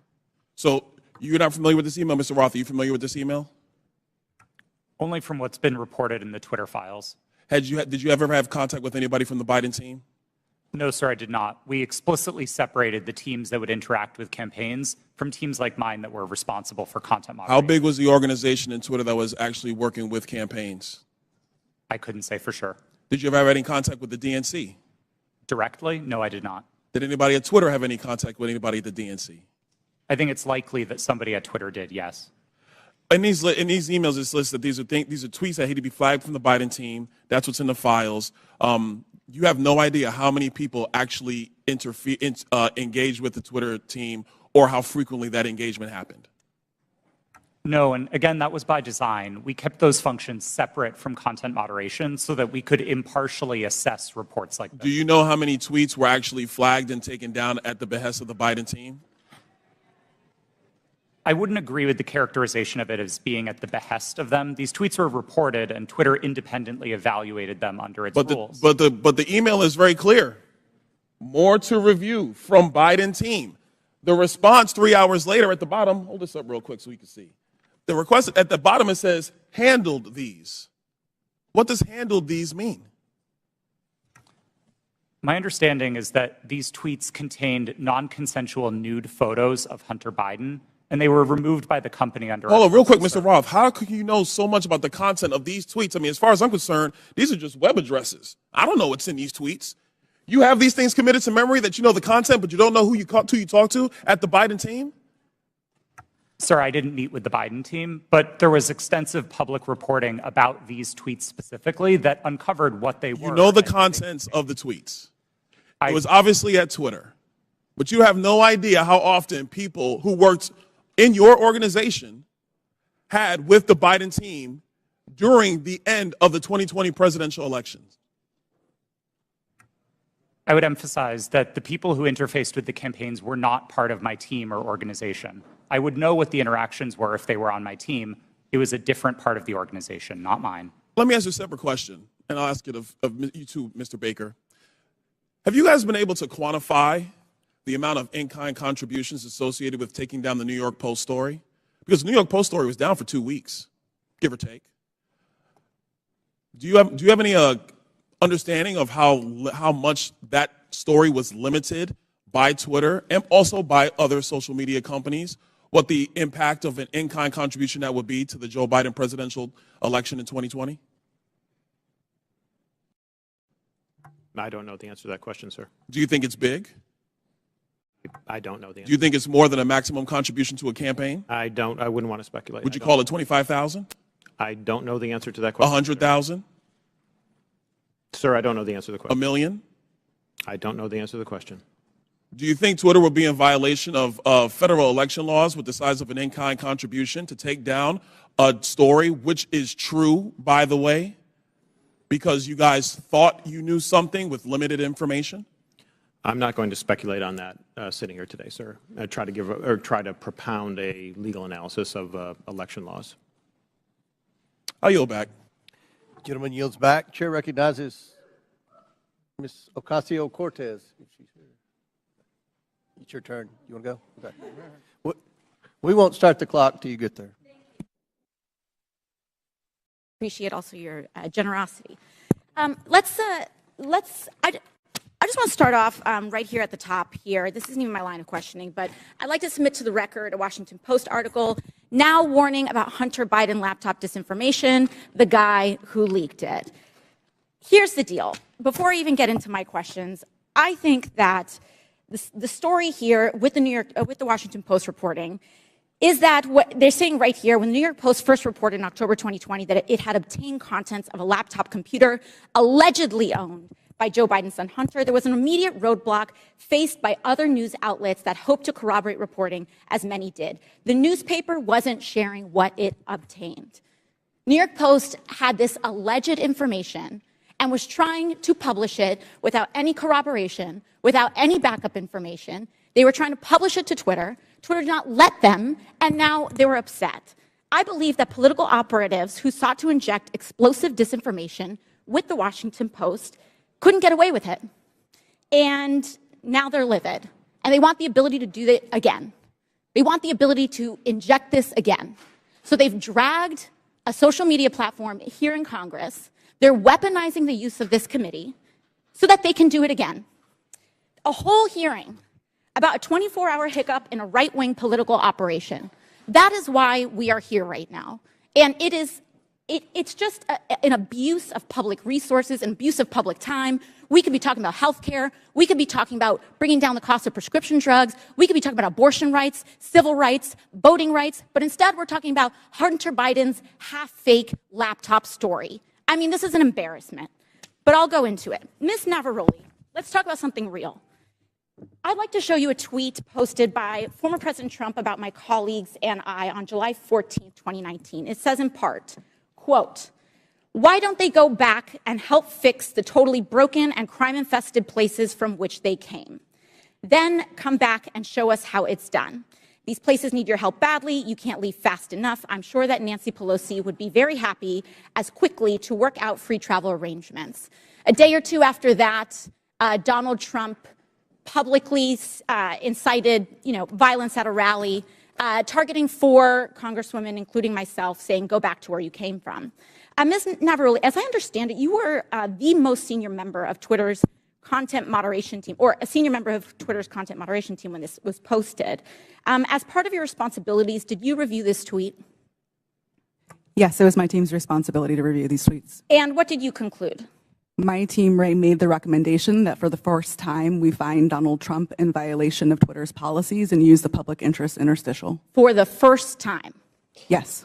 And at the time, Twitter's policy included a specific example when it came to banned abuse against immigrants, as they specifically included the phrase, "go back to your country," or go back to where you came from, correct? Yes, that was specifically included in the content moderation guidance as an example. You brought this up to the Vice President of Trust and Safety, Del Harvey, correct? I did, yes.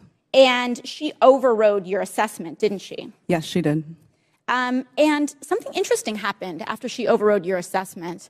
A day or two later, Twitter seemed to have changed their policies, didn't they? Yes, that trope, go back to where you came from, was removed from the content moderation guidance as an example. So Twitter changed their own policy after the president violated it in order to potentially accommodate his tweet? Yes. Thank you. So much for bias against right wing on Twitter. Additionally, Ms. Navaroli, are you familiar with the account Libs of TikTok? I have heard of it from the news, yes. Mr. Roth, are you familiar with this account? Yes, ma'am, I am. Are you aware that from August 11th to August 16th, that account posted false information about Boston Children's Hospital, claiming that they were providing hysterectomies to children? Yes, I am aware of that and other claims from the account. And are you aware that this lie was then circulated by other prominent far-right influencers? Yes. And are you aware that all these claims, which I have reiterated were false, culminated in a real-life harassment and ultimately a bomb threat to the Boston Children's Hospital? Yes, I am aware. And this account is still on that platform today, isn't it? Regrettably, yes, it is. Despite inspiring a bomb threat due to the right-wing incitement of violence against trans Americans in this country, because they cannot let go of this obsession with fixating violence and inciting violence against trans and LGBT people, in addition to immigrants, in addition to women of color. This is a party that cannot pick on anyone their own size. And they are trying to co-opt an entire social media platform and use the power of this committee and of Congress in order to pursue a political agenda. I yield back. Lady yields back. Chair recognizes Mr. Fry for 5 minutes. Thank you, Mr. Chairman. This hearing shows who really has been in control of what is said to be one of the world's most widely used websites, Twitter. The American people probably didn't know who these witnesses were today, but these witnesses were powerful enough to silence an American president with just a few clicks from their California office. We're also learning that some of those in Washington, D.C. have forgotten their role and exercised their power to achieve ends antithetical to American principles of free speech and expression. The FBI is the lead federal agency responsible for investigating foreign influence operations. However, in recent years, the FBI has devoted countless amounts of time, taxpayer money, and manpower to combating Russian foreign influence on social media.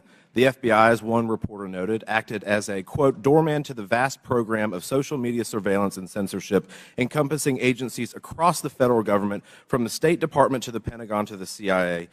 End quote. Reports suggest that thousands of reports from the FBI and the Foreign Influence Task Force were sent to Twitter. This isn't what the American people are paying for. This isn't what we trust the FBI to do. FBI agents shouldn't be sitting at a desk in Washington, D.C., scrolling through Twitter and emailing with social media companies. An email from one Twitter employee to another reads, quote, the FBI San Francisco Emergency Operations Center sent us the attached report of 207 tweets they believed may be in violation of our policies, end quote.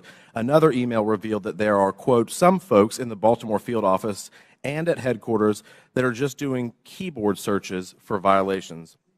Mr. Roth, Twitter usually found little evidence that the accounts the FBI flagged had ties to foreign influence. Is that correct?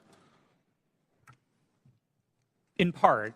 But we received many reports from the FBI, particularly related to malign foreign interference, that were highly credible and were constructive. So I would say it was a bit of a mixed bag. And you pushed back to the FBI when they would send you a list of American-based accounts. Is that correct? Politely, but yes. Mr. Roth, it appears that Twitter employees were under pressure by the FBI and other government agencies to validate these theories of foreign influence. Would you agree with that? No, I wouldn't agree with the word pressure. The FBI was quite careful and quite consistent to request review of the accounts, but not to cross the line into advocating for Twitter to take any particular action. So flagging American accounts, in your view, is not foreign or theories of foreign influence. There's not pressure there just by flagging it to you. Again, domestic accounts. I don't think it's a great use of the Bureau's time, but I wouldn't characterize how they communicated with us as pressure. Mr. Roth, you enjoyed these meetings with the FBI, it seems, based on the tweets behind me or the communications behind me. In internal communications at Twitter, you said, definitely not meeting with the FBI, I swear. Is that correct? I believe I was joking with a colleague at the time, but yes. But I can assume that you were meeting with the FBI when you were communicating with your colleague. Is that correct? Yes, one of my job responsibilities was meeting with law enforcement about election security. And just so I'm clear, the person you're communicating with here says, very boring business meeting that is definitely not about Trump. I assume that's also sarcasm. Yes, that's my assumption. And we can assume that Twitter was having these meetings with the FBI about President Trump, correct?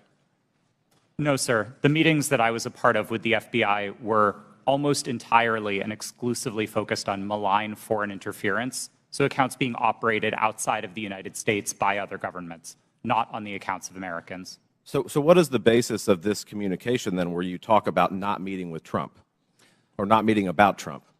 Again, I think those comments are sarcasm, but the context for this interaction was the need to mark my calendar private after another Twitter employee joined one of those meetings with the FBI unexpectedly. And so I had to implement additional security measures around my calendar. This was a fairly banal interaction with a colleague. Mr. Chairman, I yield the rest of my time to Mr. Jordan. Can I ask Mr. Jordan? I thank the gentleman for yielding. Mr. Roth, was there ever any visibility filtering that was hard-coded by Twitter employees into accounts of specific users?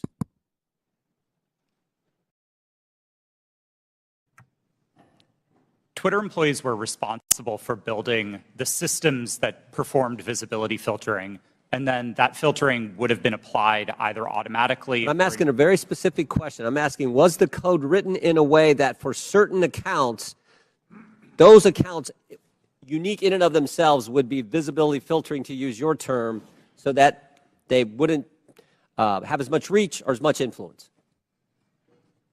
The term hard coding suggests that it was permanent and immutable, and I wouldn't agree with that, no. But it did happen, is what you're saying. There was hard-coded into some of these accounts of specific users by Twitter employees this ability to filter and limit the reach of that particular post, or that particular tweet, I should say. Again, I wouldn't say that they were hard-coded. Thank you. Chair recognizes Ms. Brown for 5 minutes. Thank you, Chairman Comer and Ranking Member Raskin, for holding this hearing today. Social media has been a revolutionary gift of the 21st century. From helping people across the world build meaningful connections to learning a new skill set, these platforms have played a significant role in creating an interconnected global world. When handled responsibly, social media serves as a useful resource with many positive outcomes. However, social media is not without its flaws, and the challenges are much larger than any specific incident or decision by one private company. Recently, social media has contributed to the rise and amplification of domestic extremist content and organizing. This is extremely concerning and, unfortunately, is contributing to the division of our society. According to an Anti-Defamation League survey, 66% of the LGBTQ+ respondents, that's a full 2/3, experienced harassment online. 37% of Jewish respondents and 34% of African Americans respondents said the same. This is truly disturbing. The power that social media has to inspire real-world action, both good and bad, is well known to all of us. And sadly, the hate online does not stay online. Social media has the power to influence not just here at home, but those who are watching us abroad. For example, an online disinformation campaign by a hostile foreign power can have the power to sway a close election. So, Mr. Roth, in a recent interview, you stated, and I quote, beginning in 2017, every platform, Twitter included, started to invest really heavily in building out an election integrity function. So I ask, were those investments driven in part by bipartisan concerns raised by Congress and the U.S. government after the Russian influence operation in the 2016 presidential election? Thank you for the question. Yes, those concerns were fundamentally bipartisan. The Senate's investigation of Russian active measures was a bipartisan effort. The report was bipartisan. And I think we all share concerns with what Russia is doing to meddle in our elections. Thank you so much. Did those investments include better information sharing mechanisms with the federal government? Yes.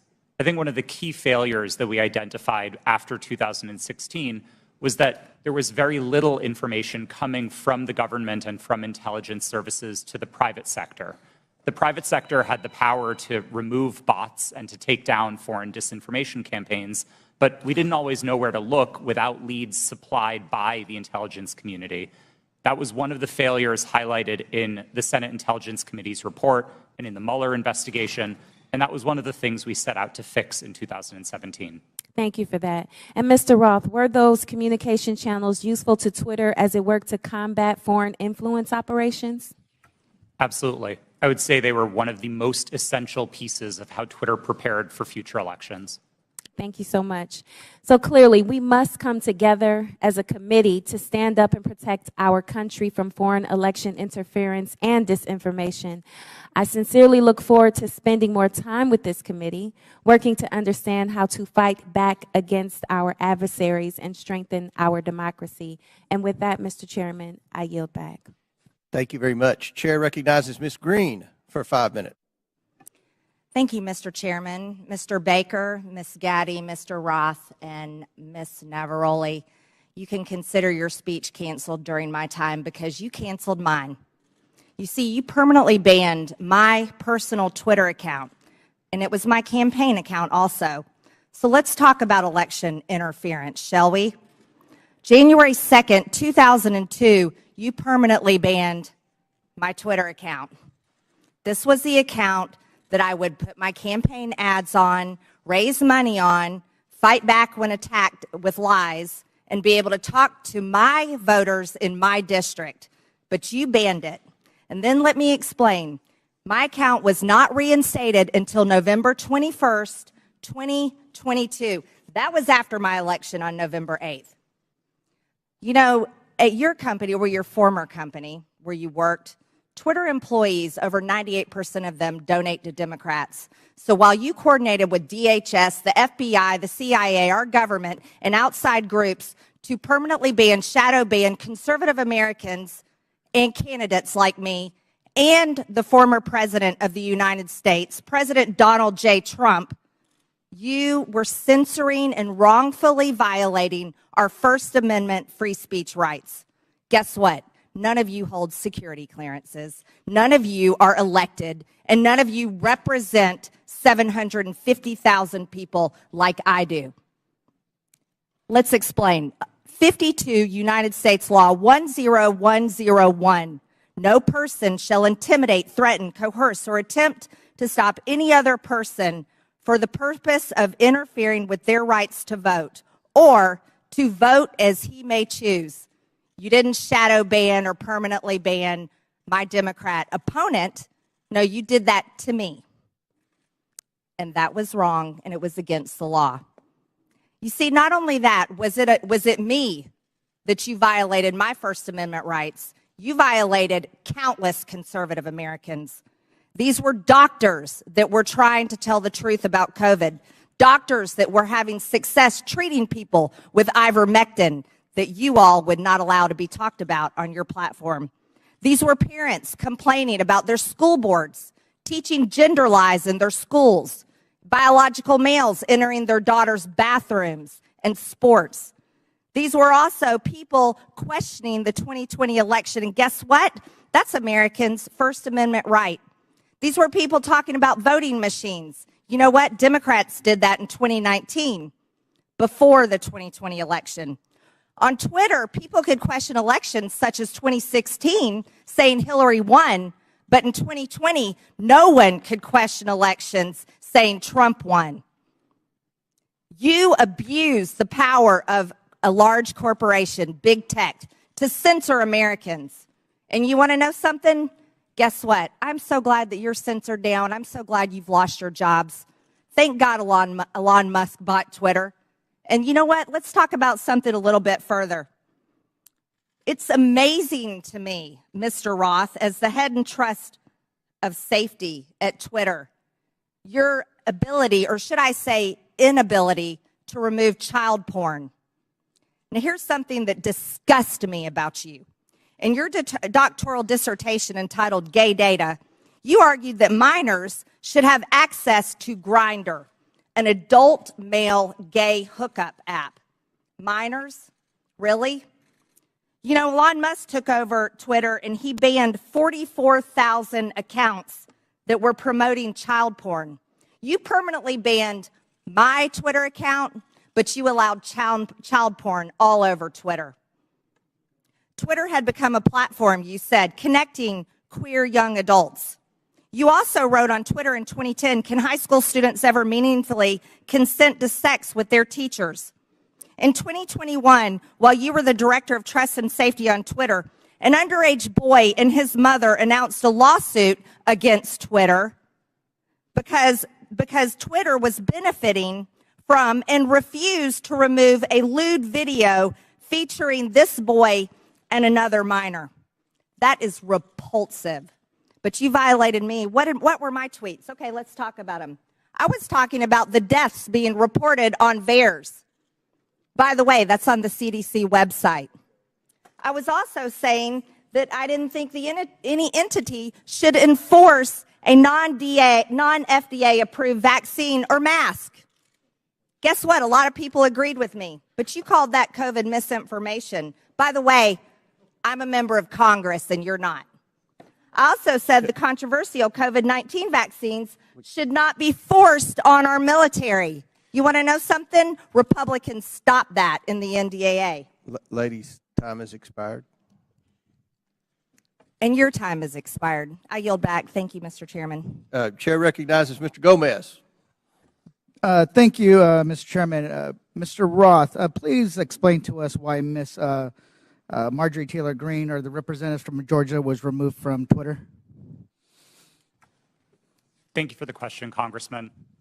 My recollection is that her personal account was banned from Twitter after repeated written notices due to repeated violations of the Twitter rules. Can you add a little specificity to the violation of the Twitter rules? Yes. Again, I didn't have access to my Twitter email, documents, anything that would have let me prepare to answer that in more detail, but my recollection is that the Congresswoman repeatedly violated Twitter's policies about sharing misinformation about COVID-19. She received multiple written warnings about that conduct. She received multiple timeouts related to that conduct. And then ultimately, consistent with the written and published policy, those repeated violations resulted in her account being permanently suspended. Mr. Chairman, so in essence, I'd like to take a point of personal privilege. It's still my time. We'll stop. Still my clock. It's still my order, time. Mr. Chairman. Point of order by Mr. Raskins. Yeah, I don't believe that members of this committee have the right to interrupt someone's testimony because their Point name of was personal mentioned. privilege. And You were mentioning my name, Mr. Raskin. Yeah, no, I understand, but that's not the rule, Ms. Green. I don't think a member. That is the rule in Congress. Well, then I'd like we can take a point I'd like of the personal parliamentarian privilege. to rule on whether any member of this committee has the right to interrupt a witness's testimony because they mentioned the name of a member of Congress. You mentioned my name, Mr. Raskin. Yeah, I'm not testifying. Chair recognizes Ms. Green. Thank you, Mr. For your Chairman. point of privilege, very briefly. Thank you. For Mr. Roth, who made you in charge of what is true and what's not true? Does she get to reopen her question? No, that we'll go back to Mr. Gomez, and Mr. Gomez, please remember the decorum of the committee. The clock. We'll restart the clock now. You didn't lose any time. Chair recognizes Mr. Gomez. Thank you so much. The gentle lady from Georgia was suspended from Twitter for knowingly and consistently spreading conspiracy theories about COVID-19 vaccine, right? Which is shameful, especially in a pandemic where a million people have lost their lives. With that, I yield my rest of my time to the gentleman from New York, Mr. Goldman. Thank you, Mr. Gomez. Let's talk about the so-called Twitter files, which my Republican colleagues seem to think are God's gift to journalism. In one about the Hunter Biden laptop, the author says that every single fact in the New York Post story was accurate. And Chairman Comer, I notice you blew up the cover of that New York Post story, which I appreciate you doing that because I'd like to dig into this article. The very first paragraph says Hunter Biden introduced his father to a top executive at a Ukrainian energy firm less than a year before the elder Biden pressured government officials in Ukraine into firing a prosecutor who was investigating the company. That is false. 100% false. Is the gentleman sure about that? Yes, in fact, I am sure about that. And as the lead counsel in the first impeachment investigation, we proved that he was actually fired because he was not prosecuting corruption, not that he was fired because he was prosecuting corruption. Corruption of the president's son's company. I'm sorry, would the gentleman yield corruption of the president's son's company? I'd like to reclaim my time. Gentleman's recognized. The fact that Joe Biden fired, consistent with U.S. policy and every single European country, the prosecutor general in Ukraine because he did not prosecute corruption, including at companies like Burisma, has been proven over and over and over. And if you want to know who actually prosecuted Burisma, Chairman Comer, you should talk to the British authorities, because they were the ones who were prosecuting Burisma, and they couldn't get any cooperation from the Ukrainian prosecutor general. So that's why he was fired. So right off the top, the very first paragraph of this so-called bombshell story is completely false. Now, what is the allegation that we are hearing from our Republican colleagues about the connection to Joe Biden and Burisma? It is an email from a Burisma employee thanking Hunter Biden for organizing a meeting with the Vice President Biden. We know nothing about the substance of that meeting. We know nothing about how long they met. It was not on Vice President Biden's schedule. And in fact, I would ask my Republican colleagues, do you meet with foreign businessmen? Do you meet with foreign diplomats? If we were to say to you every single time you met with somebody that you discussed something that you're voting on, how would you react? It's preposterous. And Chairman Comer, you have said in your opening statement that Joe Biden lied to the American people. That is a bold, bold accusation. And so far, we've seen no actual evidence of any lies or any support for Joe Biden being involved in anything having to do with Ukraine other than promoting U.S. foreign policy. And I hope that you are not abusing the power as chairman of this committee, and that you are not wasting taxpayer dollars on a fishing expedition into a civilian child of a president for political purposes. I yield back. The gentleman yield to a quick question. You don't have to. It's your choice. You yield. Yeah, please. So I would love to discuss this. Are you admitting that Joe Biden did get the prosecutor in Ukraine fired? I think it's very clear that Vice President Biden, along with all of our allies in Europe, pressured Ukraine to fire a corrupt prosecutor general who was not charging corruption cases that would have included potentially Burisma. Corruption with his son's company? Yes. In fact, if what he wanted was the prosecutor general to prosecute corruption, and the allegations that you are making and that the Russians are making, because this is all part of Russian propaganda, is that Burisma was corrupt and Joe Biden was trying to stop an investigation into Burisma. That is categorically false, and there is no evidence of it. Mr. Chairman, we're going to recognize one more speaker. We've been requested by the presenters for a brief bathroom break. If you'll allow us, we have one more questioner, and then we'll take that break. Chair recognizes Mr. Timmons for 5 minutes, and then we'll have a 5 to 10 minute break. Mr. Timmons. Thank you, Mr. Chairman. We have a big picture problem right now, and we're talking about Twitter specifically and Hunter Biden's laptop. But it's not just that. It's the general trend of the media, social media, the FBI, DOJ, doing one side's bidding. That's the issue. There's mistakes that have been made, and we keep looking back at these mistakes and say, oh, that shouldn't have happened that way. We are going to have a new policy to avoid that from happening again. But every mistake benefits one side. Every mistake benefits one side. Let's go back to 2016. The Democrat National Committee and the Clinton campaign paid Fusion GPS to fabricate the Steele dossier, which was the basis of this entire Russia collusion investigation. Special counsel, we spent $40 million pursuing it. There was no evidence of the Trump campaign colluding with Russia. There was none. It was actually fabricated by the Democrats and the Clinton campaign to create a narrative to damage President Trump. So that was a mistake. We all know that now. That was the conclusion of that investigation. So, and as a side note, that's why Adam Schiff is no longer on Intel, because he lied about that investigation. He said, as the chair of Intel, I have all this information. He abused his position, and that's why he was removed from Intel. So next, we go to 2020. Another mistake. We have something that is real labeled as something that is fake. We tell the American people that we're going to have an honest, open conversation about issues, about challenges that our country faces, and everybody has their own facts. Congressman from New York is mentioning his facts. It's just very bizarre that Hunter Biden making tens of thousands of dollars a month with no credentials from a business in Ukraine, whether they're being investigated, who knows? I mean, these are all speculation, and it's something the American people can't really digest because we don't know the answers to it. And when we're told the answers by our government, by big corporations, by big tech, and they're repeatedly wrong, it creates a trust issue. It creates a trust issue. So the American people do not trust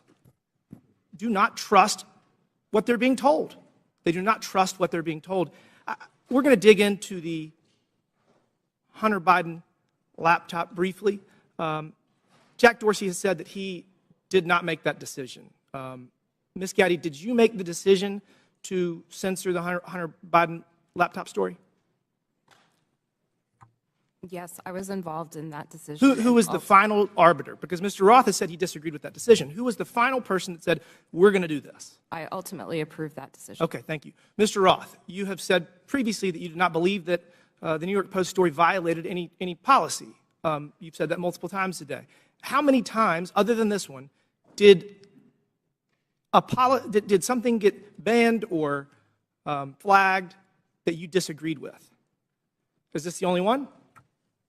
No, sir, not at all. Okay, so these are Twitter challenging. Twitter repeatedly banned and censored material that you thought shouldn't be censored. Is that fair? These are challenging judgment calls, and I think reasonable minds can differ about whether a given piece of content. Okay, but on this one you did disagree. I just want to say the American people need to have valid information to process decisions. I would argue that denying the American people the substance of Hunter Biden's laptop story was Hunter Biden's laptop was wrong. You got photos and text messages of Hunter Biden committing multiple felonies, which was never actually criminal. There were no criminal charges. Must be nice. Hunter Biden and James Biden were negotiating deals with Chinese Communist Party agents, one of whom Hunter Biden classified as the spy chief of China. We have evidence at least one of Hunter's deals with Chinese Communist Party linked entities. Joe Biden was given a 10% equity stake in the joint venture. You have evidence that the Bidens were trying to sell America's natural resources to the Chinese, and this is my personal favorite. Evidence that the Bidens and a Chinese energy company owned by the Chinese Communist Party had leased office space no further than 3 miles from where we're sitting right now. And the man running for president had his own office in that office space, his own personal office. You think the American people deserve to know that? I do. I think that there's a lot of smoke surrounding the Biden's relationship with the Chinese Communist Party. There's a lot of smoke surrounding the Biden's relationship with Ukraine. And they deserve to have the facts to make a decision for themselves. Y'all got it wrong in 2016 with Russian collusion. You got it wrong with Hunter Biden's laptop in 2020. You got it wrong regarding COVID at every turn. The American people deserve better. Will the gentleman yield for a question? Gentleman yield. Will the gentleman yield for a question? Gentleman yield. Yes. Then Mr. Raskins. Mr. Baker, did you talk to any of the 51 former Intel officials who sent the now famous letter on October 19th, 2020, saying that the story in the New York Post had all the classic earmarks of a Russian information operation? Have you talked to any of those 51 prior to that letter being sent on the 19th or after? Sir, I can't remember who's on that group, but Clapper, Brennan, Morrill. I've talked to those people during the course of my career, yes. Have you talked to them in your time at Twitter? I can't remember who's on that list, so I'm afraid. No, how about the three I just mentioned, Clapper and Brennan? Okay. All right. Mr. Chairman, regular order. Last Regular. question, but feel free to answer. Then we'll recognize Mr. Raskin. Well, I was going to ask the gentleman before he left whether he's denying the Russian disinformation propaganda campaign that we've heard about from witnesses, or he's just denying Russian collusion, which was something that Mr. Mueller specifically did not address in his final report. He said collusion is not a legal concept. He was looking just at conspiracy, and he said there wasn't substantial enough evidence to charge conspiracy, but there were dozens of contacts between Donald Trump and the Russians that were documented in that report. That's all I wanted to say. Mr. Chairman, if I Chair recognizes Mr. Jordan, then we'll recess for... Just to restate the question that's on the table to Mr. Baker. Did he talk with Mr. Clapper, Mr. Brennan, or anyone else that he knows of on that who signed that? Point of order, letter? Mr. Chairman. Whose time is this? Yeah, this was chairman's remaining 3 seconds of... He doesn't have remaining time. Okay. He's gone over by a minute. We're over. Mr. Baker, feel free to answer the question if you want, and then we'll take a recess. Mr. Jordan, I don't recall discussing that publication that they did about the Hunter Biden laptop with any of those people. We'll stand in recess for 5 minutes. When we return, Mr. Garcia will begin our questioning. We're in recess for 5 to 10 minutes. Now we'll resume questioning, and Chair recognizes Mr. Garcia for 5 minutes. Thank you, Mr. Chairman. Thank you, Mr. Chairman. I want to thank our witnesses, and I just want to start off also by just apologizing to our witnesses, in particular Mr. Roth, for just the homophobic rant and comments that were recently just made from the gentle lady from Georgia. That was really shameful. And I know that we're here to talk about serious issues, and we're having conversations about Grindr and other issues, which is not really what this hearing is about. So apologize to all of our witnesses. Want to note that I am someone that you would probably call a Twitter super user. I use the social platform constantly. I communicate regularly. It's how I get my news. It's how I find out what's happening in popular culture. And I admire what Jack Dorsey, Evan Williams, and Christopher Stone actually tried to build as a company.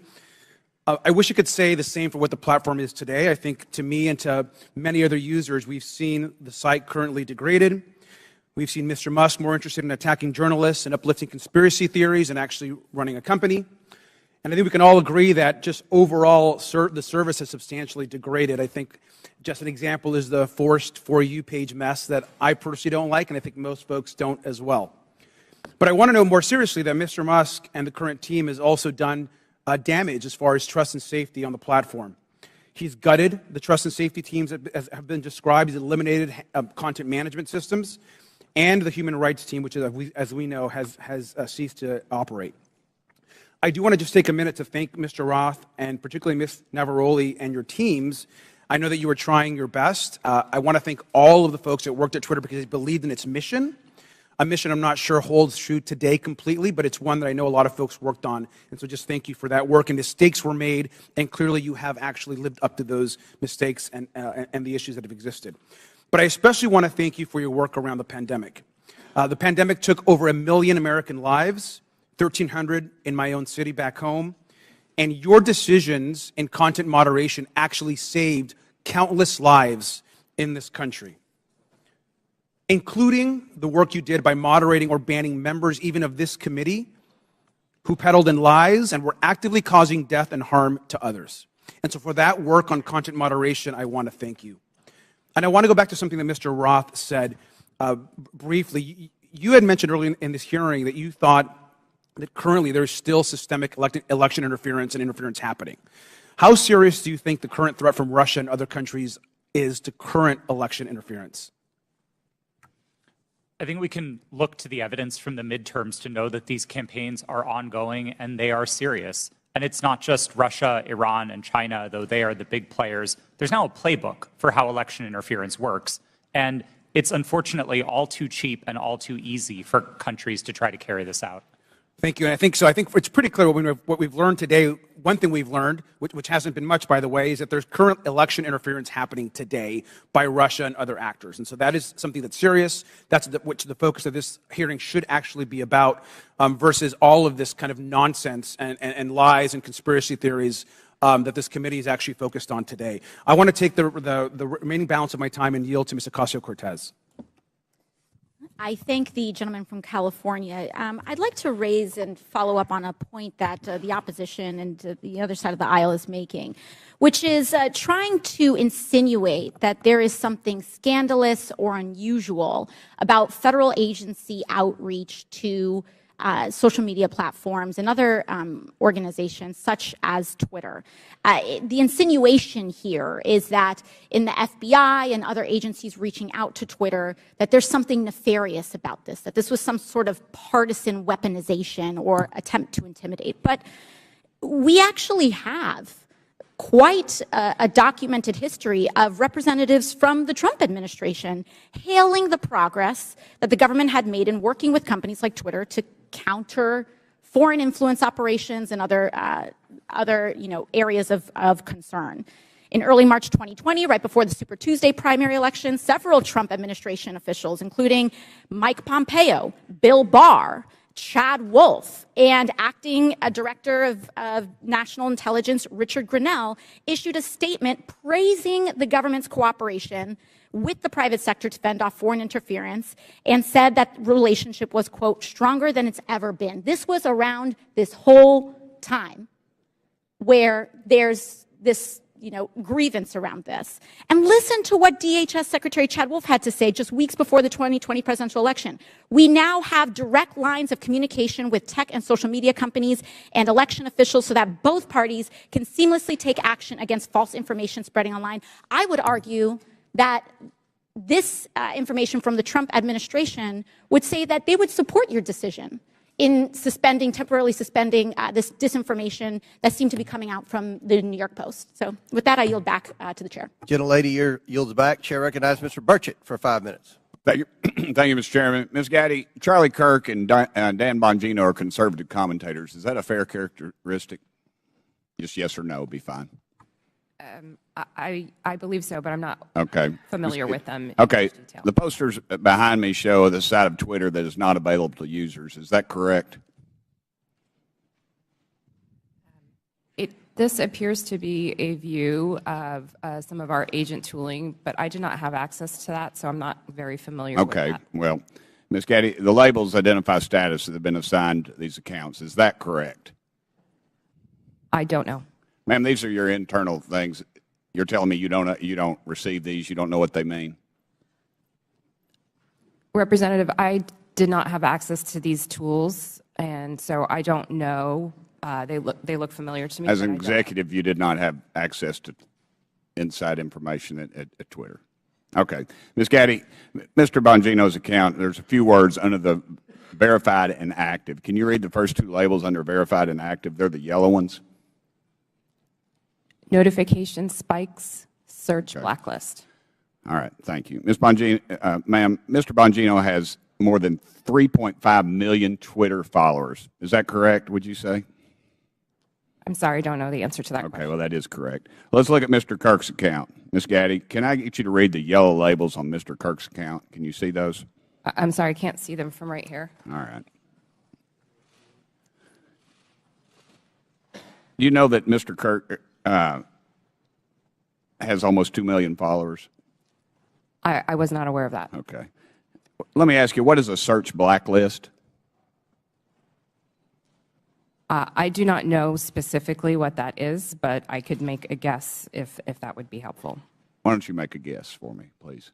We do, when I was at Twitter, there was an ability to prevent something from appearing in one of the tabs of search results. Okay, thank you. What does do not amplify mean? To the best of my recollection, when I was at Twitter, it would mean that we would not recommend or amplify that content in the parts of Twitter where Twitter was making recommendations. Thank you, ma'am. In 2018, you said that Twitter does not shadow ban. Twitter did, however, engage in what is called visibility filtering, One Twitter employee described visibility filtering as a way for us to suppress what people see to different levels. Do you agree with that characterization? I'm sorry, can you please repeat the question? I said Twitter, okay, they engaged in what is called visibility filtering. One Twitter employee described visibility filtering as a way for us to suppress what people see to different levels. Do you agree with that characterization? I agree that visibility filtering does give an ability to change. Okay. Shadow banning, ma'am, is understood that the practice is limiting the visibility of a user's post without their knowledge.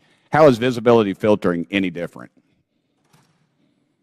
Representative, I believe there are different definitions of shadow banning. Okay. But you said that Twitter in 2018 does not shadow ban. Was that a truthful statement, ma'am? Was that a lie? At that time, I had specifically defined shadow banning to mean something different than visibility filtering. You also said that Twitter does not shadow ban based on political viewpoints or ideology. Do you stand by those comments? While I was at Twitter, to the best of my knowledge, we did not do that. Okay. Mr. Roth, on January 22nd, 2017, you tweeted that there were actual Nazis living in the White House. Do you still stand by that comment?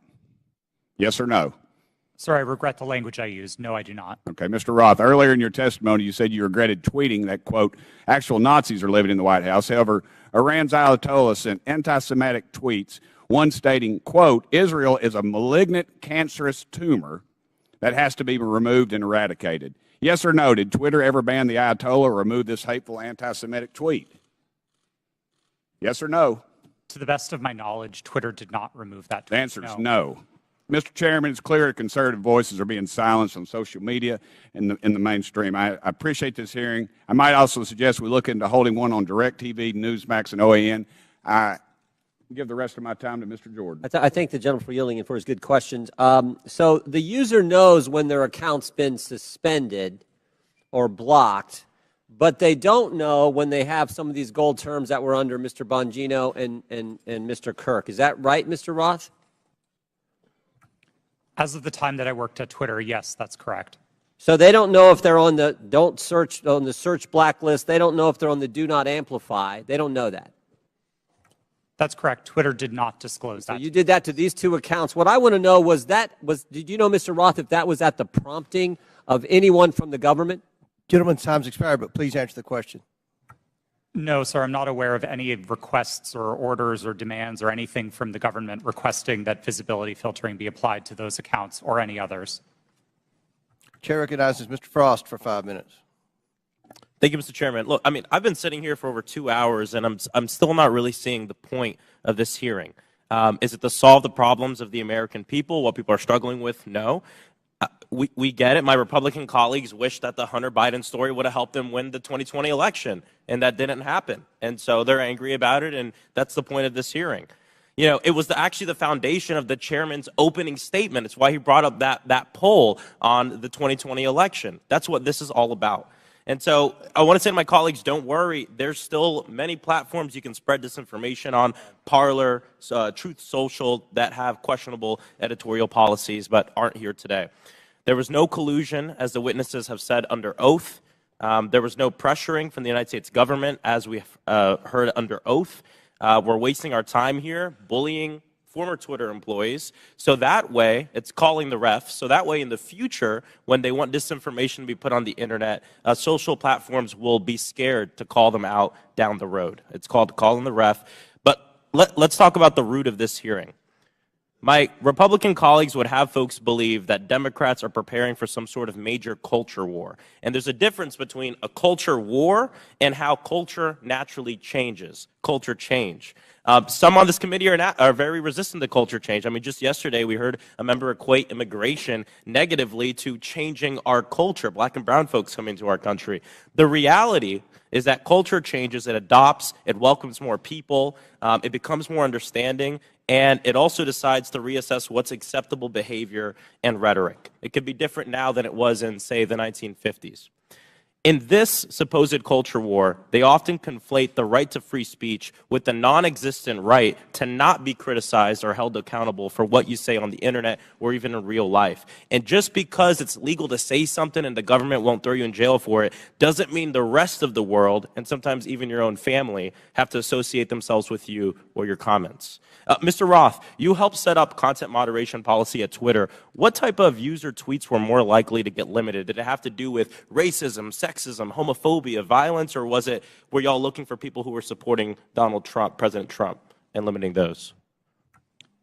Our policies were built fundamentally to be viewpoint neutral. They were focused on harm reduction, looking to things like the Universal Declaration of Human Rights with a focus on protecting people's safety, people's right to free and fair elections, people's rights to free speech.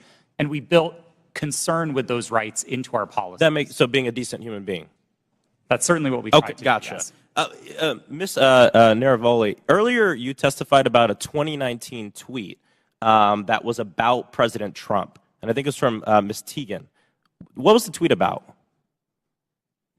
Would you like me to give the direct quote? Yeah.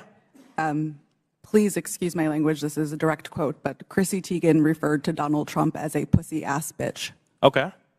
Free speech. And what happened after Ms. Teagan posted her tweet? What did the White House do? What did the Trump White House do?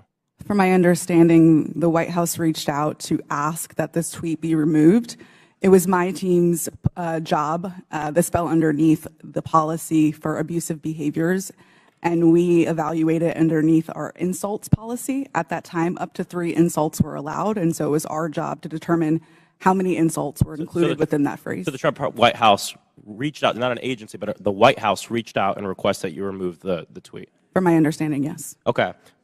Mr. Roth, you mentioned a serious problem of foreign interference in our elections. Did you see that mass interference work more in support of right-wing candidates like President Trump in 2016 or President Biden in 2020? Thank you for the question. It's an important one, and I don't think there's a clear or easy answer to this. We saw Russian operatives playing both sides and often playing them against each other. One of the most enraging interactions that my team saw were accounts operated out of the same Russian troll farm arguing with each other. And they were manufacturing drama both on Democratic sides and on the Republican So it's still a huge issue. Absolutely. 100%. Well, there you have it. There's issues of big tech. There are serious issues we need to litigate. Hunter Biden's laptop is not one of them. And like many of my colleagues have said, we need to talk about these issues, how January 6th maybe could have been prevented if Twitter had taken action due to the hateful speech, and how we have foreign interference in our elections. Why are folks on this committee so obsessed with Twitter's editorial decision on Hunter Biden's laptop? Would they hold the same hearings of the editorial decisions of Fox News and Newsmax? Free speech is about the government limiting speech around about the public. My governor, Ron DeSantis, is doing that right now. I have a venue in my district that he's revoking the liquor license of, trying to close because they had a drag show. We have teachers who are not able to teach the curriculum that they want because they disagree with Ron DeSantis and his view of the world. That is limiting free speech. And I'd love to see this committee bring in some of these governors who are abusing their power, like Governor DeSantis in my state of Florida, to limit the free speech of people. I yield back. Gentleman yields back. Chair now recognizes Mr. Gosar for 5 minutes. Thank you, Mr. Chairman, for this important hearing. And thank you for our witnesses for appearing as well. I want to be clear. Despite claims in witness testimonies, government cannot deputize the private sector for actions that would be otherwise be restricted by the Constitution. In this case, the censorship of lawful speech. Now I want to direct you to a tweet over my shoulder sent by President Trump on October 5th, 2020, before Twitter banned him from the platform. This was after President Trump had become infected with COVID and received treatment at Walter Reed Medical Center. It says in part, "Don't be afraid of COVID. Don't let it dominate your life," end of quote. Do you see that, Mr. Roth? Yes, sir, I do. Less than an hour later, you received an email from James Baker at Twitter, reproduced behind me as well, saying, quote, "Why isn't this POTUS tweet a violation of our COVID-19 policy, especially the don't be afraid COVID statement," end of quote. Isn't that correct, Mr. Roth? Yes, I believe that's the email displayed. Now, Mr. Baker, was it your understanding that the Twitter COVID-19 policy was people should be afraid of COVID? Sir, my recollection. Yes or no? Could you repeat the question, sir? Was it your understanding that Twitter's COVID-19 policy was, quote, people should be afraid of COVID? Yeah. At that point in time, I did not fully understand what Twitter's COVID misinformation policy was, and so I was trying to understand. I'm recapturing my time. So maybe you thought that Twitter's policy was that it should dominate people's lives. Is that what you thought? I'm sorry, I'm having a hard time hearing you, sir. So is it the fact that Twitter, don't let it dominate people's lives? Is that the problem with the tweet? I didn't, at that point in time, I did not understand fully. I was relatively new at Twitter, and I was trying to understand what the policy was, and therefore I was. I just want to ask you, the other two were asked, where did you go to medical school? I beg your pardon? Where did you go to medical school? I did not go to medical school. Good. Now, I'd like to have a yes or no from each of the witnesses on these following questions. Did you or others at Twitter communicate with government officials by means of disappearing messaging systems like Signal, Snapchat, or Wicker? Mr. Baker, yes or no? Have I ever communicated with a government official using those? Yes or no? I don't recall. Ms. Gaddy? Not to the best of my recollection. Mr. Roth? Yes. Mr. Rowley? Not to my recollection, no. Once again, did you or others at Twitter receive requests from federal law enforcement to allow criminal activity or content whose distribution is criminal to proceed on Twitter? Mr. Baker? I'm sorry, I don't understand the question, sir. Ms. Gaddy? Can you please repeat the question, sir? Mr. Roth? If I understood the question correctly, it was whether we received requests to allow unlawful activity, and Yes. the answer is no. Okay, Ms. Navaroli? Not to my knowledge, no. Now, I'd like to submit for the record an article by the New York Post titled, quote, Twitter refused to remove child porn because it didn't violate policies. Ms. Gaddy, who was involved in this determination? I'm not familiar with this situation. Mr. Roth, are you familiar with it? No, sir, I'm not. Once again, I'd like a yes or no from each of the witnesses. Did you apply labels to users with an administrative tool to downrank them? Mr. Baker? I'm sorry, sir. I'm having a very hard time hearing your questions. Ms. Gaddy? I'm having the same problem, sir. Can you please repeat the question? Mr. Roth?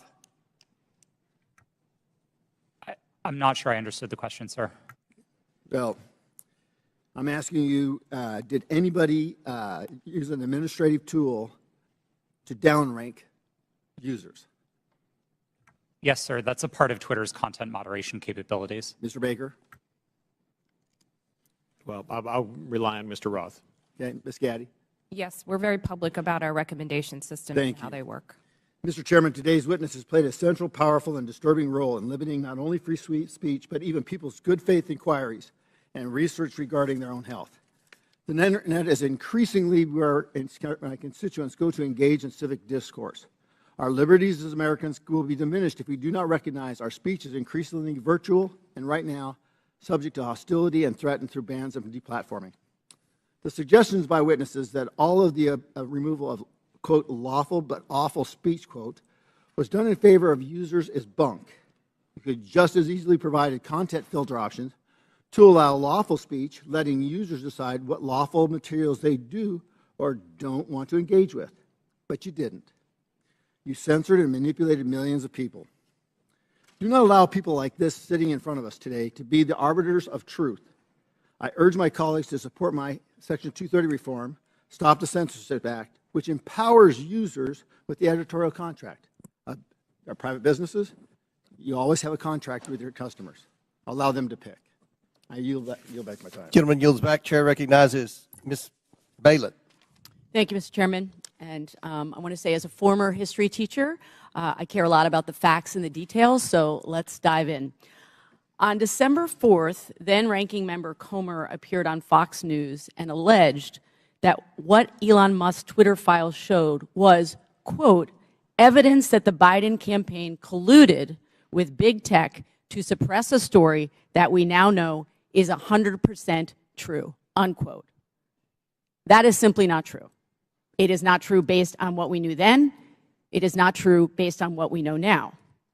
Mr. Roth, in a declaration to the FEC in December 2020, you stated, quote, I did not receive any communications from or have had any communications with representatives of Biden for President, the Democratic National Committee, or any of their agents regarding the New York Post articles before Twitter implemented the enforcement actions on October 14th, 2020, unquote.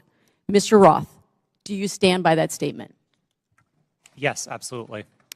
It's also worth noting that your colleague, I believe, Lauren Culbertson, told the FEC the same thing. Ms. Gaddy, did anyone from the Biden campaign or the Democratic National Committee direct Twitter to remove or take action against the New York Post story? No. Mr. Baker, same question to you, please. Not to my knowledge, no. So, the evidence is clear. Neither the Biden campaign nor the DNC had anything to do with Twitter's decision-making about the New York Post story. My Republican colleagues are using what are otherwise innocuous emails to suggest that there was somehow collusion between Twitter and the Biden campaign. For example, in one email, and this is the same one mentioned in Mr. Donald's questioning earlier, in one email selectively used by Elon Musk, one Twitter executive sends another a series of hyperlinks on October 24th, 2020, with the comment, quote, "More to review from the Biden team." For the record, this is tweet number 8 in the first installment of the so-called Twitter file. So, Ms. Gaddy, are you familiar with this email? No, I'm not. Okay. So, just to be clear, this email has nothing to do with the New York Post story. It is dated October 24th, 2020, after Twitter had both made and reversed its decisions about the New York Post story. Mr. Baker, do I have that right? Based on, I think, the exhibit that was shown earlier, that sounds correct, yes. So, Ms. Gaddy, can you clarify for the record, if you're able to, what's happening here? Can you please be more specific about with this email? I don't believe I was a recipient of that email or reviewed it during my time at Twitter, so I'm sorry I don't have familiarity with that situation. That's okay. Mr. Baker? To the best of my understanding, these were tweets that the campaign had concerns about. I don't know the details of those, and they were referred to Twitter as, I'm not sure exactly why, but I can't get inside their heads, but they were referred to Twitter, and Twitter reviewed them, and someone, again, going off the exhibit from earlier, said they were handled. I don't know what that means in terms of whether they took any action or didn't take any action, but at least they addressed the matter. So I believe that's what I construe from that email. Appreciate that. So from my understanding of everything that we've heard today, it's really not uncommon for outside entities, including, as we've heard, Mr. Trump's campaign, to request that Twitter remove content that violates the company's terms of service. Is that correct, Ms. Gaddy? That is very common globally. Thank you. So, to the best of your ability to answer, Ms. Gaddy, were any decisions approved or acted upon based on the political party making the request? No, our teams were trained to enforce our rules consistently and fairly without regard to any sort of political ideology. Thank you. So I believe that what's happening here is my Republican colleagues know that the premise of this whole hearing is misleading. There is no evidence that the Biden campaign had anything to do with the Hunter Biden New York Post story. And the evidence we do have simply shows that the Biden campaign did what the Trump campaign and millions of Twitter users do routinely: flag content and ask Twitter to conduct its own review to determine whether it violates Twitter's own rules and policies. I yield back. Lady Yield, Chair recognizes Mr. Palmer for 5 minutes. Thank you, Mr. Chairman. I'd like to submit a June 22 study conducted by Princeton University called "Powered by Twitter: The Taliban's Takeover of Afghanistan." Without objection, so ordered. This study covers the time frame of April to September of 2021, which is 4 to 5 month period between President Biden's official announcement of America's intentions to withdraw and the chaotic end of the American troop presence in Afghanistan. The study found that the Taliban weaponized Twitter and that Twitter's moderation policies failed. There were more than 126,000 accounts in the Taliban support network, and 83% of these Taliban-associated accounts were created before 2021, well before Twitter could claim that these accounts represented a government. These accounts shared graphic images and videos depicting dead and decomposing bodies and rampantly spread disinformation about the facts on the ground in direct violation of Twitter's public policies. Taliban tweets were shared millions of times in the summer of 2020. The study also found that 3/4 of Taliban content was produced by only 20 accounts, which is suggestively straightforward. By the way, the U.S. government classifies the Taliban as an insurgent group, in case some of my colleagues don't understand what real insurgencies are. Mr. Roth, why wasn't Twitter more effective at curtailing the clear-cut content violations by Taliban Twitter accounts? Thank you for the question, sir. At the time that you referenced, I wasn't responsible for Twitter's work on counterterrorism. Do you have any idea why Twitter would allow clear-cut violations by an insurgent group? And by the way, they carried out multiple suicide attacks during the time frame they were sending out these tweets, killing dozens and injuring hundreds.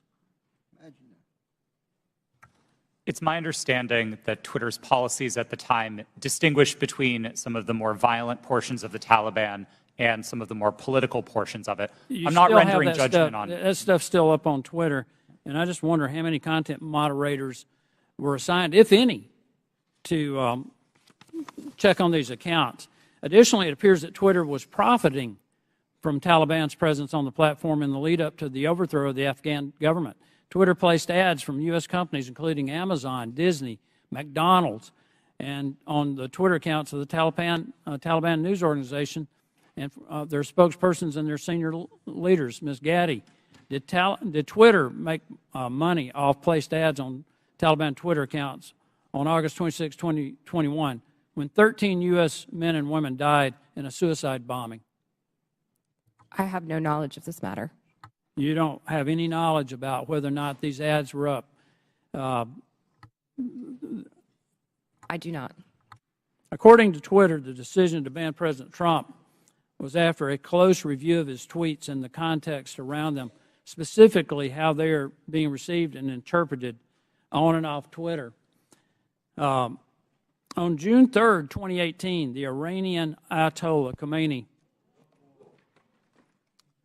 Now, did Twitter do that?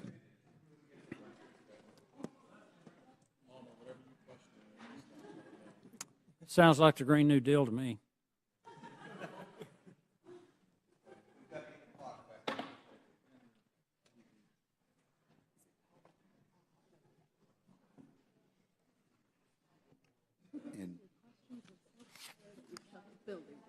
It's your fault, Coach.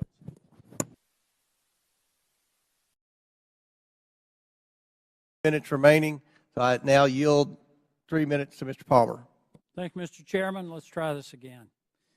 According to Twitter, the decision to ban President Trump was after a close review of his tweets and the context around them, specifically how they are being received and interpreted on and off Twitter. On June 3rd, 2018, the Iranian Ayatollah Khomeini tweeted, "Israel is a malignant, cancerous tumor in the West Asian region and has to be removed and eradicated. It is possible and it will happen." This tweet remains on Twitter to this day. Mr. Roth, how do you believe this tweet from the leader of Iran calling for the eradication of Israel was received and interpreted on and off Twitter? I couldn't say for sure how that tweet was interpreted. You would have a pretty good idea, though, of how many retweets and the amount of traffic it got. Only from what I can see in that illustration. Why does the Iranian leader who has explicitly pledged to eradicate the Jewish state of Israel get to remain on Twitter? Mr. Roth. Like all of Twitter's users, the Ayatollah is subject to the same set of rules. And while I can't speak for Twitter's decisions today, I can say that Twitter took a number of enforcement actions against the Ayatollah's account, the same way that we would against. That's still up. You understand how hypocritical this is, right? You banned a sitting U.S. president and a sitting member of Congress, Marjorie Taylor Greene, while a man who has pledged death to America and can openly call for the death of millions of Jewish people and yet not be removed from Twitter. Do you understand how that looks? How hypocritical that is? I'm asking Mr. Baker, Ms. Gaddy, Mr. Roth, Ms. Navarro. That's amazing. But it shows the hypocrisy at Twitter. I want to pivot here, Mr. Chairman. Mr. Goldman made a very troubling statement claiming that as Vice President Joe Biden fired the Attorney General of Ukraine, since he had knowledge of this prior to becoming a member of Congress, Mr. Goldman should provide to the committee documentation about this action. We should know who authorized Vice President Biden to take this action against the Ukrainian Attorney General. We need to know, was there an investigation to justify the firing of the Ukrainian Attorney General? And if yes, who conducted it? He needs to provide all details involving this action, including Vice President Biden's threat to withhold $1 billion of U.S. funding if the Ukrainian AG was not fired, and who authorized Vice President Biden to make that threat. I would request that the committee look into this, and I yield back. Gentleman yields back. Chair now recognizes Ms. Lee for 5 minutes. Thank you, Mr. Chair. This has been an incredibly electric hearing. It'd be funny if it weren't real life. I understand my colleagues on the other side of the aisle want to be victims so very badly. But Ms. Navaroli, if I understand you correctly, public criticism and allegations of anti-conservative bias are actually making Twitter and other social media companies less willing to enforce their own policies against political conservatives, correct? Yes, that was my understanding based on research that was done at Twitter. Meaning the same Republicans insisting on making themselves a victim is working? Could you repeat the question? The same Republicans, folks on this panel who are insisting on making themselves victims in this conversation about Twitter censorship and other accusations they've made, is this working because of the conservative bias and the implications of it? Or the allegations of conservative bias? In other words, are the allegations of conservative bias making it harder for those in Twitter or those who are working there to enforce these policies against folks who incite hate speech or make it? Thank you for rephrasing that question, and thank you for asking it. Yes, these allegations are very much having an impact on the leadership within every social media company as they hope to not receive allegations of being biased or in any way being politically leaning. Thank you. I'm not the only lawyer in the room, so you all know that while the Constitution does provide us the right to free speech, there are, of course, limitations. As Ms. Navaroli pointed out, we cannot yell fire in a crowded theater. Compromising freedom of speech may seem dangerous until we weigh that compromise against the men and women massacred in Buffalo, for instance, or the many other places where radicalized violent extremists found their motivation to kill on social media. This isn't about oppression. It's about public safety. This isn't about censorship. It's about protecting our democracy from misinformation. Ms. Navaroli, it was your job to decide whether someone was yelling fire in the theater. Could you describe the coded incitement to violence policy Twitter did not implement? Yes, thank you for that question. The coded incitement to violence policy was an incredibly nuanced policy that was created in order to fill the gaps that were existing in the already existing policies around violence. The policies around violence were explicit. So these were calls that said, I'm going to, I want to, I plan to, I wish to. Those sorts of incitements would have come down. Things like stand back, stand by. Things like I am locked and loaded and ready for a civil war were dog whistles that were not covered underneath the policy. Thank you. Could it have saved lives if it were implemented on January 5th, 2021, or possibly in November of 2020? I can't speculate as to what might have happened, and I do wish we would have acted. Thank you. Ms. Gaddy, the very same words that were plastered across Twitter were shouted at the January 6th insurrection. What threats do Americans face now that Elon Musk has removed all guardrails and welcomed back Donald Trump to the platform? Thank you for the question. I'm actually not really familiar with what the content moderation policies of Twitter are today. Okay, thank you. Social media platforms like Twitter must own up to their responsibility in spreading violence and chaos. I'd argue so too do members of this panel and institution. Thank you. I yield the balance of my time to Mr. Raskin. Thank you very much.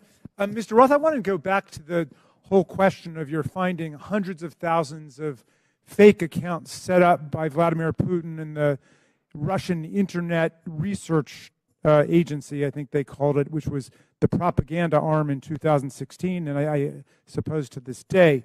Some have been suggesting on the other side of the aisle that it's illegitimate for the FBI or any representative of the federal government, presumably even Donald Trump, who did a lot of this, to contact private media entities in order to apprise them of anything, whether it might be the penetration of organized crime or child pornography or foreign malign influence. And I'm just wondering if you would give us a sense of how much work is actually being done, and I was going to check with you and Mr. Baker about that.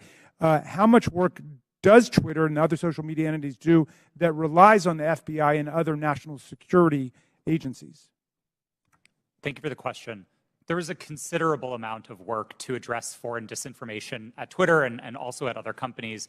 And this work was reliant in part on intelligence shared with companies by law enforcement and by the intelligence community. I would regard that work as essential. At Twitter, we had dozens of people working just on these questions of election interference. Those teams no longer exist under Mr. Musk. And Mr. Baker, if you could. Thank you, sir. Just generally, I mean, it's a matter of public record that the FBI has worked with the public, including private entities, for decades. Indeed, they've had for some number of years now an office of, I think it's called Office of Public Sector Engagement.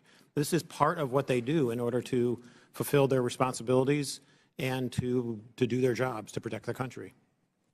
Thank you. Yield back. Chair recognizes Mr. Armstrong for 5 minutes. Thank you, Mr. Roth. I'm going to continue down that line of questioning. So when you testified, you were just talking about working very hard to keep foreign troll farms from using Twitter and to engage in malign foreign interference. This sounds like a fairly robust undertaking. You said between 2016 and 2020, you had different teams stood up to do this. Constant vigilance?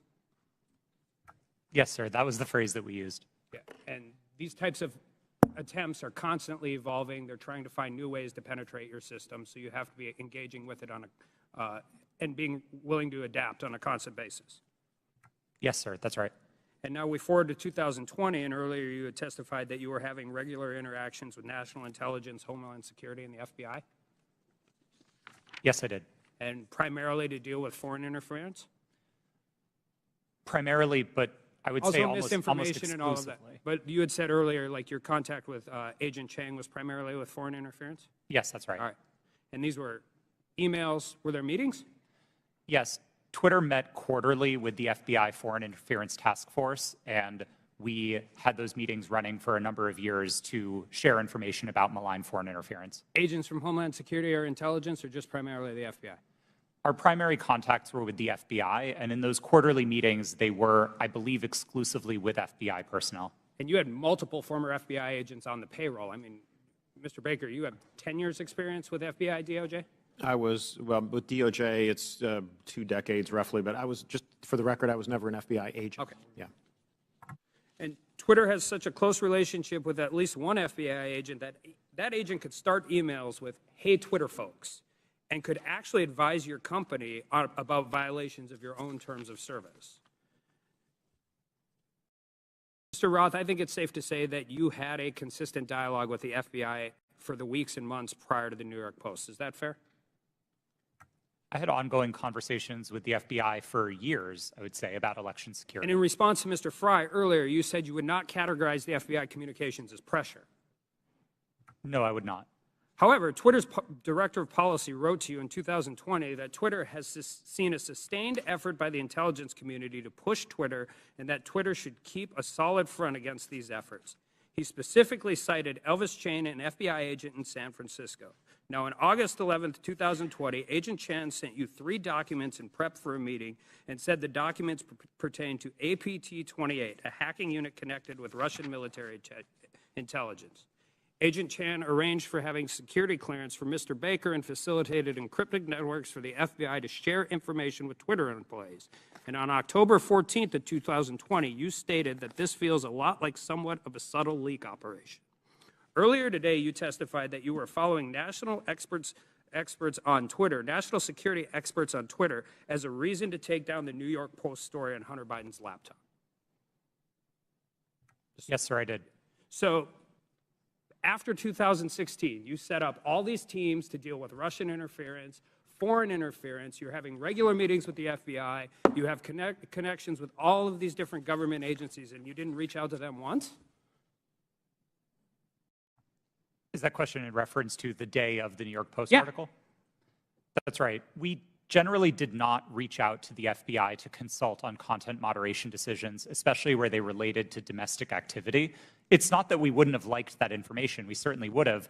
It's that I don't believe it would have been appropriate for us to consult with the FBI. In December of 2020, you did a declaration to the Federal Election Commission that the intelligence community expected a leak and a hack operation involving Hunter Biden. Recently, Mark Zuckerberg confirmed that the FBI warned Meta that there was a high effort of Russian propaganda, including language specific enough to fit the Hunter laptop Biden security story. You're talking to these people for weeks and months, years prior to this leaking. They have specifically told you in October that there's going to be a leak potentially involving Hunter Biden's laptop. They legitimately and literally prophesized what happened. And you didn't contact any of them? No, sir, I did not. Did they reach out to you? On and around that day, to the best of my recollection, no, they did not. So after the story was taken down and you guys did it and you personally disagreed with it, Ms. Gaddy, you said you did. Did you contact them and say, hey, is this what you were talking about?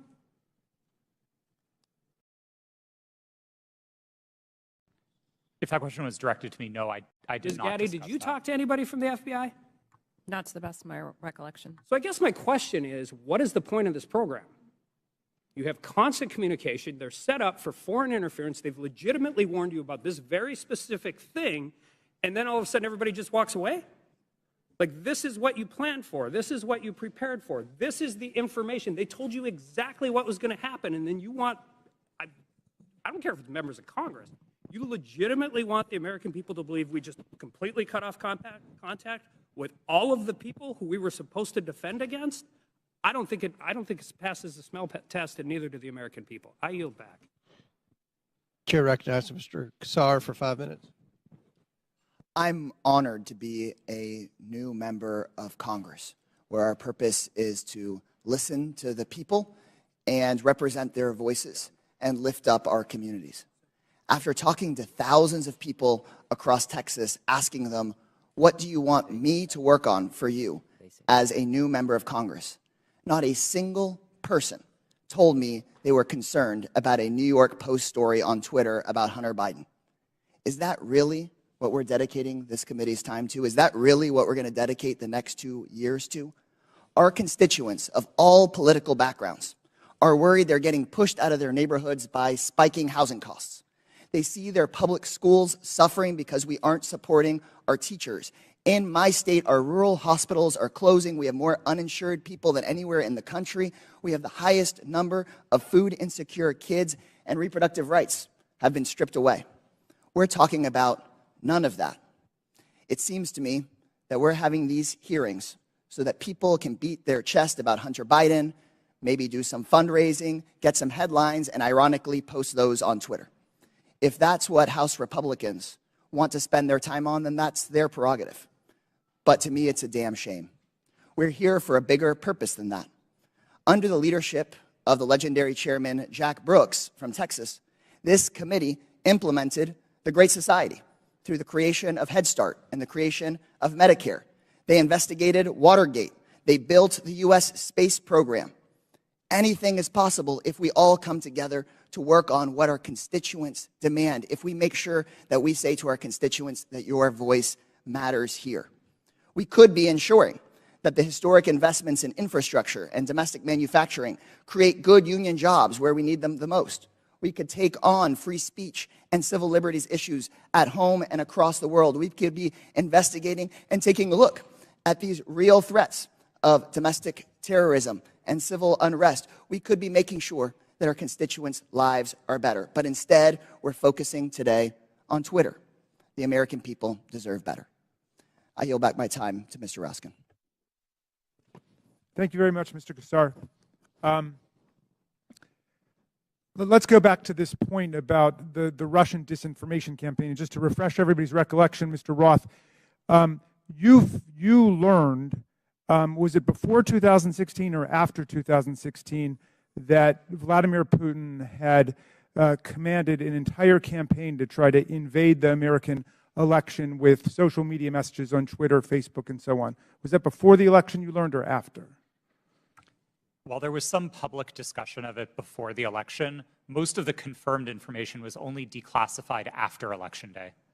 Okay, so there was this powerful, massive campaign unleashed by a malign foreign actor interested in undermining American democracy with a specific electoral objective, right?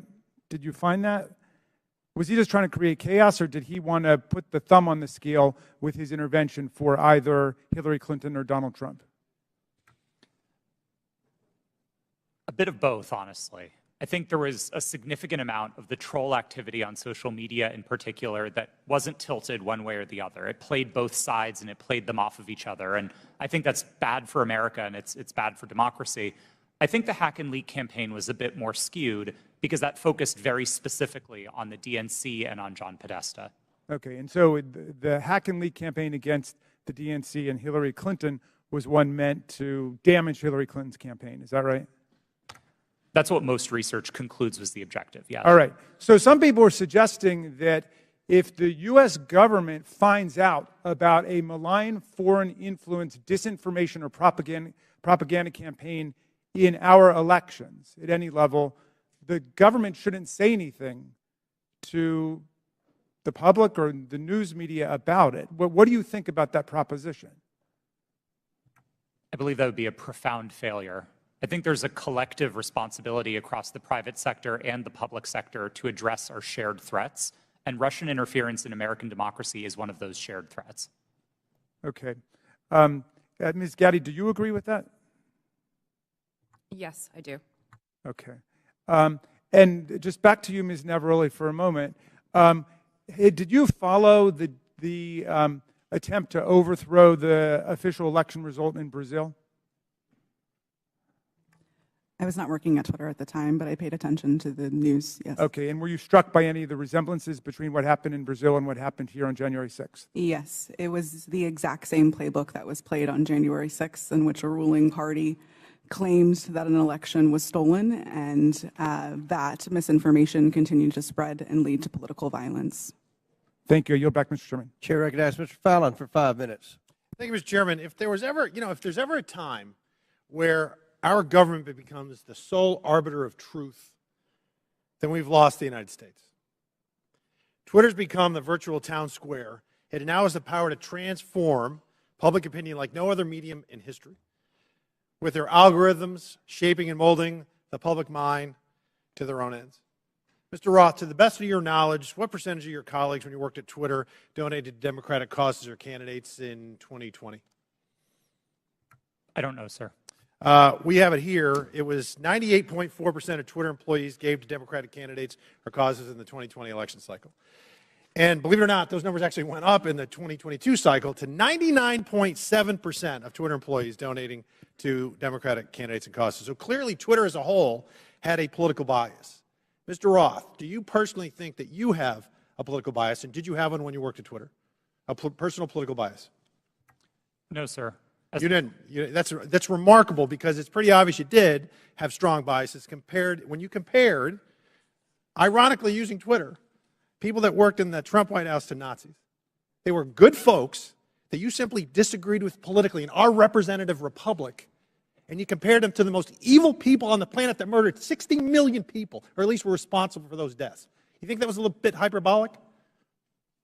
Yes, I do. As I said, I regret the language. I agree with you. It was. And so your political opinion spilled over into censorship work at Twitter. I think your biases had consequences, which you intentionally expressed through your propaganda and censorship role at Twitter. Additionally, You may have collaborated with U.S. intelligence community regarding stories that y'all didn't want the public to see. So namely, what we refer to as the Hunter Biden laptop story that ran in the New York Post. So I'll ask you, Mr. Roth, did you receive 10 confidential documents from Special Agent of the FBI, Elvis Chan, the night before the Hunter Biden laptop story ran? Yes. You did. See, because it's interesting, with the immediacy with which you all acted to censor the New York Post Hunter Biden laptop story seems to be very indicative of foreknowledge. And the story was seismic, and it was rushed to be suppressed, knowing full well it was not Russian disinformation, as some here said. It was truth that was denied the American voter. And the Media Research Center polled Democratic voters in 2020 swing states and found that 17% would have changed their vote if they had known the contents and evidence of the New York Post story. President Trump lost key states, Georgia, Pennsylvania, Arizona, and Wisconsin, by collectively just over 100,000 votes. And if this is accurate, this poll, 3.2 million votes could have swung. And he only needed a teeny fraction of those 3.2 million. That decision almost certainly changed the result of the 2020 presidential election. Did you have any idea the contents of the New York Post story, Mr. Roth? Only what I read in the